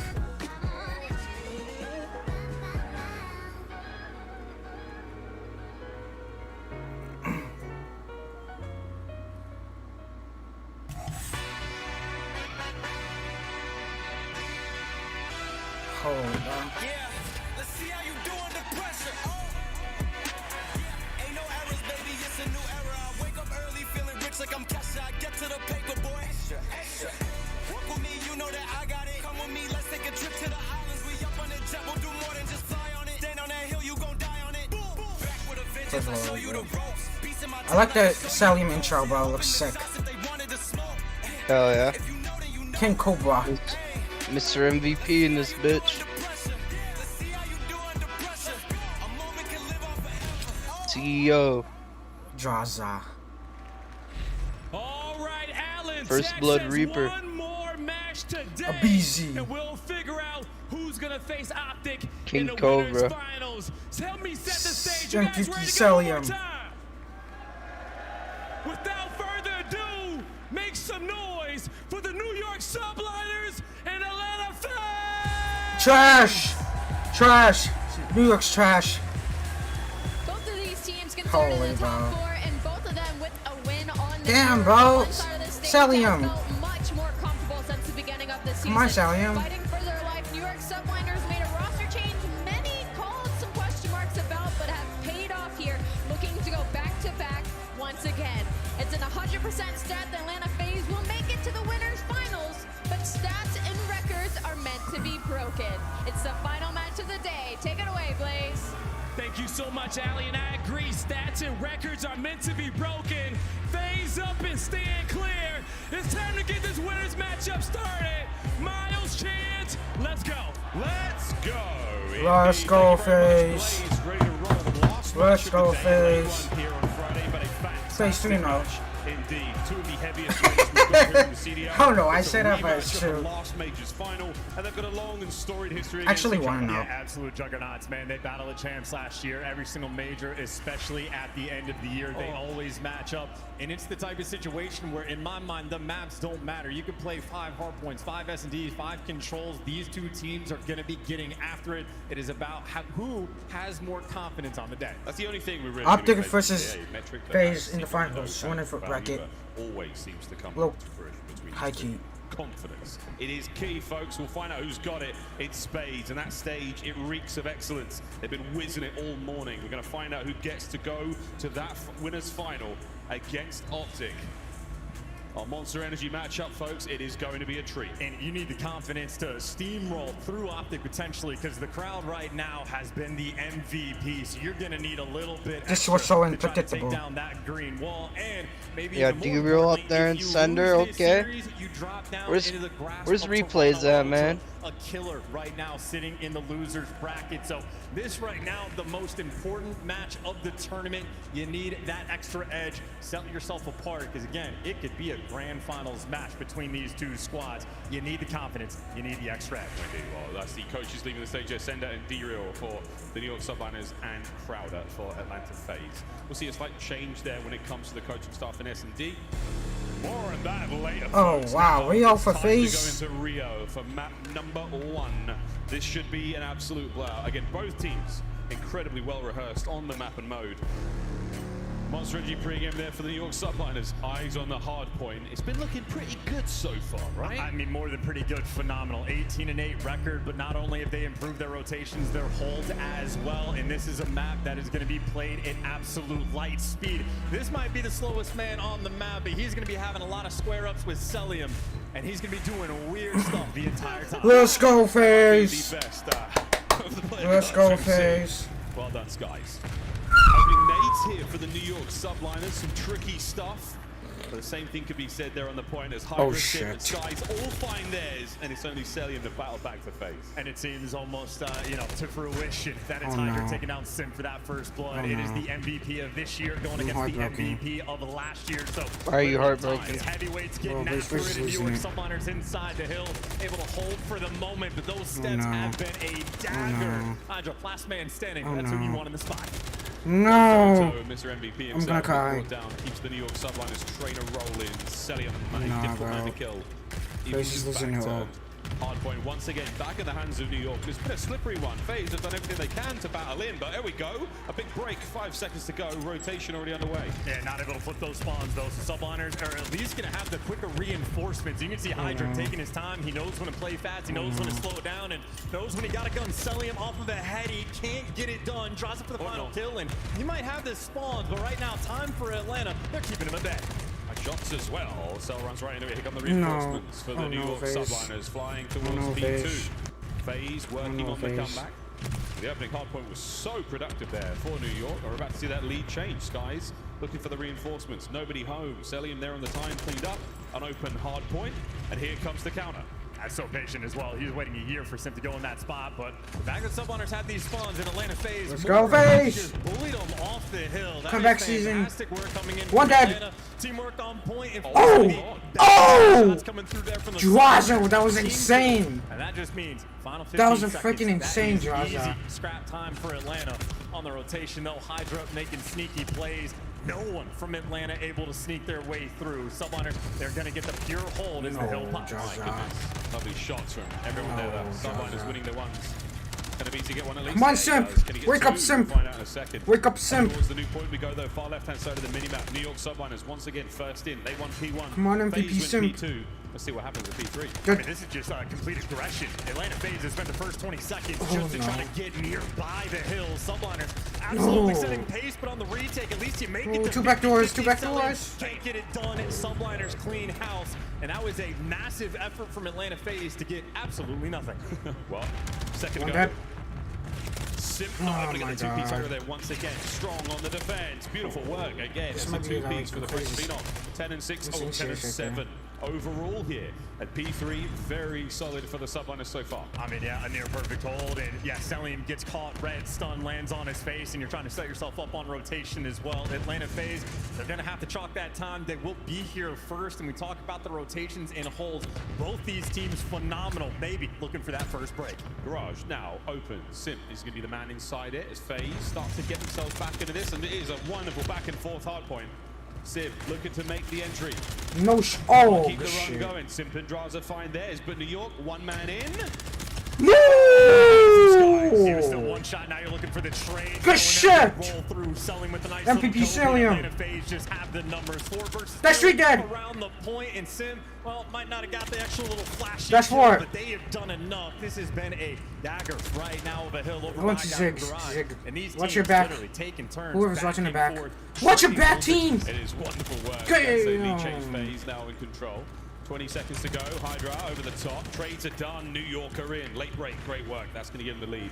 As we now go to the top side of the minimap where FaZe line away. And again, absolute battle we are expecting. And while Hydra's taking a deep route, Sid looking to be the cutoffs. Clean shots coming through, frankly, from Draza to get him 1 HP. Impressive on both ends. But Atlanta FaZe going to be that early time. But this is just a setup for how this game is going to play. It is going to be a neck-and-neck battle through and through. Yeah, another exchange of hard points. Sim, a 4 spree now. Last time we checked in, it was a 2. So didn't get to 6. That's where the cruise lives. Big damage, not enough to kill.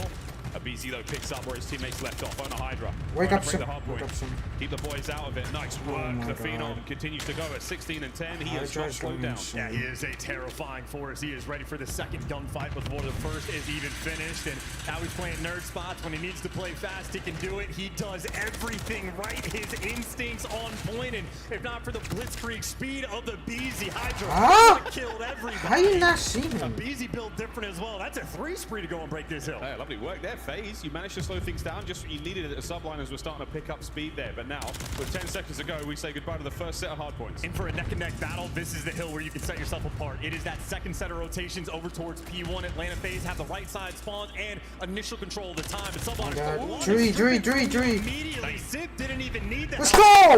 Triple kill. But Draza there for the kill. Last one on bridge side. Only a nuisance. Everyone else for Atlanta happily collecting that time. What's the Eskies? That's one dead. That's 3 dead again. Holy bro.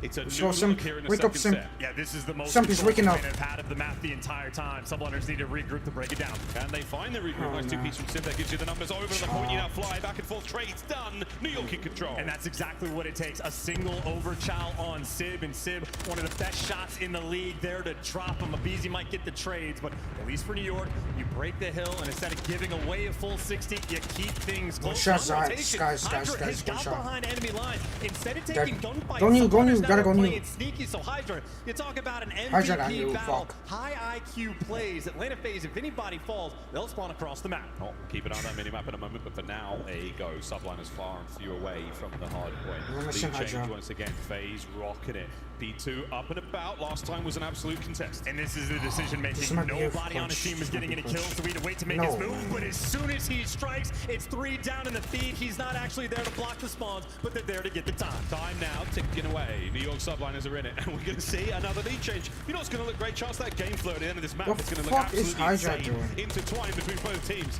Abizi, a big 2 piece there on the point. As now Sid looking to get himself into it. In the back. 2 dead. MVP Simp, bro. Holy. You had Hydra making the high IQ plays, and then he get run over like a Mack truck. But for the final 25, good shit. We still got New York players attempting to swarm. They lose every single gunfight, and now it might get picked apart. 2 players spawning out. Civ is gonna let's go, FaZe comeback season. Atlanta FaZe gonna have a 30-point lead and the rotation towards New. P3, a Mixie 1 indeed. Kismet has come out a little slow today. Holy, this might be huge for FaZe. 99 kills not found yet. We'll find out though, as Atlanta FaZe have not stopped. They haven't slowed down. What? The subliners are starting to trail behind. And if you have a small moment, a little mishap for York, you need to bail out, and that bail what is selling him doing? He just runs you down, picks up 2, and how quickly the spawns turn. What's your right? Oh my god. Draza doesn't know what direction to look, and that is bully ball being played by the subliners. Hydra strips it. Yo, look at Kismet, bro. 9 and 23. Busy trying to make something happen there on the back line. He's managed to shot through. Time not on their side. 33 seconds on it. This could be enough to get players in. No, it's Sid with the win on the point, and that's going to be still Abizi in the back. Is it going to matter? Here comes Hydra. 19 in the magazine. Only needed a few. Sib's on a 5. He is so clean though. He's just trying to get everybody's attention his direction. Good try. He buys you everything, but no one can pick him up for the time. Kismet wins the fight. Oh my god. In the old hill. Sid now winning the fights in the new hill. Drew's missile already secured. And that means his teammates, even if they lose these next few gunfights, Sid, he will be there for the bailout. Hydra, 2 piece on New. Lead in the hands of the New York subliners. Hardpoint now ready to rock, and Sib has been cooking all map long. 22 and 18. Fuck. Masterclass of a hill. I mean, Hydra was the one to kick it off to sort of break. There's no way they're losing it. Absolutely there for the follow-up. It is a 20-point gap and then some. Subliners running away with the game. Subliners looking hot. Let's see how they sound with a very quick listen in.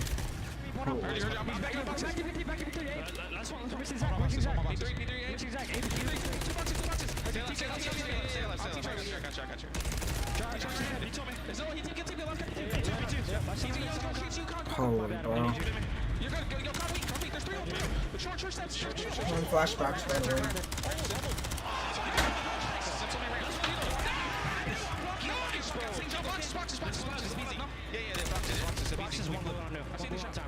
One bullet. I got sugar. Play for the pitch. Play for the pitch.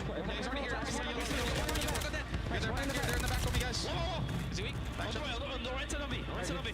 Hey, Joe, push it. Watch your jungle. Hey, Joe, one could be guys. One could be 2. I'll see this guy behind me. Oh, shit. That's insane. I don't know what's going on with Simp, but BZ is carrying it.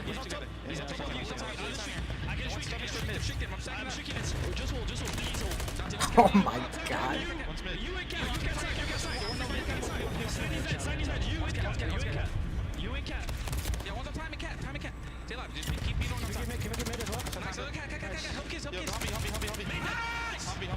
I'm native, boys. I'm native. Nice. Side. Get to the top. I can't. He's deep left.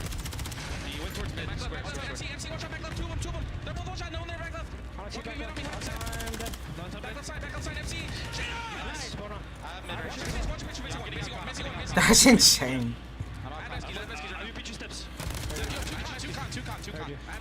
Yo, Hydra might drop 50, bro. Comms with intensity, There's no way, bro. their precision. The New York Subliners absolutely running away with the map. This is gonna be the big comeback for FaZe. This might be the big comeback for FaZe. Especially playing with No some way. venom. And Sim was the last man standing. He gets you two and sets you up for Oh! desperate to Holy shit! What I just watched. Sim almost got that triple kill. Oh my god, Hydra. 38, bro. Hydra got 38. There's no way. Damn! Simp is going fire now. Simp is going fire. Simp is going fire. There's no way I'm watching that. No! They're still in the back. Doing the fucking back. Open the door. Abizi can be set in for the kill. He's got a few teammates there from the help. Come on, Abizi. You gotta reload. You have New York Salthunters will win this on P2 if Atlanta That's insane. FaZe now on the attack. Drives. His Cop met. opening his keys. They lock it down. Hydra on the inside. Abizi cracks through. Gets taken care of. Sim, the next man Yeah. forward, but not GG's. nobody home. They cannot get close to the point. Kids on the win. Sim on the flank down. Two dead. Come on, Salium. 9 more seconds. 9 more seconds. That is all you need. Hydra already with the 40 bomb. Just looking for a little bit extra. Hydra 41 kills. It's insane. That should be game. Yeah, GG's. GG's. GG's, bro. That is insane.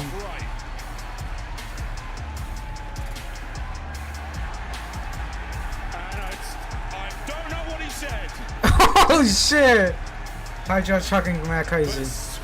Hydra is certainly letting FaZe know something. I think it might have been something to do with that regular season MVP result. Yo, 42 kills is insane. 42 kills there from Hydra, 32 non-traded. Outslayed the lobby by a mile and a cheeky little smile on the side of Sim. You guys want to talk in game chat? Well, welcome to Champs. Hydra is here. This man is literally in his final form. I just hope that the members of FaZe manage to mute up. That's one thing that I've heard a few of the pros do. They mute up everyone in the lobby before these games get started. I don't know if that was part of the FaZe ritual, because I tell you what, Hydra was just spitting pure fire into the game chat. Map 1 goes to New York. And this is what I'm saying, man. These two teams, it is a battle of confidence. It could very well be a rematch in the grand finals, and they're getting active. Who's actually negative? Double negative. The damage output not there. Granted, Salium 20 and 29. A lackluster performance, and it didn't matter because Civ and Hydra picked him up and then some. Damage output from Civ, absolutely crazy. Man earns 2 cruise missiles in a crucial moment. You had New York Subliners on the second P3, down by 20 seconds. They lose the rotation. Everybody spawn out. Well, who comes to run over? It was Hydra. Almost in this exact moment, Atlanta FaZe lose the spawns, lose control of the game. Hydra, he is making montages to one of the best teams of all time on the main stage. Yeah, we're looking at it right now, folks. The highlights are in that opening map. A very, very hot Rio to get things rolling here. Again, we're looking to play for a date with Optic in the winners finals, and right now the New York Subliners have come to play more than just games in-game. The mind games out of game, certainly vibrant, let's say. But these highlights are something, man. Hydra 2-piece after 2-piece. 42 kills overall in the final map there. Disgusting work. He is completely undeniable. And again, when you talk about Hydra's gameplay, it's so pure. There's literally no weakness. Any moment he has to slow things down, he does so. Need to block spawns, he can do it. He can take routes. It is literally like he just dials it in. It is perfection by the end of the I don't know, year. Mega. This is looking to be a tough one for FaZe here. Series off. I mean, what happened? This is looking like it might be a tough one for FaZe here. Yeah, nah, bro. Trust the process. You the 76ers now talking about trust the process? What happened?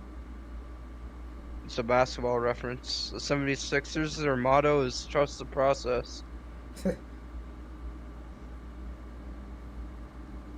Trust me, FaZe will bounce back.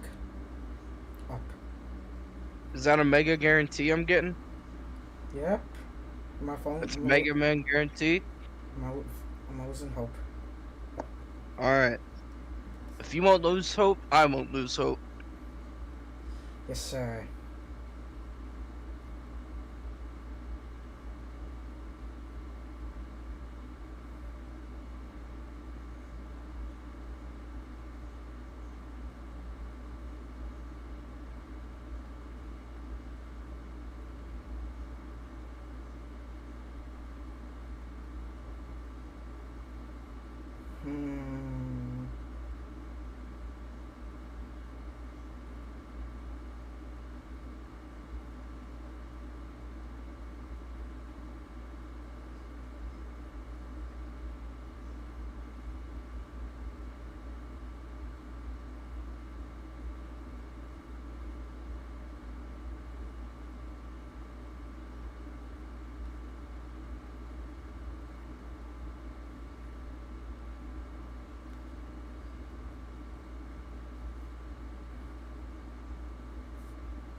Alright, let's lock in FaZe. Dominant 6-0 performance, but a little chirping, a little bit more momentum on the side of New York Subliners, and I know now they are going to be ready to play. Any secrets these teams have been holding on to in Search and Destroy, this is the match where you break them out. Yeah, you can do what you can to try to counter these secrets a little bit later in the tournament, but these two teams do not. I want to play again after this. Here we go. Here's Eat a big one, and a BZ in perfect position for first play. And again, the homework, you know, an A+ for the coaches. They knew exactly where Kismet was going to be played. 0 time wasted for the first blood. Still have to execute. A minute left in the round. We'll see what happens here on the counter attack towards A. The bomb still teetering that direction. Skies the lone man over towards the B-bomb site. Might run into a bit of trouble, but oh yeah, trouble. His name was Sim. His counterpart Abizi in the middle of the map was FaZe now repositioned for the 1v4 for Sim. Everybody lining up. He just spotted all three. Good luck trying to win any of these gunfights. Just a lot of jumps. Atlanta FaZe, you can see, dialed in. These guys are going to be attempting to play perfect S&D. So far, so good. Civ just wants a little bit extra. I mean, Civ is going to tag these players up every time, but he's never going to be able to learn enough to get a kill. FaZe will not let that happen, and FaZe will take the round. And it is going to be treating each other with the utmost respect, even in a 1 versus 4. No one's over-challenged. No one's bringing ego into this match. You will sit on that heady and you will wait for the easy gunfight. Atlanta FaZe, exactly how you want to break him down in round 1. Cool and calm.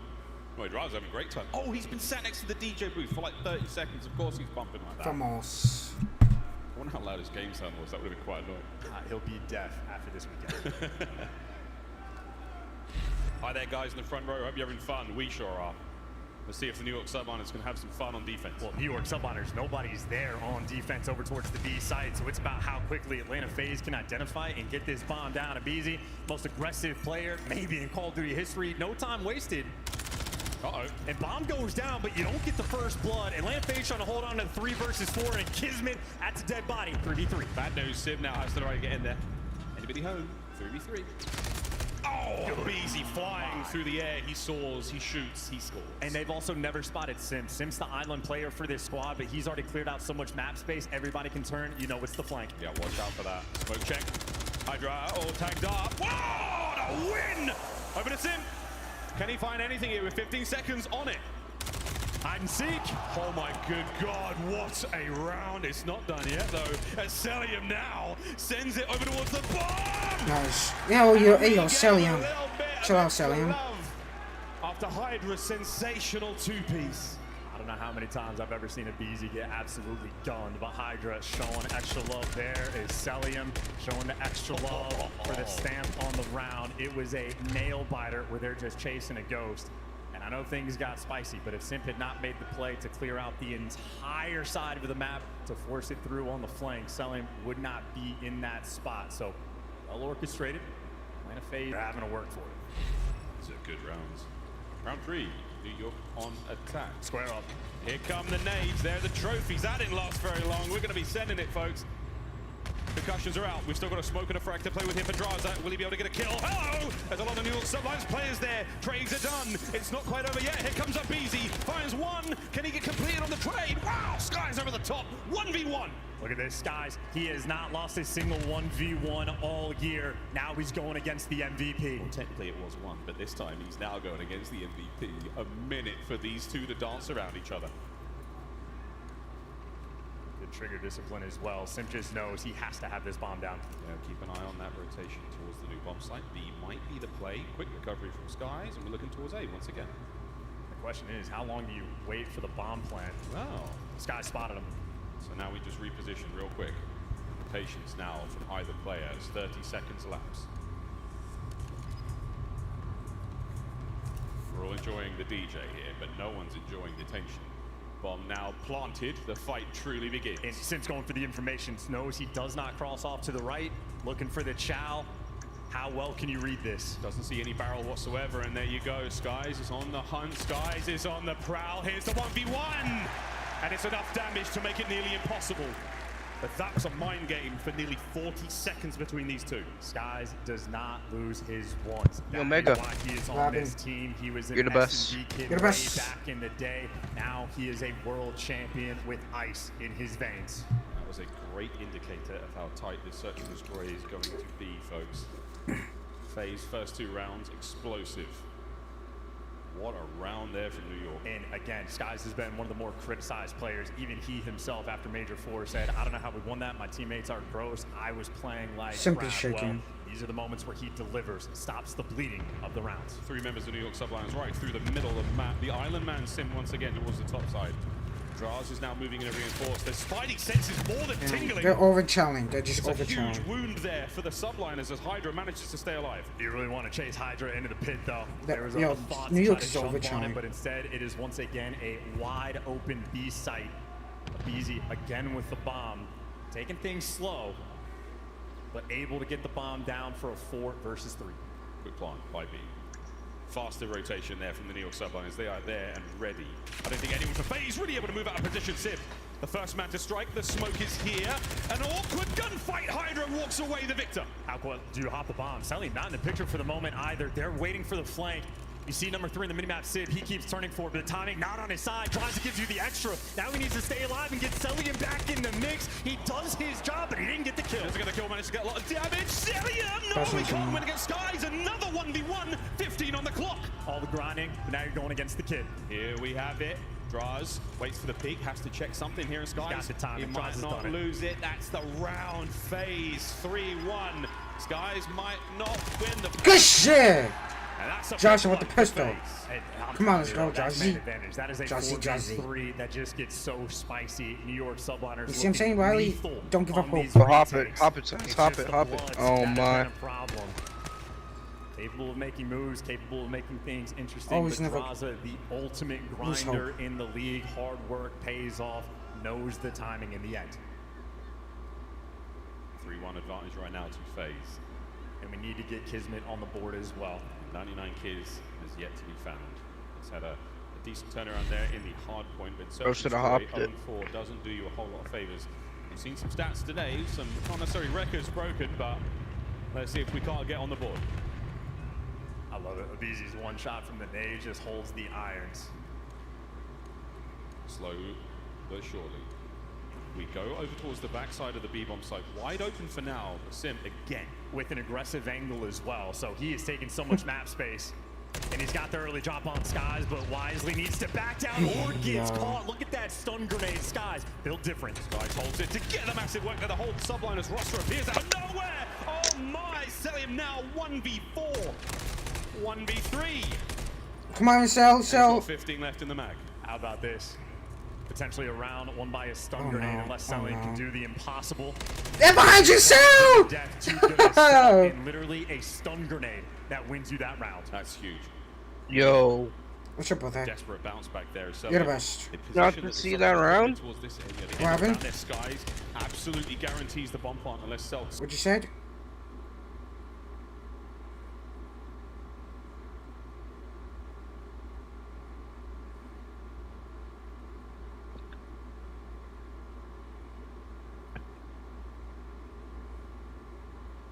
Some liners, bro. They're different. Hell no. FaZe might be in trouble, Mega. Nah. Trust. In Mega we trust?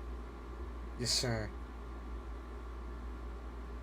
Doesn't matter for Celium, who somehow manages to peel Civ from atop the statue. Yeah, that man is godlike. Gives you the first blood. Oh my The god. second is well. Ripping heads in a 3v2. Oh my goodness. And a BZ looking for two of his own. Few shots, few shots. On the retreat, immediate turn. Oh dear, he's Come on, come on. dancing. Let's go! Way was he walking 4-2. away with the win 4-3 there. actually. You see I don't how know. hard it was FaZe. They had to work so 4-2 then. in the end there. 4-2. After that explosive round from Celium. A's first bloods have just been the absolute difference maker. Getting them on the attacking rounds, able to open up whatever site they want, but he has been a little bit spicy. You can see the nerves. It does not make a difference. Doesn't matter how many rings you have. You are on champs on the main stage. Everybody fighting the adrenaline internally. Gotta keep making the good plays. FaZe fans here in Allen, Texas. But I think there's even more Green fans who have something to say about that. Right back through the middle of the map we go for the subliner stuns and frags. Connect. Wow. Oh, that's a lot. Celium, a BZ. Two dead. FaZe again with a lead. Let's go, Shout out to the coaching FaZe. staff and the play call there coming in from Atlanta FaZe. Every single nade the subliners just threw off the rip. They even left the bomb because they wanted to get that Kismet 0 and mid-map 7 's space. Atlanta insane. FaZe read the pressure and dominate you. Another round that should be won just off of the bumpers. Look up. Well, wonderful patience from Skies. However, now he finds himself in a 1v2. Spots a BZ. Can he get it? As the Terrors will now whittle down Sky's resolve. Biggest benefit, he has bomb in hand and he can isolate these gunfights. Got to do what you can though. Simple. Oh, okay, that's Yo, Kismet needs to teach to play well. That's insane comps like that. Yo, Skies is And that was a fucking good round there nasty. for Skies, but bad news, New York. It's map point FaZe. It is map point FaZe with Kismet still on 5 the and donut 2. cam. 0 in Hooray. 7 in 3 first deaths. He is the X factor for the squad of the New York Subliners, and they need him now. But again, this is the prep work rolling through. That was specifically the New York strat with all the nades being thrown off the rip to dominate the middle of the map, and instead they get met with all the stuns and nades of their own. A+ on the homework excitement. As if that's Tupac. Forward we go, FaZe. It feels like you can't do anything wrong in this search and destroy. Kismet, a license to kill, not in this map. And I love this. I mean, it's map point. You think the New York Subliners might get squirrely, a little too aggressive. You spread the map and play for picks, and maybe feeling the middle of the map pressure. Got guys like Draza creeping up over towards that. Cell's not creeping anymore. He's hopped in. He's let a couple of rounds rip from the MCW. You know the play is on. Here come New York. All about the intel and all about this shot. Celium built different first blood. That's disgusting. The second as well. Celium finds it as well. And that's Kismet now alone. He gets on the board. Can he clutch the round and keep his team in it? Kismet's a wick. And these players are separated and has a stun grenade to work with. He's gonna have to use it perfectly. Deddy in the back pocket as well, so we'll find out how useful that could be. Rifle 9 at this range, not ideal. And you can see Atlanta FaZe, they have no intel. They're still checking every single corner. They have not seen Kismet this round. Oh no. Still waiting for it. Playing it close. Oh, BZ, wow! How did he see him? What chose you right? Unbelievable reaction time from Atlanta FaZe. 6-2 the final Ain't score. over yet. And Kiz, hey look. Kismet hey, 1 and 7 's no insane. donuts in this house. Yeah, he's laughing about it. He knows he had a tough one there on the S&D, but Atlanta FaZe, the homework, too good on 6-star, 2 dominant rounds. They got the first bloods when they needed them, outplayed and outgunned. They got a tied series, and as expected, 2 titans in the league. getting after it. Man, I had the call ready and everything from 0 kills to hero and everything. The kids could not clutch up against the terrorists. Somehow it easy. If we have a replay of that, I mean, unbelievable. We would have seen the tip of his head for a fraction of a second before he eviscerated him on the hop up. And, you know, something underrated He's I up. would say about And this why New are York so Subliner down? squad is the vibes and how important that has been to the team. We've seen quite a few players. It's champs. You have those moments where you have a poor performance, and so many teams, you look at your teammates and you're like, damn, man, I don't know, you kind of cost me on that one. Subliners are built different. They know what they're capable of. They laugh it off, have a goldfish memory, and they're all about their business. They're just moving straight over to map 3. Yeah, map 3 on its way. But that was a very, very exciting 6-star. Fantastic work from FaZe. A wonderful way to bounce back here in the series, because Invasion's up next. And my favorite thing about Invasion Control, we talked about how defensive heavy it is. Well, each of these teams has an absolute lethal weapon. The 2 best players in the game on the attacking rounds, it is Simp on one side and Hydra on the other, a literal MVP battle. These guys are built different. We get to find out who has a little bit extra in the control. And we'll find out who's got a little bit of extra spice, because these respawns, that does bring the best out of folks. Well, we're going to make sure we get the best out of these players and give them a quick break. You should also take a break. When we come back, Invasion Control is on its way. The booths upstairs are popping. FaZe fans all over the place. We'll find out who plays Optic in the finals at the end of this series.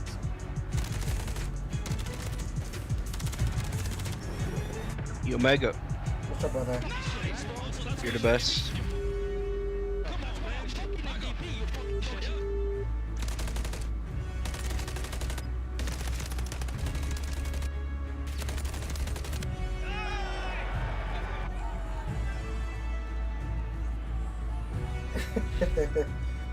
Call of Duty League Championship Weekend is brought to you by Razer, the official headset and chair of Optic Texas. Upgrade What are you your laughing game at? with the Scuff, the official controller of the Call of Duty League. Scuff and Optic have teamed up once again, this time for a limited edition Prism Mystery Box with an exclusive design in 5 different colors. Grab yours today at scuffgaming.com/optic-prism, and you could be one of the lucky few to unbox the gold controller. Yo, Mega. What's up, brothers? You're the best. Got it.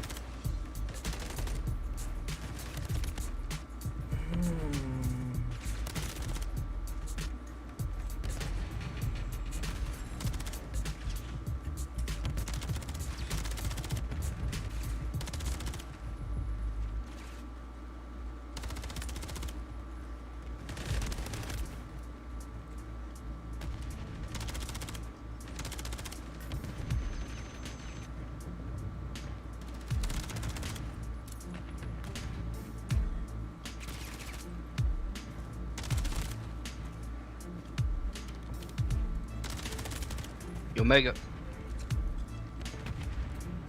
I'm in an invasion search. You think I'm gonna win? What happened? I'm in an invasion search. You think I'm gonna win?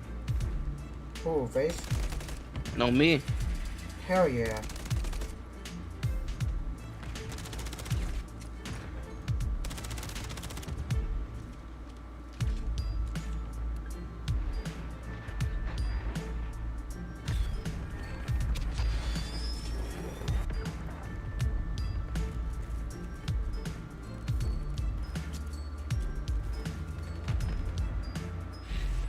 And we're Sender here from the New York Subliners. Sender, I want to talk to you about what happened yesterday. You guys got the job done, not in the cleanest manner I think that you probably would have liked. A couple of things to clean up on, but I want to talk to you a little bit about that S&D.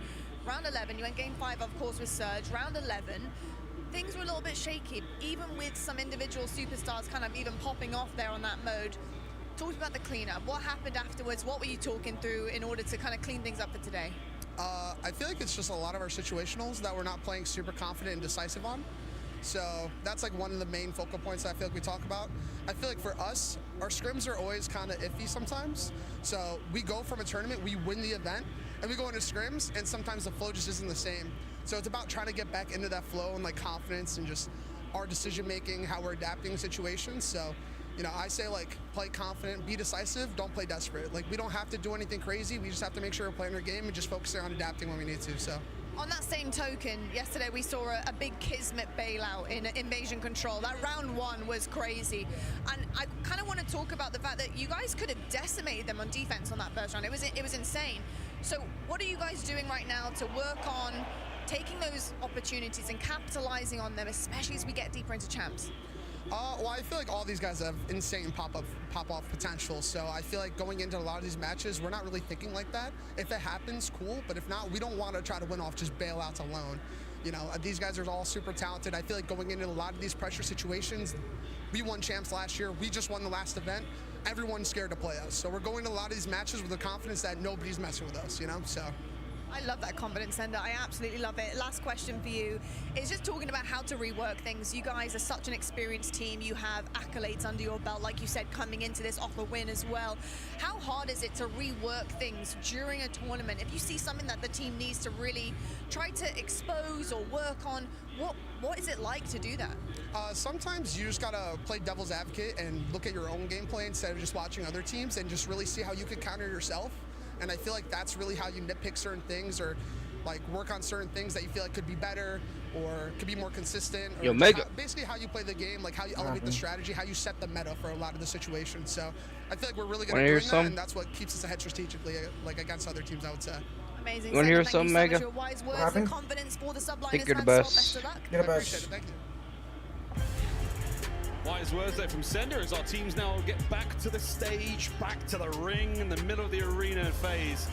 I would imagine feeling particularly confident after the S&D win. Yeah, and these guys are having so much fun as well. This is a tried and true traditional game of Call of Duty right now. It is here at taking turns chirping in the game comms. We've heard stories behind the scenes of players, even in text chat, will stop in the middle of the game and type out a not so sweet message. So if you have the experience of toxicity in ranked play with kids just screaming at you, welcome to COD Champs in a battle for top 3. So much money on the line, so much pressure, and these guys, they love it. They live for it. They're having so much fun. To Invasion Control we go. And to Invasion Control we go, which can actually be very unfun for at least one team. That's the key. In our Monster Energy pregame there for Atlanta FaZe, Civ has not had a bad control. Oh! That's the first time I've ever seen him smile. Yeah, he had none of that. He left right away. Well, into the game we go straight away, and Abizi's already dead. Yeah, and Kismet, by the way, making up for it. Just gunned someone off the cross. It's not easy to get those rips, but Kismet there to give you a little bit extra. A little bit extra. The extra is what you need right now, especially at this level. As Guys gives you barely anything. It takes everything away from Draza. Kiz right back into it, and the Hydra out and about. And I was going to say, he's out of position, not for long. Look at this suffocating attack right now from New York. I mean, it's a foot race right now. One player's made it over towards Day. Simp had won that gunfight. Things could have spiraled out of control, but now it's up to Celium to make the hero play. Hydra, he's just here to play cutoffs. You gotta be careful about this extra tick. Come on, Celium. Gunfight, Skies gets it. The tick controlled in the play now over towards B. Okay. Might seem like a small moment, but that was a massive one. No subliners there. Again, giving you just a little bit extra. That's that little extra is what you're really going to need. So keep saying it until we don't get any more of it. We're about to get an additional minute of play if we can capture the B zone. One segment nearly done. This is nice work from FaZe to maintain as much map pressure as they possibly can, and they're cutting down their subliners left, right, and center. One more in spawn, one more in the middle of the map. Look at this read too. Knows the pressure is going to come through. Hydra doesn't even want to deal with it. He's taking a route to go all the way around Laundry. They know Abizi's inside, but if Abizi's not the first man to deal with, Simp there to pick up 2, and now you're putting on so much pressure. I mean, the clock has been paused for so long, and you're starting to just drain their lives. Well, okay, we're into the point for a brief second there. And in the meantime, though, we have got Draza finishing the capture of B. So that's done. 1 minute 45 to play. 21 lives for FaZe on the attack. I don't know if his spidey senses are going to be tingling, but Celium has an opportunity to sort of get out of dodge and create a little bit of space. I mean, Subliner said left so much of this Omega Vandy this trade, which he does. Now you can try to hit that go button. As Abizi wants to clear out bridge, can't get it done, so you might solve one problem. You see Celium pick up kills nobody wants to play, now I guess. Hydra's taken care of. Finally, all of Atlanta FaZe can get in the mix. And keep in mind, Subliners, so no Vandy 8s? remaining. It is a delicate moment. You cannot lose around on defense. Just a little bit extra, man. That's what we're asking for here, and that 12th life difference for right now, the subliners down to 12. But oh, what a win from Kiz there on the zone. Again, don't want to die on the zone. The spawns are going to be far and few between. Cell, pressure on now. One man left alive on the point, but it's only Cell here for FaZe. Oh, what a win again. Spin away. Now he's got everybody looking at him. 55 seconds is so much time, too, and 2 players looking for the hunt. Hydra on the chase, but lo and behold, it's actually Celium, the man that's making moves, doesn't win the gunfight. Civ there to shred him in Atlanta FaZe. Back to square one. Yeah, right back to it.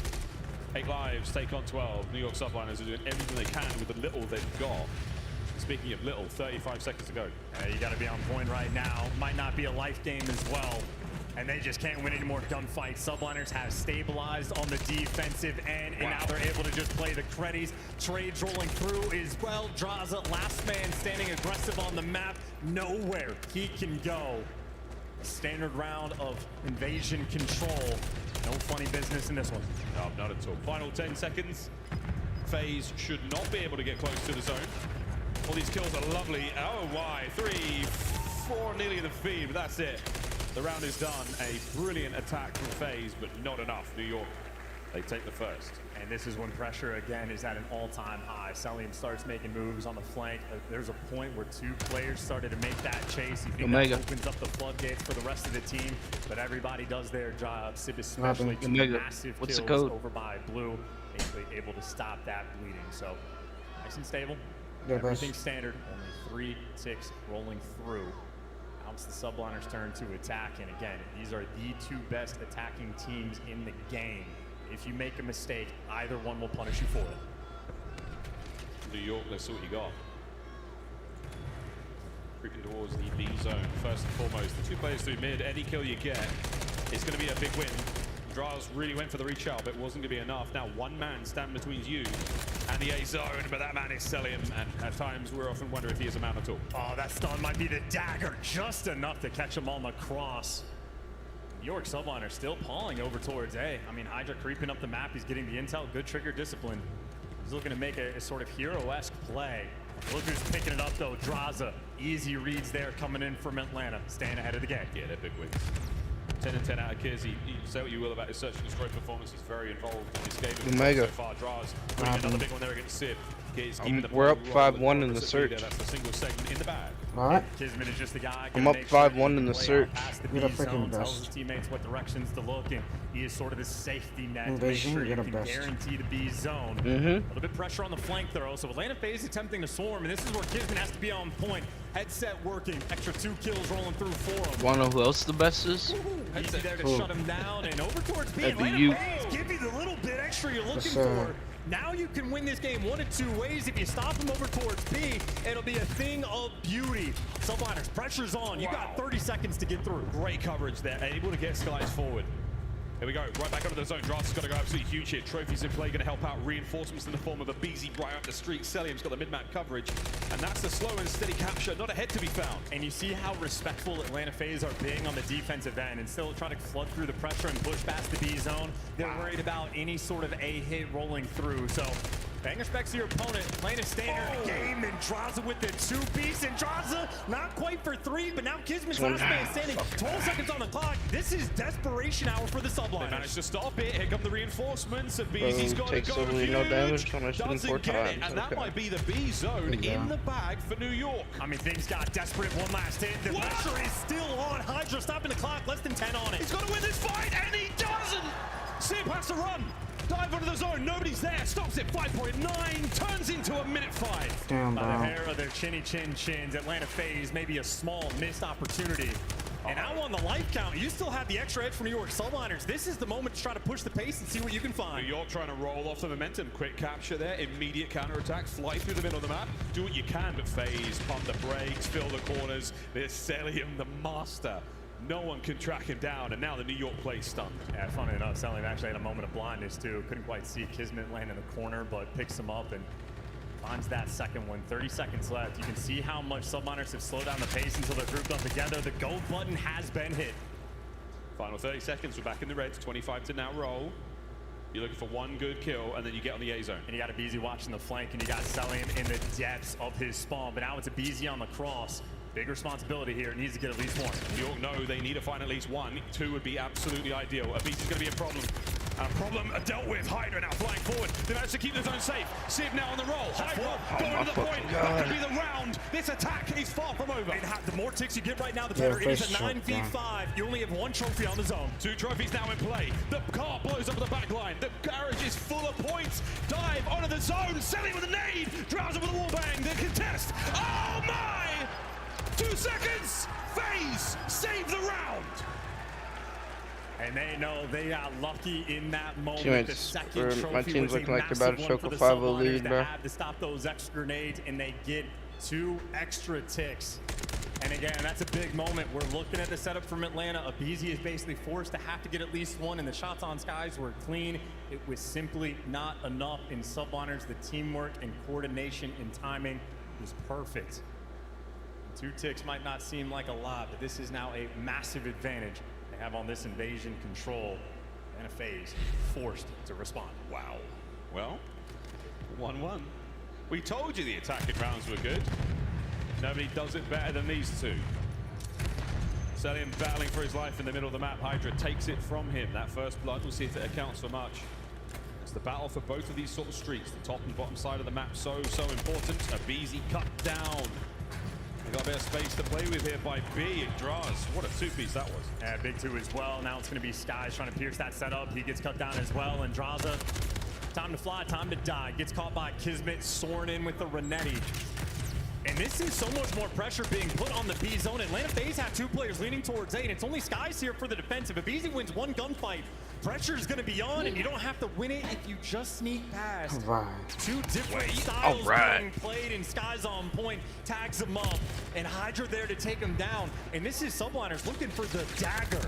You're not as sneaky as you thought you were. Lovely shots there from Draws. You got to keep kids at bay. You have to open an avenue to get towards the season right now, and that's not happening. Sky's now picking up the pinch. FaZe, you're running out of options here on the attack. In 42 seconds as well. Kismet can't get you 1. Now you got to swing back over at Sid, the final man on defense. Can't get it done. The trades are through. Atlanta FaZe took a good bit of effort, but at least the attack on the B zone continues. We're in business. You break down the defense of the Subliners, and now you go on a B. 1 segment gone. Second segment on the way out. Still a single man on the capture. The gunfight's now so important. Sim picks up the flank. Beautiful work. Kismet still trying to find something here on the inside. Skies from upstairs, and Celian just keeping him at bay. Quick contest. Trades are done. FaZe have got to hold it. Still though, you hear that time ticking down. The pressure is on, but when the pressure is on, Simp achieves his all-time high. B zone still not secured though. The double stack crawling through. There you go. Added minute to the clock. You still need those extra 2 ticks though if you're Atlanta FaZe. Kismet somehow holding it together there. So much damage into those players. The back and forth.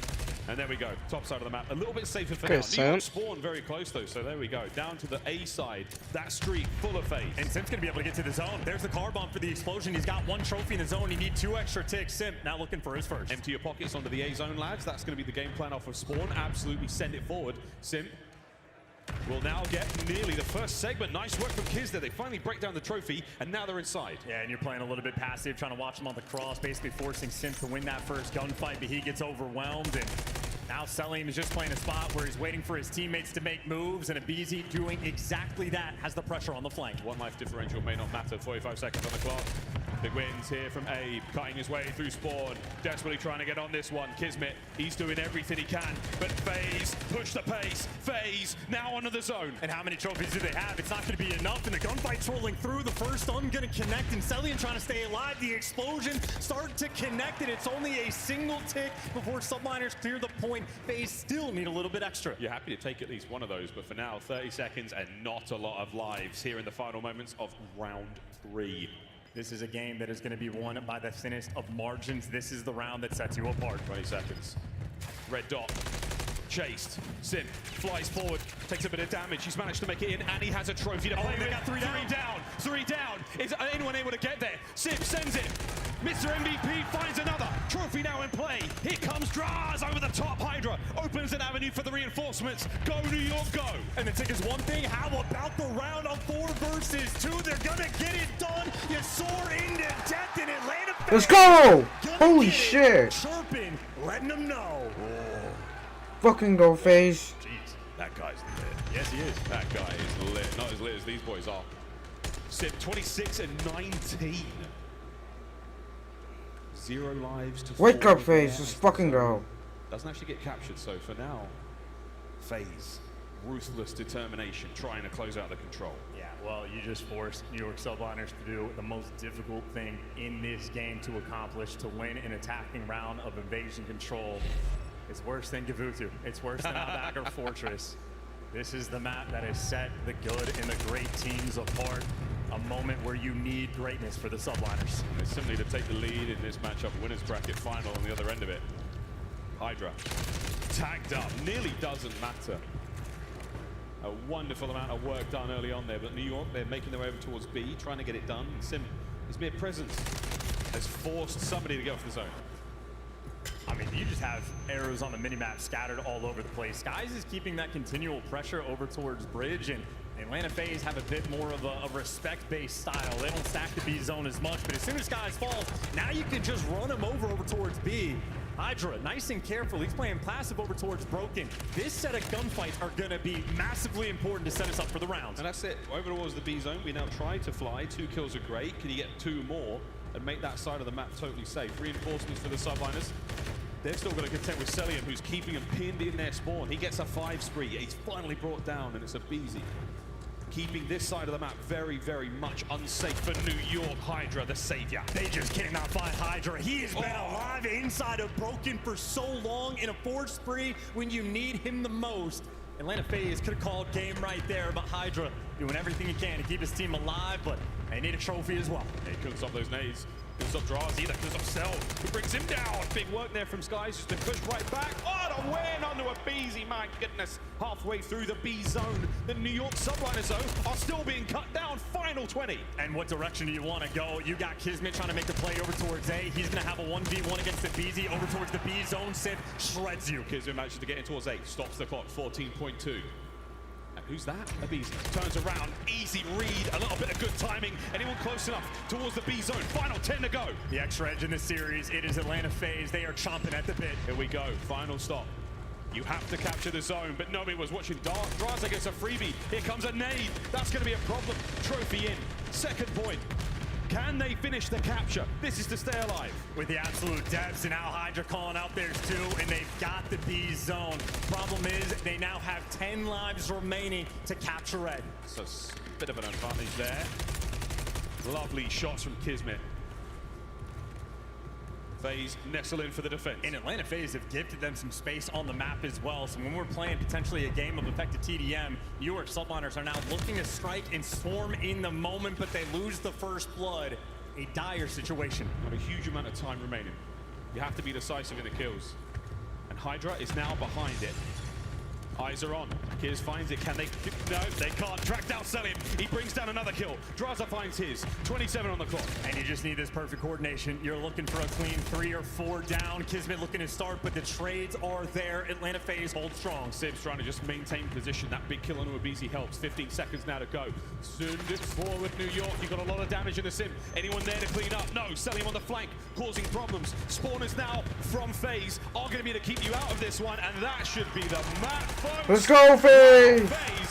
Whoa, Celian. Yeah, 2-1, 2-1, 2-1, 2-1, 2-1. You shit on. And everybody's chirping now. FaZe take the lead. A lot of noise was made after map 1. Well, it's been Atlanta FaZe's turn to have a little bit of fun. Devastation on that attacking round. They figured out how to orchestrate it. They're able to call a game, but we already knew we were in for a long one, and we still got a long way to go. Subliners keeping it cool on the other side of the stage, but now forced to respond in hardpoint. It took a 40 bomb and then some from Hydra in map 1 to take down Atlanta. See if they can dig deep and find a little bit of magic for the map 4. Well, magic is what we are getting, folks. This has been a brilliant series so far. And again, all this just for winners finals. God, Champs always delivers, doesn't it? And the funny thing about the trash talk too, in Champs, in these moments, the chirping coming in from Hydra and crew is that the MVP thought it should have been his, but look at the series Simp has been having as well. In the control, we talked about that battle. The two best offensive players in the game. Hydra could only give you 9 in 2 rounds. Simp gives you so much extra, doubled them up at 18. Atlanta FaZe, the kills flowing their way. Not many 3-1s so far in the tournament when it comes to control, but at this level, we got that little bit extra, and it came in the form of Simp. These highlights, again, absolutely brilliant work. How difficult it is to save these zones on the goal line position there. We were at 5.9 on the clock. We had a few of those moments on the attacking rounds. A minute is a long time to play for here. And this one, FaZe on defense. Insane work there to take care of the 2 trophy systems and the 3 members of the subliners there on the A zone. Crazy stuff. It's just got to be overwhelming, man. Everything has to be perfect. And the thing I think I've loved the most about this series is we've taken turns shouting everybody's praises. Even where Kismet struggled in map 1 and map 2, started heating things up. I know for the map loss in the end, but every single player is playing at their best right now at COD Champs. It has been elite level Call of Duty. One of the better invasion control maps we have seen all year long, and both these teams, they are winning by quite literally the thinnest of margins. Well, there it is, FaZe managed to take the lead here in winners round 2. One more map. It's all they need. And everyone is chirping. Everyone is up there. It's starting to get very hot here in Allen, Texas, Chance. The last match of the day is not disappointed so far. To Karachi we go, which will be anything but chill. And I mean, Karachi, make no mistake about it, the 2 players to look at are the 2 MVPs. I know Kismet's that type to be the X factor, but we have Simp go on absolute tears. He has broken the kill spree record on this map of Karachi against one of the best hardpoint teams in the game. He is a lethal force, and again, Hydra on the flip side. FaZe up, Mega, FaZe up. 2-1, buddy. How big, buddy? In the game mode, 2 destructive forces on the map. It is going to be exciting stuff. I just love how happy MC looks when he's talking trash. He is like a kid in a candy shop, big old smile. The Maybe fuck? the only player that doesn't get nervous. That's insane when you laugh. Again, he's just he's an absolute machine. You You're the best, folks, Riley. have to get your machines at the ready because we have a chance for you to get a beta code for the upcoming Black Ops 6. A beta code can be yours, folks, so do what you can to scan that QR code if you're not already watching on your mobile device. I'm not going to try to figure out how you do it, but maybe grab a screen grab of it, do what you can to dive into that link, get your chance to win a Black Ops 6 beta code. If you've pre-ordered, you can get it anyway, but you can also give it to a friend who maybe hasn't pre-ordered. Tickle them, tease them into buying it. Maybe let your friend take a crack at trying to solve that puzzle of how to get the code, because I know everyone wants to solve the puzzle of the omnidirectional movement. Everybody is sort of, again, chomping at the bit, salivating, waiting to get your hands on the game. Everyone got to lock in though, got to lock in. We've got MW3 still to get through. A couple more events in the bag here. Champs is far from over. Fist bumps are out, folks. We're loading in. Karachi Hardpoint coming up next. Again, stats be damned. It's all about confidence right now. And both teams have had a fair crack at one another. We have talked our trash. We have walked the walk. And we have managed to capture zones and arm bombs and do all sorts. So now, stand in that space. And keep in mind, whoever loses this map has to play against Toronto Ultra, a killer right now waiting in the loser's bracket. So a fearsome moment, and a guy like Hydra is looking to be #1. He was that and then some on the first map. A near 2 KD against Atlanta FaZe. I would hang it on my wall, but for Hydra, another day in the office. But on Karachi, it is Atlanta FaZe's map pick, a 14-3 record for FaZe. This is Old Faithful. Here we go, map 4. Nades go boom. Stuns go bang. Hardpoint goes to New York. And Draza can't get out of his spawn. He is getting peppered and tagged up. Took 8 seconds on the scoreboard before really a first blood rolled through, but now selling for FaZe, last man standing. Easy reads though for him, so able to buy you a little bit of space, a little bit of pressure, still trying to get Hydra out of time. That's Abisi's job. And that job is made really, really difficult by the New York subliner setup. Lovely coverage there. No one's getting close to the hard point. Every angle covered, and here comes another hit there. Sky's jumping off on the side of top. And you know, we talk about You sort know of that those sound? like nade setups and the homework that's getting done for search and destroy, but for the opening breaks on respawn, it is the exact same situation. And for New York Subliners, it does not get better than that. You'll have a 30-point lead in the full rotation over towards new. Now Simp's going to be working the flank, so the bench is being set up, and Atlanta FaZe are very far from everyone being involved. This is one of the hardest gunfights to win in the game. You've got to jump over the wall and take care of a player that could be nearly anywhere, and Sim's got it. And that's exactly why Simp is just waiting. He's waiting for the distraction. So as soon as the gunfights roll through, now he wants to make his move. He makes the pounce, waiting for his boys to make some noise on the other side of the wall, and that's exactly what happens. Simp has to commit, leave power position, gets two, Kiz gets his, last man up, Draza. Still keeping things mixy though, because now it's going to be New York Subliners jumping over the dumpster, but Simp with a little shoulder peek and rips off Draza's head. That's nice work from the Subliners. Attack number 1 by FaZe dealt with. Here comes attack number 2. That is fantastic trades as well. And again, Sib in that moment, the guy to give you a little bit extra, goes on a 4 spree as well. This is perfect containment right now. A 14-3 record for Atlanta FaZe.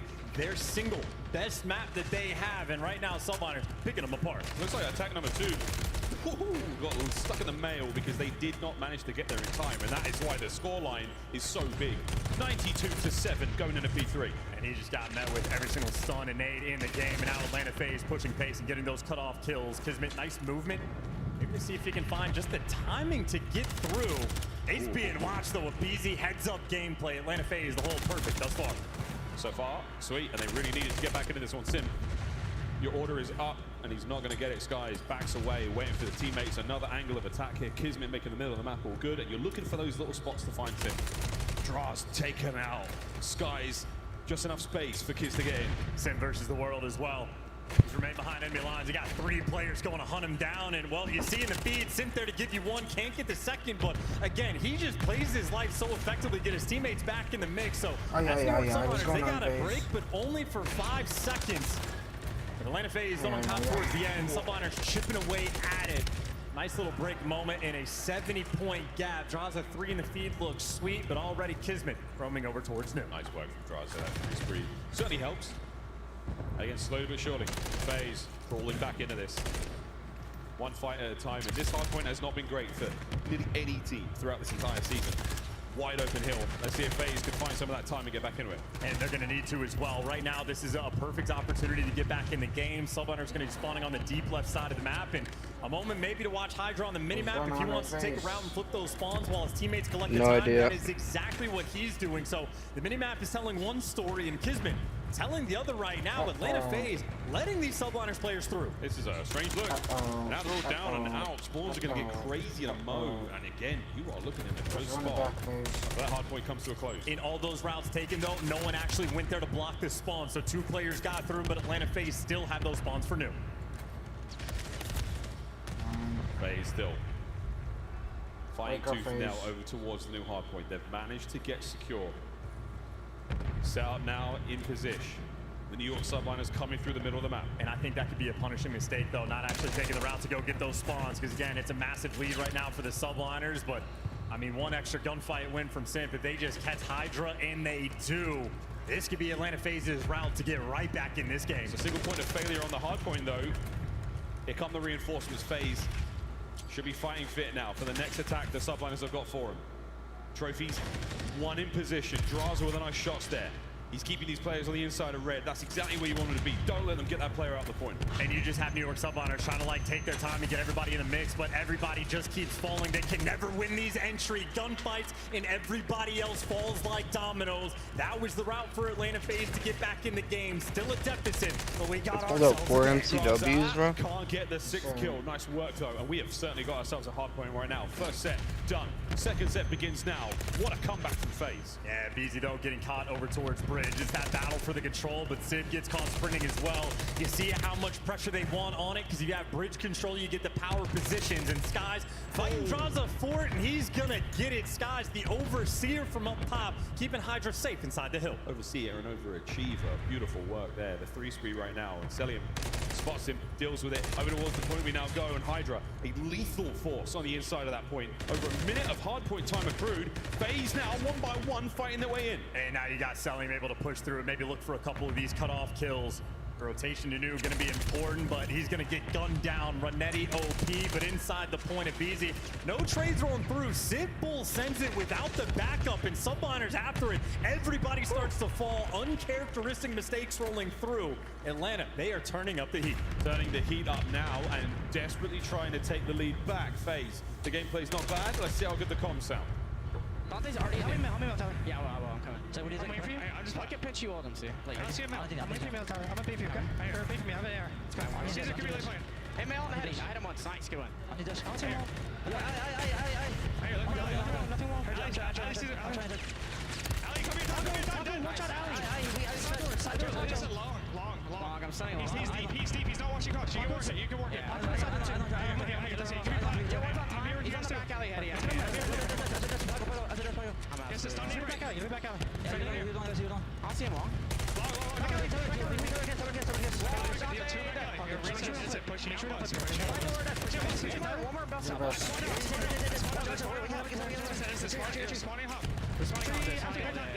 hit this one flat. No. I see nothing like that. Hybrid. I didn't say short. Nice. Zach, if he's one, I'm gonna hit this. Red Caesar. Dead. I'm in this. I'm playing like a rat top there. Top three's open. You have top three? Yeah. He's up there. Kismet up there going top left. He went low tools. He jumped down low tools. He's going to Caesar playing me on spawn. Have your push. Caesar top TV. Jump down. Dante red. Peacock went mid alley. You're third Navy. I'm one shot. He's in jump. Jump down. One shot. You can be third. Emerging Dante. I see right. Third guys. Look at him in. He's rushing up. I'm one shot. I'm mid side. Mid Dante.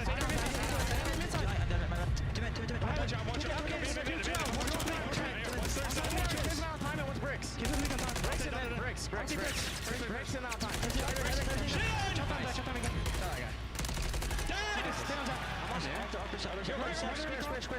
After then, nice.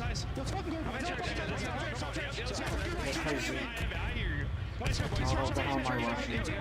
Ivor short now. Church weak. Two there. Fantastic listening there from FaZe. Draza trying to course correct the boys, but the New York Subliners are having none of it. They're over 200. Yeah, Draza's comms have been phenomenal, but still a gap. This to me looks like a game that is going to get decided on the Junkyard Hill, but if we're thinking that far ahead, Subliners right now, an opportunity to run it up. They got the power positions. They're getting so much time on an open street hill. This lead is starting to become insurmountable. It's almost done. Hydra on a 3-3 now in the middle of the map. Nobody home just yet. FaZe still trying to find something towards the point. Kismet's not going to last too much longer here. Skies, good coverage. Not enough to get into the point just yet. Here comes FaZe. Out of the time for now. Another big win. And FaZe have to keep these players at bay, and Draza is going to do exactly that. Two massive gunfights won, but 17 seconds of scrap time is too much, so Abizi wants to take it from you. And while Abizi is trying to play keep away, he falls for 10. It is going to be 240 seconds right now for the Subliners. So the Junkyard Hill, they can make null and void. A single break is good, but if Subliners need to, cut your losses and set up for P1. Subliners in an amazing position now to walk away with the dub and get ourselves to a game 5. We'll find out what happens though as FaZe. We now test not only the holds here at Junk, the rotation anew. And again, they are not in a hurry. Everybody can get grouped up together. Civ with a nice start with the first blood. Looking for the top power position now. Over the balcony. Hydra now beneath him. Trophies at work. Kismet on the pitch. Here comes Kiz. But Salim picks them both up. Hydra into the point. And now into the mix. Draza reads it. Hot point FaZe. And again, a nice play from Subliners, maybe to strip away an extra few seconds. But this is where you have to think and reposition and maybe set up around P1. And FaZe have already done exactly that. Celium is setting up 25 seconds in advance. Abizi might fall, but gives you those 2 initial kills. So this is the battle for P1 in this moment. Atlanta FaZe working on a monster comeback. We wanted to see them hold Junk. They did it. We wanted to see them rotate to New. They're doing the best they can. Celium. Wow, Kismet gets it. It's an open P1. It's now ready to go. And it is a massive advantage now for the Subliners guys inside the hill. Guys in. Draza over the top. Shit! traded immediately. Open hard point. New York. No, they're not in. They're still open. Yeah, it's a foot race too. Simp wants to get in position. He's trying to play the flank just to get these extra kills. Nice work from Simp. Keep the high ground safe. Keep it steady. Now Phaser back in there. 40 seconds to go. And this is where the pressure. Oh no! Mount up. Skies wins the big one and down the street. No, draws that plate line. He gets shot down. So much pressure now on Abizi. So he has to do what he can to cover a Beezy. Can't keep Abizi alive. It's all Skies. No. And now the trades. New York flood. New York win the fights. New York pushing the game 5. Last one for Draza. He's going on the flank. It's going to have to be a hero play. Running towards the time. 2 men to beat. He gets inside. He gets it done. The base is made clear. Cillian gets another one out of there. Over the top. Here comes Skies. No time. No time. Game 5. Fucking hell. Close, but no cigar for FaZe. The New York Subliners. Somebody did something funny. The funny thing is making a comeback. All the trash that has been talked, Subliners knew it, that it was destiny. Between these two teams at Champs, winners finals, we were destined for a game 5. 250 to 224, FaZe come close. Final moment now for these players to compose themselves before game 5, which we are moments away from, folks. What a contest this has been. Two teams that have really gone at each other all season long.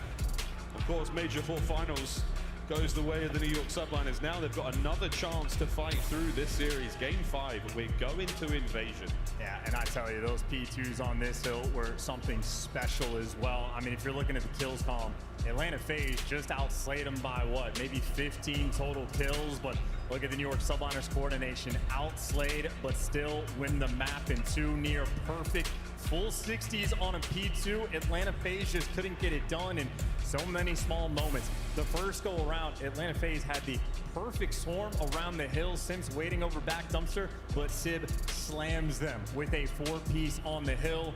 And then the second go around, Sib was also that cutoff man. Draz is calling out. He's deep long. He's playing the angle passive. No one on Atlanta FaZe pounced and punished for their lack of aggression. They falter. Those P2s, a massive difference maker in the game. I mean, what a game flow that is, folks. Big old start there from the New York Subliners. 92 to 7. What a deficit. FaZe creeping back into it. But again, New York, just these great sprints, these fantastic holds in that race to 250. 224 though, close, but not enough. For game 5, folks, we get to forget all about it. Looks like we're going to a game 5, Mega. One more here in this series. Nothing else matters, man. And no, again, it doesn't. Winner gets to play against Optic. Loser has to fall into the hands of Toronto Ultra. Again, a killer in the loser's bracket. You want this invasion. You feel like you need it. Toronto's lips might be salivating. We'll find out, though, who falls down and who marches forward. Game 5 on the other side of this break. The 2024 Championship weekend here in the Call of Duty League, far from over. But the last match of the day, the last map of the day, we'll find out who wins after the break.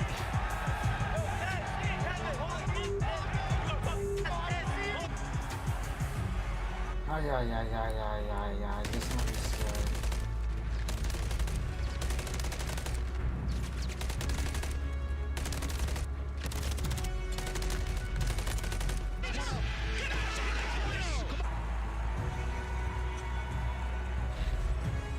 Play like a pro. Scuff, the official controller of the Call of Duty League.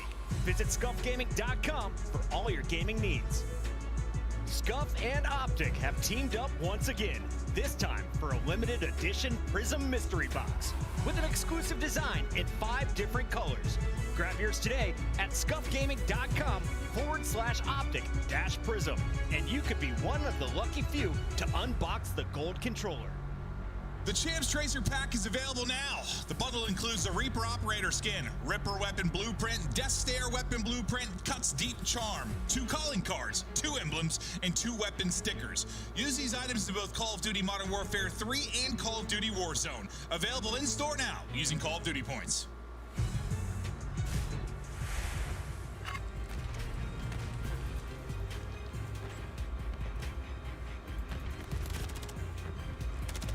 Yo, Mega. You're the best.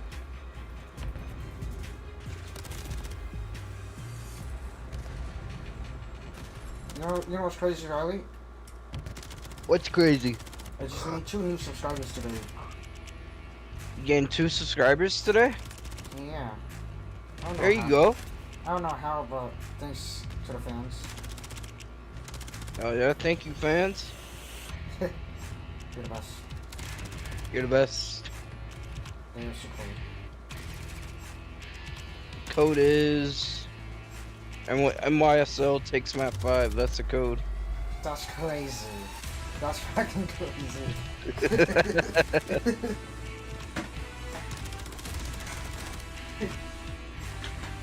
I'll be back.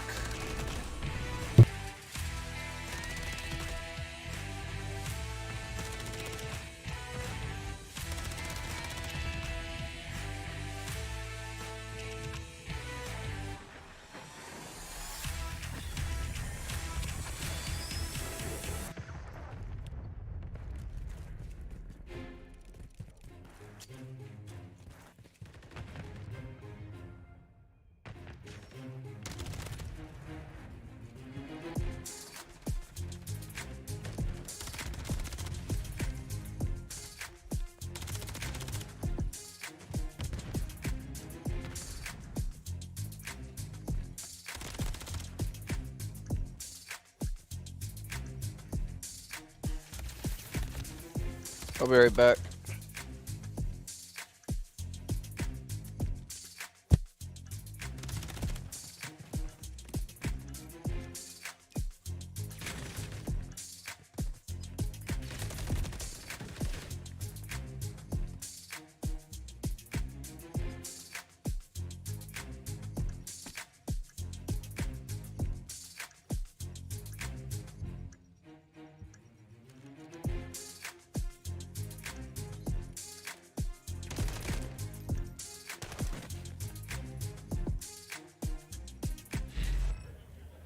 I have a scene from FaZe Black here. Challenges kicks off today, mate, and obviously your team, one of the favorites to take it here at Champs. How are you boys feeling? How's the prep gone? Are you ready for day one? Yeah, we're really excited. Coming to this, we have won 2 out of the 3 lands. So we have a lot of championship DNA and a lot of chemistry. So we just want to ride that for the end of the year, end it off with a bang, and win champs. What are your strengths of the roster? What is it about these guys that really excel you to be one of those fan favorites and to hopefully lift that trophy? I think it's a little bit of chemistry and just like ice ability. We have been able to clutch a lot this year, especially with a lot of comebacks and a lot of setbacks in hardpoint, S&D, control. But these guys are really calm, cool, and collected, and we know what it takes to win. And we don't sit here and play for stats. We actually play for the win, and it shows. Asim, you've been around for such a long time. I've watched you in many different iterations of COD. Are you the most experienced player on your team right now? Do you bring something to the table that the boys kind of look up to and kind of want to kind of lean on your shoulder towards, especially in big situations like Champs? Yeah, definitely. I do a really good job of like leading in a more compassionate way, and I think they take it really well. I just always express my input and really open, and they're really good at taking criticism. So it's a really good dynamic, and I really like teaming with Brack and Exceed. Love that. So everything you want to hear out of a team. So amazing, Asim. Thank you so much. Best of luck day one. Go get it. Thank you. Compassionate man and a powerful leader there, but eyes on game 5 now, thanks to Asim. The FaZe take the stage once again. The New York Subliners just across from them, and there has been no shortage of trash talk here, Charles. No, not at all, but it's not just the trash talk, it's the quiet whispers of the game plan of the Subliners in the ear of a Beezy. That is one of the best like online sort of S&D players in the game, has been for years, and as a coach for Atlanta FaZe, he has been on point. And you see him just telling a Beezy, here's a game plan, here's where everybody's gonna be in every single round. So well coordinated and a well orchestrated effort. Of course, if you talk about the coaching staff on Atlanta FaZe, well, New York Subliners also bring you a little bit extra. These guys are active, and back to Invasion we go. And this is truly a map where you can isolate different players on the map. You can have different points of attack. You do get options, and you're gonna be taking it slow. Kismet, the man to look out for. Nearly dropped the donut in the map 2, but when you need him the most in the map 5s, 1.25 KD. Kismet remains on point. He's got the bomb as well. Here we go. We're full sending it to B. FaZe are going to be able to get there to, at the very least, get eyes on. Draza will be in the fight. Hydra will struggle to catch up with them, though, as the pace being set by both our teams. Magnificent smoke down. Forward we go. Dude, and another stun that just completely stops you in your tracks. And subliners are so concerned about the flank that Kismet's the only man with the bomb that's made it out towards B. So you don't have options. You have to force this through to this site, and Hydra with 1 HP able to make it through. He stays alive. Here comes the plant. FaZe stacked up. Now trying to find the retake. Simps long gone on the other side of the map. The bomb yet to be planted, so we're going to wait and fight this one out. Don't worry about the bomb plant, folks. Hydra finding one through the smoke. He can't get the second player as well. Celium gone. New York strike first. An invasion search and destroy rather plays differently in the round ones. There's no trophies. The utility can give you that much extra, and it is a huge opportunity to beat offense in round number 1. Subliners take full advantage of it, and just joy on their faces as well. You take care of Simp on the flank, it is all guns forward, and if there's a smoke on the map, you just shoot through it. Another kill there for FaZe. 2 go to Hydra that round. Kids the sky, it's fine together. Simp on the flank could have been a real problem. But they deal with him, and now you find yourselves up around. Attacking round for FaZe. Honest Abe with the bomb.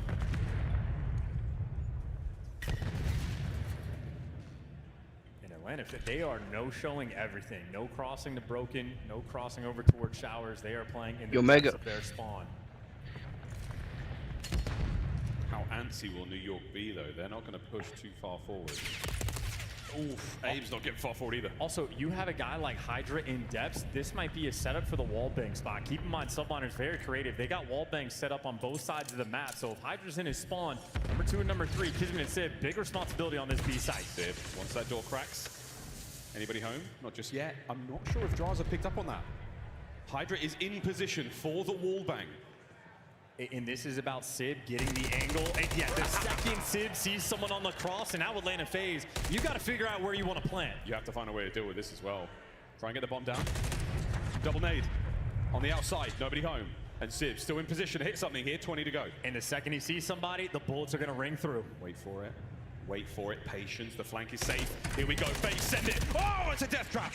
They trade out. That's bomb down in Ice Cream as well. Now you got to reposition and go pick it back up. And with 8 seconds on the clock, can you plant in a spot where you don't get shot? Draza somehow able to get it down. He's getting it done with Sim helping him now. The bomb plant, finally. Smoke now to obfuscate the play. Allow these players from Subliners to fly forward. And they're spotted on the cross. They're spotted on the cross in another offensive round. Godlike micro adjustments being made by Atlanta. If a bomb gets dropped in Ice Cream, you think that's the death knell? No. They make the adjustments with 17 seconds left on the clock. They found a way. Man, they really wanted that straight up fight. FaZe like, get out of this position. The game plan from New York was allow that bomb to maybe go down and be able to cover them from the wallbang spot there. Wonderful, wonderful round of search and destroy for both teams. And that's a big opportunity squandered as well. To get that first offensive round without the trophies, it feels fantastic. But to lose the next one, well, back to square one. Trophies out to protect the van. That means you can be aggressive down this street. And Draza already feeling the pressure. The trophies have eaten everything. Hydra dips in. The problem is aBeZy behind you. Can he get any more out of this life? Kids down as well. Draza and aBeZy. Wow, they get it done. And FaZe, this is their round. Skies all alone. Yeah, typically teams have one player looking through dark. Well, this time Atlanta FaZe had to. Draza desperate for help, and it gets exactly that. Skies now, it's about making sure that if you're going to die, better not to die to Draza. Simp going to shred you. That is just a gangster round. That was gangster. Skies alive for a brief second there. Sim might have heard the door pop. Takes care of business real fast. And again, these are the differences, the small little things the pros are dealing with. If they're throwing trophies to block that first van, that just allows you to hit that space so much quicker. But Atlanta FaZe is able to read the pressure. We heard Draza's columns in the hard point well in search and destroy. It's also going to ring true. FaZe on the attack. And we've seen aBeZy be taken care of there on the cross in the control. Not going to happen this time around with the search and destroy. Nades connect this time. The vans are long gone, but nobody drops. And again, that's the scary van. Got to play slow if you don't want to explode to it. And even though they saw the Dolphin dive coming across the B site, Atlanta FaZe still seems happy to lean this direction. FaZe just wait now, make sure I've got full regen, see if the subliners fight forward. And now the slow and very steady crawl up the street. Because it's going to be that first man in line, but backing down as well. A turtle set up an ice cream. And Atlanta FaZe, I mean, they're repositioning. You can see they're starting to roam over towards this A site. All this utility is just a distraction. I think that nade hit Draza, so he's pushed back. Bad news for Hydra. Gets caught. Tiny Tears got him. That is the perfect double chow. Everybody hits the deck. Again, wait for the regen. One step at a time. Forward you go. Now look at this for Draza. Maybe on the cross towards B, he's just spotting out that maybe these players crossed out. Atlanta FaZe making the decision. You are running out of time. 20 seconds left on the clock, and well, they've backed him down. Simp gets an extra kill. Might get traded out. This will be a 2v4 clutch attempt from Kismet and Sib. Kismet and Sib are doing everything they can as the bomb planted, though. Now they've got to somehow work together. There's not a lot to throw. We do have dead silence for Kismet, though. And this is Celium's job right now to watch the pinch for his teammates. Kiz, smooth moves. Found him. Oh, there you go. Found him. Yep, picks it up. 2v2. Running out of time, though. Sib going to be near the tank. Kismet working together. Trying to play for the trade, though. Who's going to win? Who's going to walk away with the first? Draz, spree, doesn't get it, but he's still fighting. And then we go. Sib from the hip. 15 seconds to roll. Regen, gotta gun him. Use the MCW, get the headshots. It's a classic. It's the dozer, and it's up close and personal for Sib. Over the top, he goes. Let's go! Let's go! Clutch, but not enough time. They win the kills, but Abizi smiles around the way. And I tell you, it is so much fun watching some of the best players in the world in S&D 8s at night. I was listening to Scrap and Dashy and Sid talk about who has the best movement amongst the ARs. A small little misstep there from Sib. We get a second look to see if he would have had the time. It would have been a buzzer beater. It was close. I mean, hell no. I don't think he would have had it either way. I think Abizi did enough, but little things like that go such a long way. He doesn't get caught sprinting running towards the dozer. There's 3 or 4 very difficult decisions he's got to make. And FaZe 3-1 up here in game 5. Come on, FaZe. I would assume Celium would have called out on the cross that 3 players ran by, but right now Draza is the lone defender over towards B, and 3 players on New York there to eye him down. Draz, eyes, no damage. Hydra pushes. 2 on B side, 2 on C. Similar situation to be right now, but Sib keeps that push. We gotta chill out, FaZe. And Abizi thought he had some timing. He absolutely did not. 2 guns up there to take him down, and Celium, his turn to shoot through the walls, but too little, too late. No, you had that chance. Yeah, his damage is good, but not enough. One dead. Oh, what freebie, and he gets away with the pick. He does have Skies behind him, but he's heads up. They're still looking that direction. Here you got Celium in the front line as well, so the perfect pinch now from FaZe. If they can do it together. Subliners, less than 30, and the bomb goes boom. 2 dead. Caught him.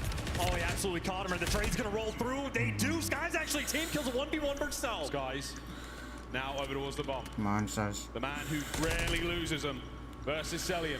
Forward we go. Sky. No! Come on! And that is the round. Fucking hell. That is so annoying. Lose the fight, but beautiful work from both teams now in these post-bomb positions. And Skies, again, it is just high IQ on the map. Even though he was the man responsible for the pinch when Sim got the kill in DVDs, you can see Draza is in the middle of the map turning to watch if he's coming through the street or maybe they just never had the intel. By the time you identify Skies, it is simply too late. That's another offensive round win. Sylvaner's trying to keep it close.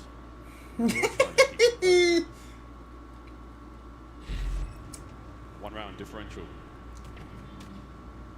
New York, do they have the momentum to roll forward on this defensive round? Hydra with at least eyes on one.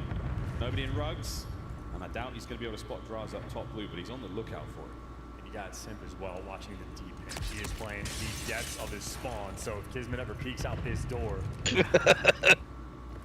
might get met with a first dad. Why are you laughing? Sylvaner swinging back over towards this B side, but Atlanta FaZe, this has been the corner of the map where they just wait for information to roll through before they make the call. They have loved this B side so far. Here comes the connector fight. Some kid in the background of like one of the like when they put the camera towards the crowd. Here come the rest of FaZe. So worried about this pressure too. He thinks the child's gonna come in through mid. Meanwhile, for Atlanta FaZe, 3 players have crossed, and now Sim's got the battle over towards the street. Kismet might have to jump on him, a 1v1 between some SMG players, but this is gonna be a distant one. The bomb now over towards B. No plans just yet. Not just yet. The smoke's gonna slow things right down. Wallbang spot once again, so the bomb is not going to be planted without a little bit of trouble. Skies is there for the tags. Use the smoke to change the angle. He got a 4v4 with the bomb down. There we go. Bomb planted. It's a square up. Not a whole lot left to throw. Trophies in play. Hydra now through the smoke. Trades are done. 3v3. And Simp is not in the picture either. He is going to be so far away now. You win the extra gunfight. Straza, massive responsibility. Straza's got to find at least 2 here. Simp, oh, he picks up 1. 2v2, 2v2, 2v2! No, 2v1. 2v1 situation. Fucking hell! Fuck, bro! 20 seconds on the clock. Tons of time. Come on, FaZe, stop losing it!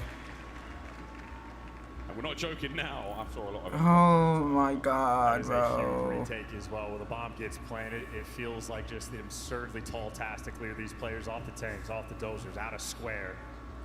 Impossible gunfights to win, but subliners do the impossible. And clean shots rolling through as well. Yeah, the dozer fight, I mean, all season long, we've seen players get quite creative. Wallbang the glass, jump on top of it. It's a guaranteed position. You know those players are going to be there, and trying to find new and exciting ways to stay alive in those clutch moments, it's so hard. Oh my god, was bro. the one that was getting active in the comms.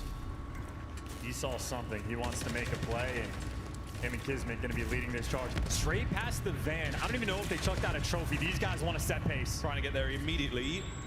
Celium Semtex doesn't find anyone yet, and that can draw up close and personal here. Kiz with the damage. Is anyone here from FaZe able to capitalize on this? No nade for him, so he gets the regen. There's 2 players watching the cross, though. Abizi and Draza, and Simp is waiting to flank.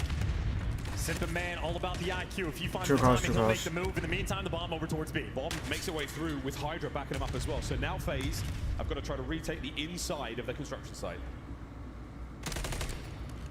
Just toying with the idea, looking for the information. The Terrors getting together. Similar to the last round. Skies watching the flank out of the play for now. And Celium, anytime that Kismet is blipped towards this bomb, Celium is just peppering him up through the wall, so it's the same strat being used against them.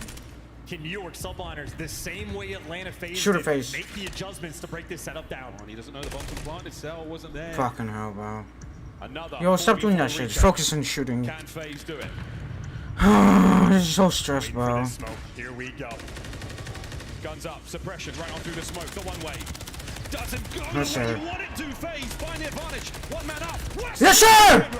No, 1v1. It's the exact same situation with the exact same amount of time.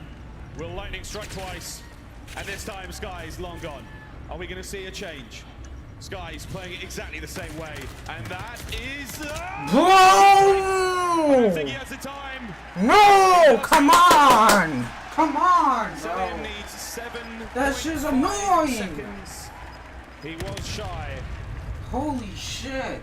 Fucking annoying as fucking rats. And Skies is the exact player you Fucking want chill, in those holy moments. shit. It is deja vu all over again. The exact same situation, the same amount of time. He pops off for a moment and takes a deep breath. Get back in to the next round. A 4-3 lead, and that is 3 rounds in a row for the New York subliners. Atlanta FaZe are going to have to dig deep. Wait. They love this B site, but they have struggled converting. I'm so quiet over here. I mean, That's so annoying. The FaZe are going to go right back at it again. A lot of damage on the opening run. We're starting to run out of things to throw. And the difference maker, Sim's with them this time. It's going to be Celium's job to watch the flanks. They're going to be a little bit more aggressive. Lone man on B. New York have opted for the defense. It doesn't matter. It does not matter. Wow. Sib, a stalwart of defense here for New York. That was the lone That's defender crazy. on the side before he had Skies for the help. Sib might have just won you this round. We'll find out what happens on the other side of the map. It's a battle, and Oh, Celium that's managed to make it a Sib's little bit more reaction. even. Can they recover the bomb? And now Kismet, he might be getting squirrely. These are interesting moves. Kismet has the timing. He has gotten through the setup. He is firmly on the pinch in Atlanta FaZe. Nobody is turned. They've got no idea, no senses of any kind. Was it up? Kismet. No he way. That was a he free can kill. taste it. A 2-piece with his name on it. Wow. There's one. That was crazy. 30 seconds to go. And he knows Celium's going to be nearby. Pick a corner and wait for the chow. Here we go. The second, no. Celium turns it into 2v2. Clock ticking, though. In what direction you go? They're leaning towards B. Sib is repositioned. He's playing a guarantee. Sib, he managed to find the first kill in the round. Can he get the bomb carrier as well? He does. One more. And Sib, what a round you have had. Can he bring Cell down? Holy shit, that's Sib. That's crazy. Feeling good after that one. Match point. New York Subliners. The man they brought on the squad. That's crazy. They were looking for against Atlanta FaZe calls the round. A 9-4 performance. In a rare moment, Civ is typically the iciest player we have. That is the stone cold face we are accustomed to. The moment he popped off, Sky said, simmer down, refocus up. We're one round away from the winner's bracket from top 3. We still need to finish. Job ain't done. Let's go, New York. Let's go, New York. Starting to feel it. Alright, we hate the bombs. One more round is all they need. It's a late pickup from the bomb here, but it's right through the middle of the map we go. Abizi does get a first blood. Can he find a second? Damage! Damn, BZ! What happened to BZ? Yo, I think BZ's mad right now. Looking at the cross towards mid and Selling going to be working with them, but the site itself. I have never seen FaZe losing it for the first time ever. First time this map as well. Looks like we might be going towards A. Champs. Later than never. Subliners flip it.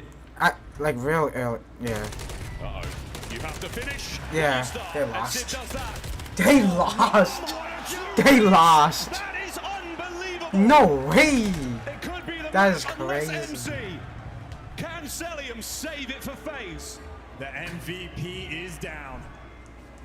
Sky's now looking for the bomb plant. Celium, what kind of magic can you conjure up? Doesn't get the plant. Oh shit! Yo, Civ is nasty. I know. Up next. Well, that's the bomb plant. Civ, late prone. Let destiny come to you. Oh my! Okay. Hydra sends it forwards. Okay. Good try, Cell. Good try.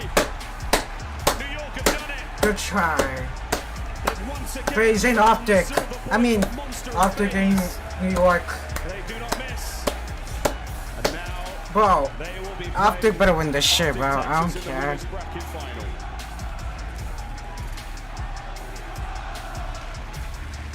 What a series!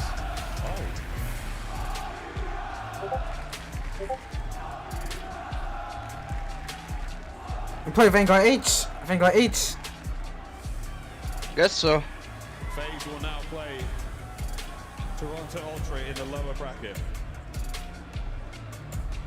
What a tournament this has been. Never mind, you're fired. For that wait, what? Wait. What are you talking about? It was the MVP that he guns to call the round. And make no Yo, mistake, you saw what he just said?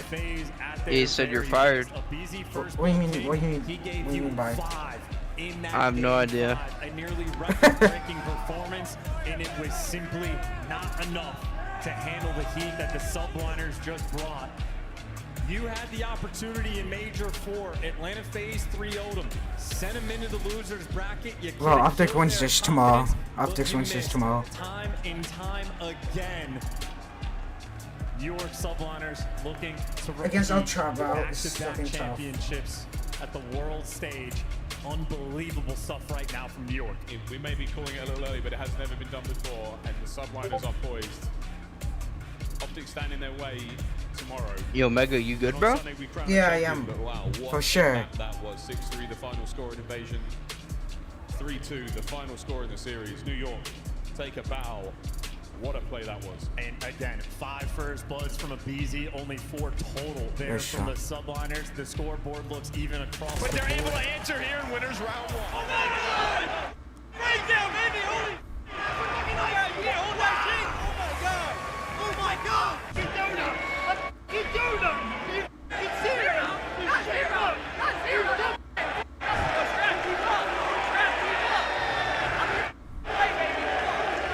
There's your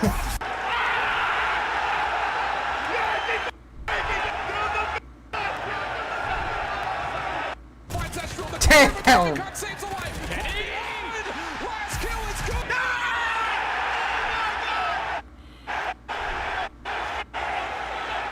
Wait, was this today? Oh, legit.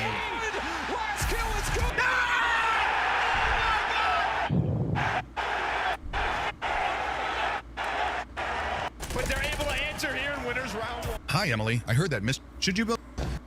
We have. Should you? Give me. Did you? For a treat. We're in for a treat right now. We've got Blaze on stage with Sib for after. Baba Jaws out. Abizi's Thank tweaking, you so bro. much, Miles and Chance. Stand Low clear. key? Because That's the New York crazy. Subliners are going to the winners finals to play up against Optic. Man, Sid, in this series, you absolutely popped off. Talk to me about how does it feel to take down FaZe yet again, and talk to me about what's going on through your head through that map 5. Feels really good to take them down. We always lose to them in winners and come back and losers, so being able to actually just come through winners and actually beat them, and this feels pretty good. We did a lot of preparation to beat them, so I feel like that's good as well. And then just that map 5, they kept leaving B open, so we just kept capitalizing and kept exposing them. So if it ain't broke, don't fix it, right? Exactly. You know, you know, some amazing plays. Yo, is Sib high or something? There, especially down that B lane, to really Probably high on dopamine, bro. He just beat FaZe and to go to winners final. How do you guys do it? Is it in the Bro, hard points? Is it Sib just the looks fast chill, play gun bro. skill? What is it? He never It's smiles. just whoever makes less mistakes, we both play fast, we both play efficient, so just that on that given day, who's gonna pop off. All right, there you go. Now, even after you win in this series, it was quiet in the venue because everyone knows you got to go up against the home team tomorrow, and they saw how good you guys looked on that stage. How does it feel to be able to play against them in the winners finals? Listen, I'm coming for Amir. He beat me last time. Hey, this time I'm due. So he do. Hey, this time I'm due. He do. So, man, you know I'm coming. You know what I'm saying? All right, all right. Now, Wait, last lastly, what do you want to season- say to the New York Subliners fans in the chat, in the venue, and everyone who came out to support Man, you? you guys are the best, the greatest of all time. You guys support us like none other, and you know I want to shout out my family for coming out as well. Ain't nothing better than repping your home city, so I'm glad they can come out. Heard, ain't nothing better than repping your home city. That's me and Sid on the main stage. Show some love to the New York Subliners. Yo, and Chris, break it down.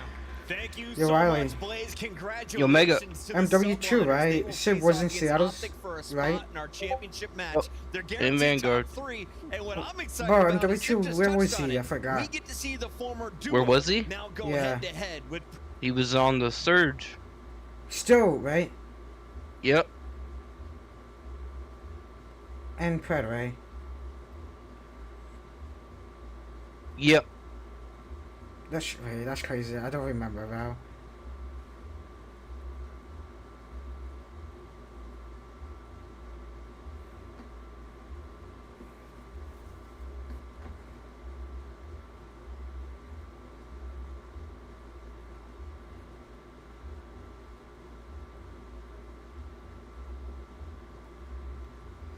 Alright. Alright. So we're talking. Guess we're back in Mega.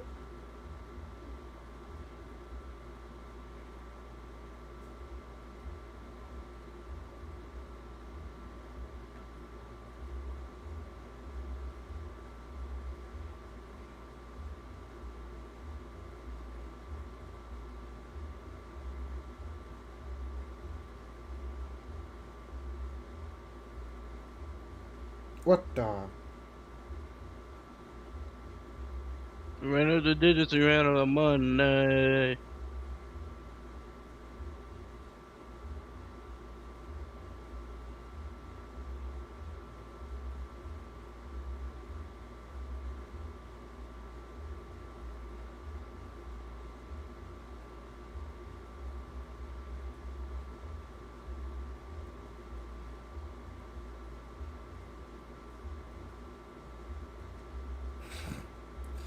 Damn.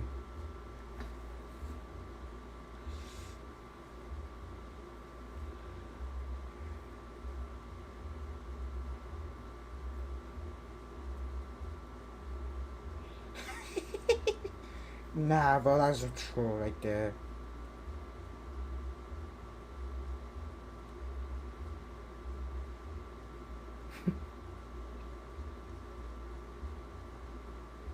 Ran out of money.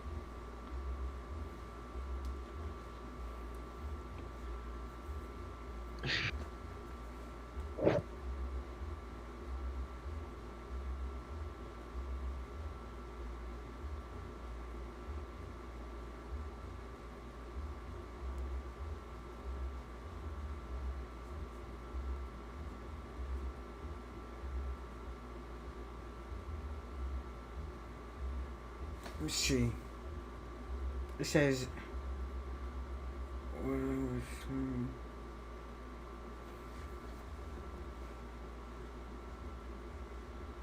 Stop lying, Taz. What happened? Taz is on. On the game? Yep. Did he join you? Or what? No, I joined him and I told him to stop lying, then I left. Oh, wait, what? I joined his game. He said someone's one shot somewhere, and I said stop lying, Taz, and then I left. Bro, Taz be beating people. You said he'd be eating people? No, baiting. Oh.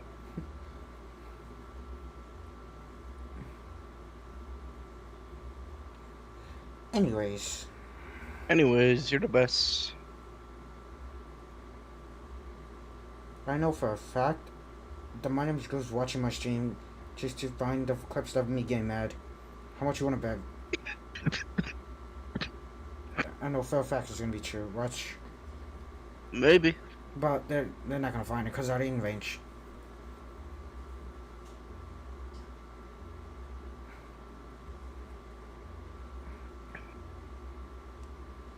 Alright, so I'm going to sleep.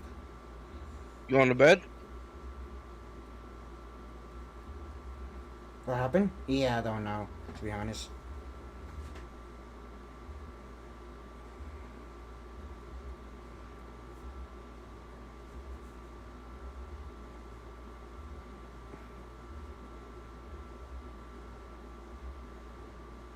I'm gonna shoot some bots. You love shooting bots. Mm-hmm. What the fuck, Maria? Me character said. Vamos. What? It's no English or Spanish. It's just random letters.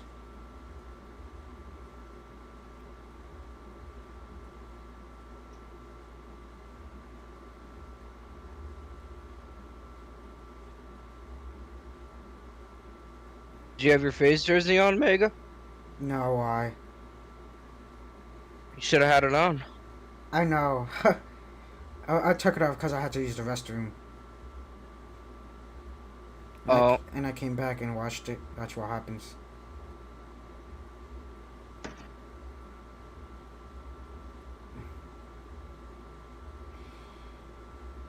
Hey, yo. I have a crush on this girl, bro. I'm joking. I'm not gonna have crush on any girls, bro. I don't got time. It's normal, right? Nah.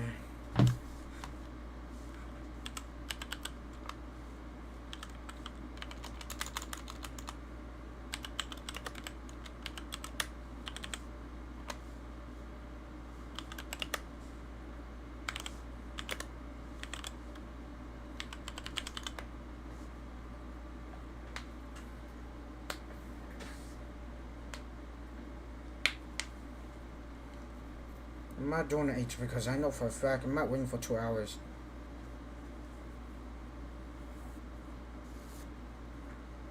AG might play. I'll be right back. Got it.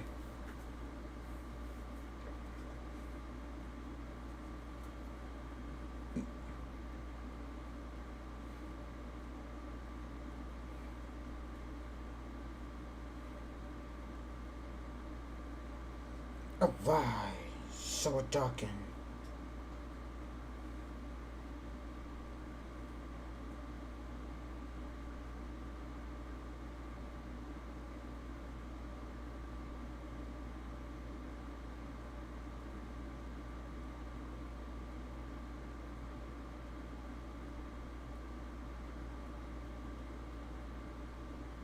The fuck?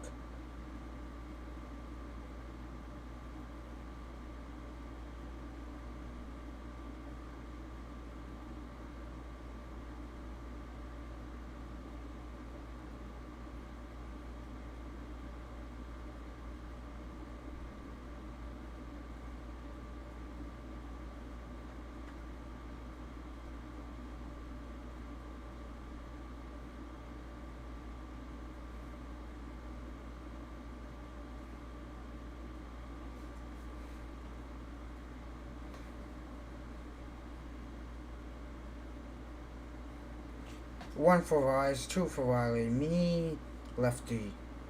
Who else is playing? Nobody. Exactly.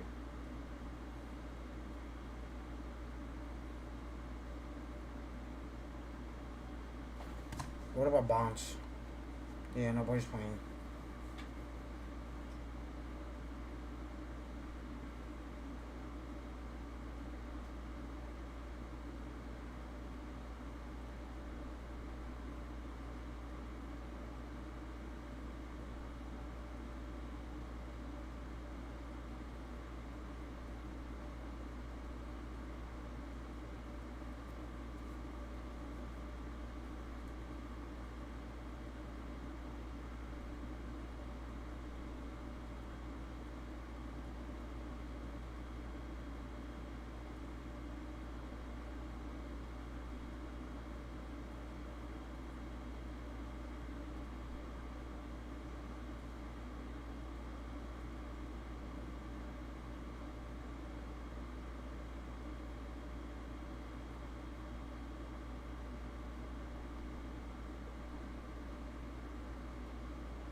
Cheese host, cheese host.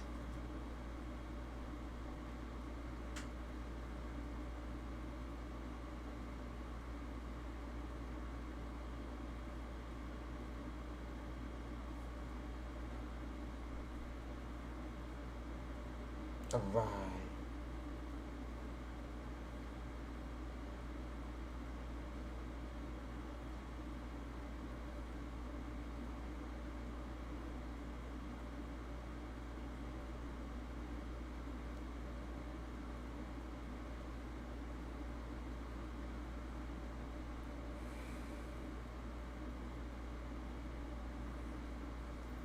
Yo, Hydra's insane, Loki.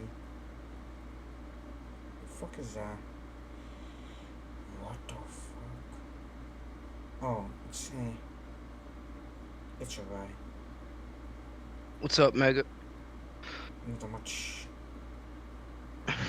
Nothing much. All right. Ski pack. Ski packy. You see what I'm saying, though? It's just shocked. That's why I'm not gonna wait for 2 hours. Just join the onion cord. See if people join. Hell no. I bet. Let's go. 3, 2, 1, go.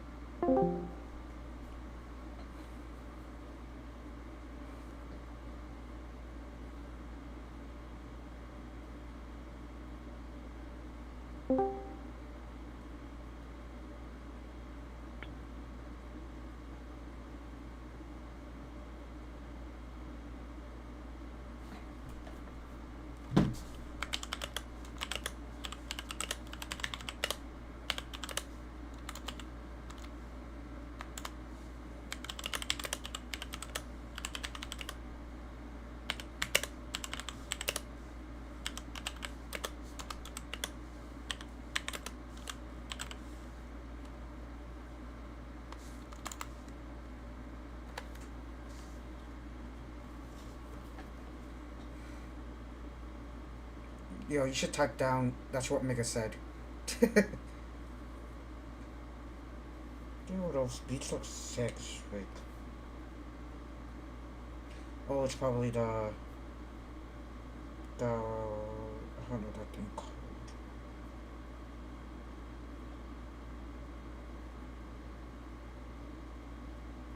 Beach Pro sucks.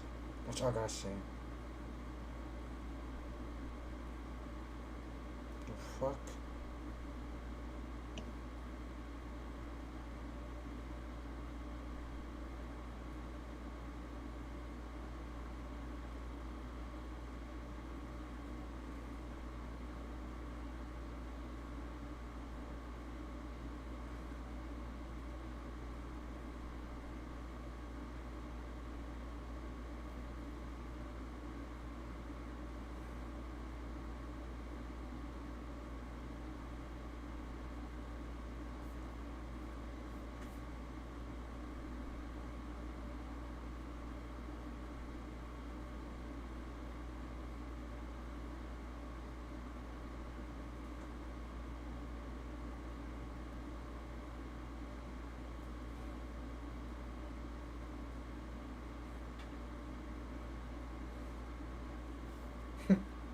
see him, bro? You see him saying, bro?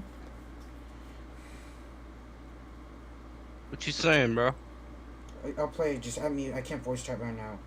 Like, bro, just join it and then mute it. That's all you gotta do. Ay. It's not that hard.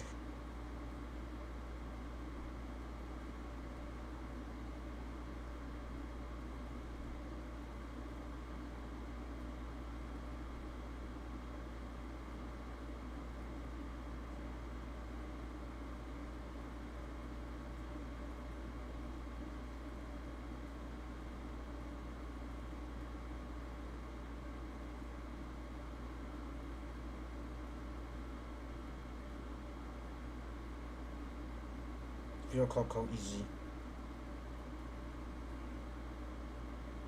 Alright. So we're docking.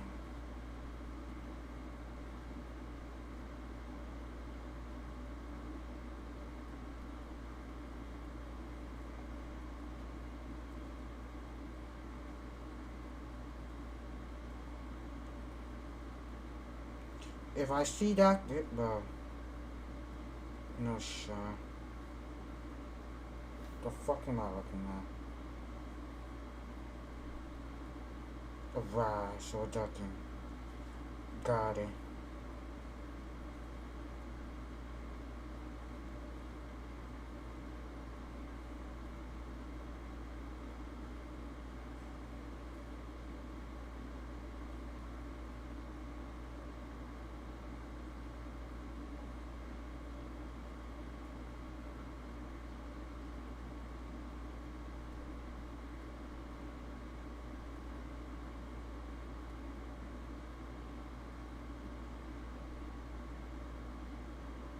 Sniffle.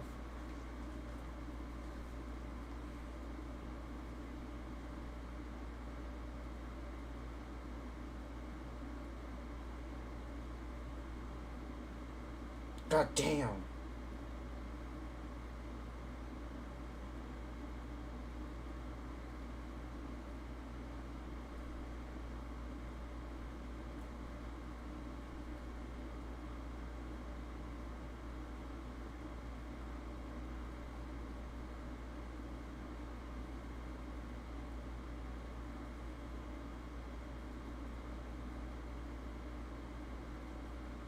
FaZe and Ultra tomorrow?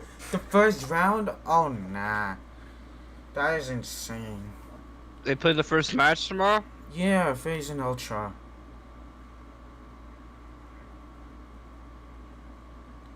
I'm gonna go sleep.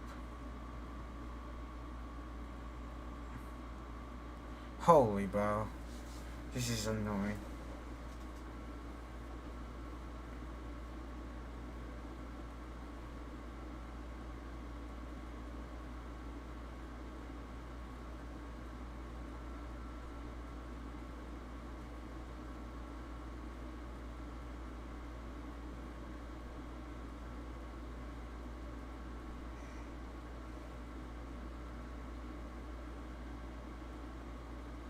Do you want? I'm not. Yeah. I fucked it up. Yeah. Yo, chat, I'm gonna end the stream. I'll see you tomorrow. Watch me cry when